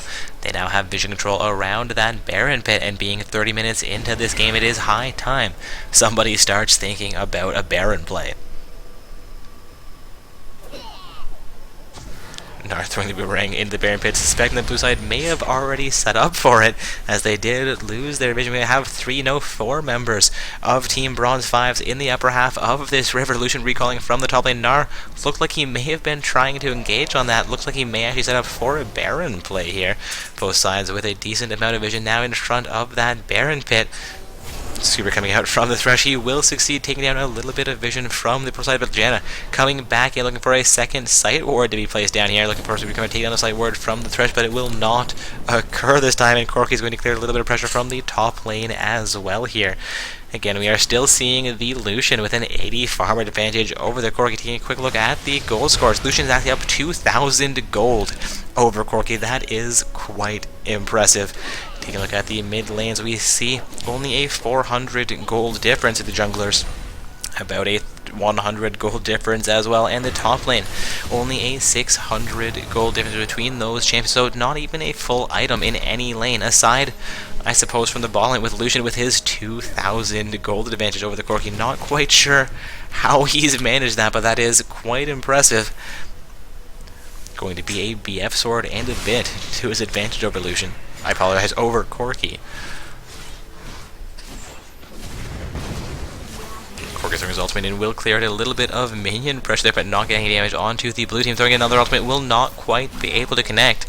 Nocturne looking to make his way a little bit faster back onto his side of the half. We have 4 members of Team I Will Miss Judge looking to defend the mid lane. We have 4 members of Team Bronze 5s.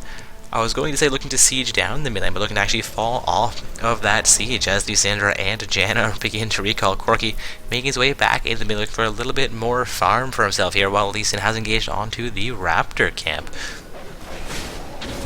Volley and the Nocturne will quickly clear out this Wolf camp before returning into lanes potentially.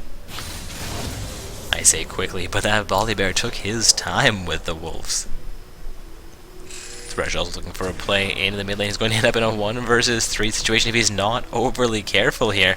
Orianna is also in range to assist him, so it would be 2 versus 3 unless things went terribly wrong. Makes his way down to the reverse. Will come out. He takes down the sight ward, plays down into the pixel. Janna looking to contest that. They're going to have 4 members of Team Bronze 5s making their way back into the mid, looking to siege down into this mid lane, looking to take down this mid lane inhibitor. I forgot that they had taken the inhibitor turret earlier on in the matchup after a great team fight for them, but have not yet secured an inhibitor in this game. Neither team securing an inhibitor at the 32-minute mark. We are seeing a 4-3 turret score, a 21-17 kill score. We have a 2,000 gold difference between these two teams. That 2,000 gold actually being in favor of Team I Will Miss Jaja, despite them now being down by 2 turrets and down by 4 kills. However, with that turret, we are now seeing only a 1,000 gold difference between these two teams. We have seen Bronze 5s methodically make their way onto the blue side of the map. They have now taken down their 5th turret of the game, decimated onto the Lee Sin. The Lee Sin will quickly go down in a 3 versus 1 situation. Nocturne on his Raptor cap, I thought was wrapping around, looking to engage onto more members of the purple team pinging out around the Dragon Pixel, which we could have an ambush being set up for here. Dragon back on the map in about 30 more seconds. We could see either team looking to set up for that Dragon Blade. Nocturne coming in full ham. Valkyrie coming out from the Corki, keeping him safe. Nocturne taking a huge amount of damage there. Corki throwing ultimate will connect onto 4 members of Team I Will Miss Jaja, but Corki as well as Syndra have gotten fairly low. Gnar coming back in from the side. Syndra forced to flash up, but will not quite be enough to maintain her life. Syndra as well as Lee Sin have now gone down. Gnar with an item. The culling will come through from Lucian, but Gnar looks like he should maintain his life here. Nocturne going back into the side will fall off of that pursuit dragon. Now back up in only 5 short seconds and 5 members of Team I Will Miss Jaja available to contest it. We're going to see Blue Team set up for their second dragon type of the game. Will be their first successful dragon, and it takes them less than 4 seconds. That was an amazingly fast dragon play.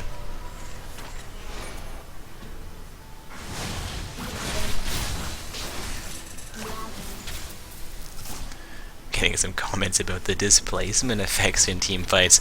Yeah, when you have huge displacements, lots of crowd control, taunts, etc., team fights are chaotic enough without them. When you have those thrown into the match, it's a guessing game where everyone's going to be. I apologize, I've not been following team fights quite as closely as I potentially could be. I'm not as attentive to them as I should be, I suppose, but it's mainly that I can't keep up with what's going on, all the action that breaks out. We have 10 people all performing different actions, huge amounts of damage coming out, crazy things going on, and you know, I try to keep hold of the overall objective of those fights as kills happen, as great plays get made, if I can spot them out in the chaos, that is. But aside from that, I'm going to get back to things at hand here off of my little tangent as Gnar looks to engage onto the Thresh. Will use a sweeper to clear out. That's how it gets out a second Sight Ward as well. A second member coming out will connect onto Thresh once again. Thresh with almost 3,000 HP at this point in the game is going to be a fairly strong player for his team with only 2 items completed as well as his boots. Blue Side's going to siege down onto this mid lane. The turret will succeed taking down the turret. No, the turret will remain alive with about 2 hits of health remaining. Corki picks the kill onto Thresh. Orianna getting very, very low. That turret still somehow alive. Lucian now being locked down by the Gnar. Gnar getting thrown up by the Volley Bear, and Corki taking a huge amount of damage. Lucian picks the duck, but Lee Sin comes in full ham. We're going to see a 3-for-2 exchange. No, 3-for-3 exchange as the Lee Sin ends up going down. And Volibear laying the grab onto Janna. Nocturne looking for one more hit. Will finish off the Janna. The turret will finally drop there. We're now seeing a 24-for-23 kill score. A 4-for-5 turret score. Both of those scores in favor of Team Bronze 5s, but they are still down by 4,000 gold. And I Will Miss Jaja evens out the torch score, looking to pick up the first inhibitor of the game right here as well. Gnar looking to stop the Nocturne Volley Bear pair from doing so, but it will not quite be enough. The inhibitor will go down to the Nocturne Volley Bear pair. Nocturne looking to make his way safely out of this fight, but Volley Bear could be in trouble. We're seeing him now on all fours trying to escape from the Gnar. Syndra coming in will land this time as well, and Volley Bear will go down here, but Volley Bear Volley Bear does not go down as Thresh comes in with a maximum ranged lantern. Volley Bear escapes with 100 health. I just saw that happen. That just happened. Wow. Baron being pinged out now by the purple side. Like, we can't kill Volley Bear. We may as well try to kill Baron. Baron has now been engaged with that 24-23 kill score. A 5-5 turret score. They have, however, lost their first inhibitor of the game. Baron will not go down yet, but the blue side has just lost one more turret as minion pressure in the bottom and will succeed taking down the bottom lane outer turret. Baron does a little bit of spitting onto the blue team. Lee Sin to come back in to contest. They do have vision in the pit. The accused from Lee Sin, but the Baron will go down to Lucian. That is a successful Baron play for the blue team. We may see I Will Miss Jaja emerging victorious from this match. If they have the gold lead, they're even out the kill score. They're down by 1 turret, but have picked up that first inhibitor. I think they've got what it takes. Of course, the purple side is not going to hand it over easily. They have lost that first inhibitor as well as now losing the first Baron of the game. But I suspect they will be mounting a very strong base defense, looking to get themselves back into this matchup here. I mean, things look fairly even aside from that gold score where the blue team has almost a 10,000 gold lead. Most of that gold looking like it is the result of farm leads for their team. Lucian with over 100 farm. That's 130 farm advantage over the Corki. Seeing the Volley Bear in the top lane with roughly a 50 farm advantage over the Gnar. In the jungle, Nocturne has roughly a 30 farm advantage over Lee Sin, and the mid lane is the most even lane where Syndra has kept up within 3 farm of Orianna.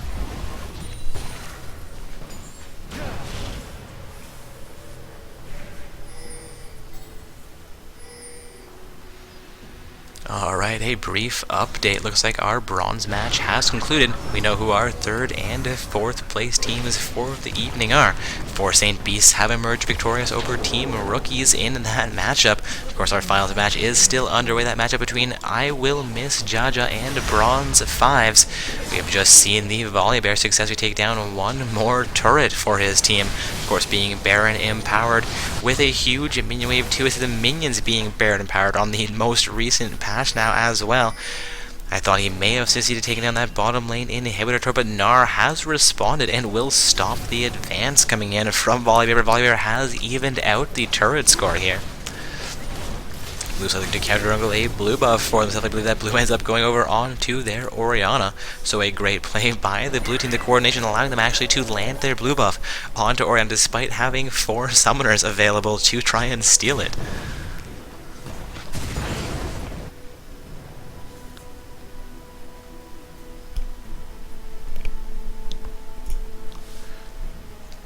A little bit of a lull next year as Lisa makes me back in the base, and 3 members of Bronze Fives are forced to stand in the mid lane contesting against those super minions that are spawning onto them.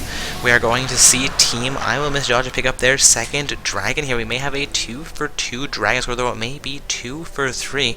Look to move the camera over onto a purple team member, see if we have a third stack of dragon over. It is indeed a 2-for-2 dragon score now.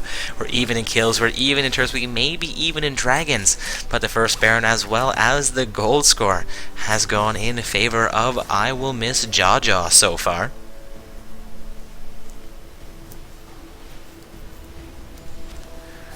We have 3 members of I Will Miss Jaja standing directly on top of a Bronze 5 site. We're looking for an ambush. That ambush will not quite be the success they were hoping for.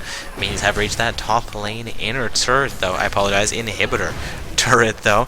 Minions will quickly be cleared out by 5 members of Bronze 5s. Again, a 5. Ooh, we have seen a 7th turret now going down in favor of Team I Will Miss Jaja. So the turret score is no longer even. The turret score is going to be in favor of the blue team. The kill score is so far still even. Looking for that 8th turret as the inhibitor turret will go down in the top lane of Volibear. Looking for additional turrets all around that next potentially. So he looks like he may end up joining his team or looking to simply distract members of Team Bronze 5. Bronze 5 now going to continue mounting their basement. The mid lane inhibitor has come back up, but will quickly get dropped back down after that top lane inhibitor has gone and down as well. Volibear flashes back into the fight. Thresh looking for the distance next onto the Gnar. Not really the target looking for it. Will zone him out, put him in a 1 versus 4 string. Gnar will go down, nearly picks up a kill for himself though. Lantern coming out from the Thresh will keep Volibear alive. Then Nocturne picks up a double kill. Now a 5 versus 3 situation. The decimal kill, but does not quite connect onto the Janna. The coming up from the Janna, connecting onto both Orianna and the Lucian. This could be a bit of an overextension for I Will Miss Jaja. If they can get aced, this could throw the game in favor of Bronze 5. But if they can finish off these Nexus turrets, they could potentially finish off the Nexus as well. 30 seconds remaining for Gnar and Lee Sin. Syndra will go down. We have all 5 members of I Will Miss Jaja still alive, and the Nexus will go down. That is the tournament, folks. I Will Miss Jaja emerging as our first place team for this evening. Bronze 5 a fairly close second place for St. Beasts as our third place team, and Team Rookies coming in for a great performance by all of those teams. In my opinion, I saw some great games this evening. I hope you guys enjoyed the stream and the tournament as well. So again, a huge thank you to all of our participants who came out tonight, and a congratulations to our top 4 teams in both the main event and our secondary event, as well as a thank you to all of our viewers as well. This is Dark Corpse signing off for the evening.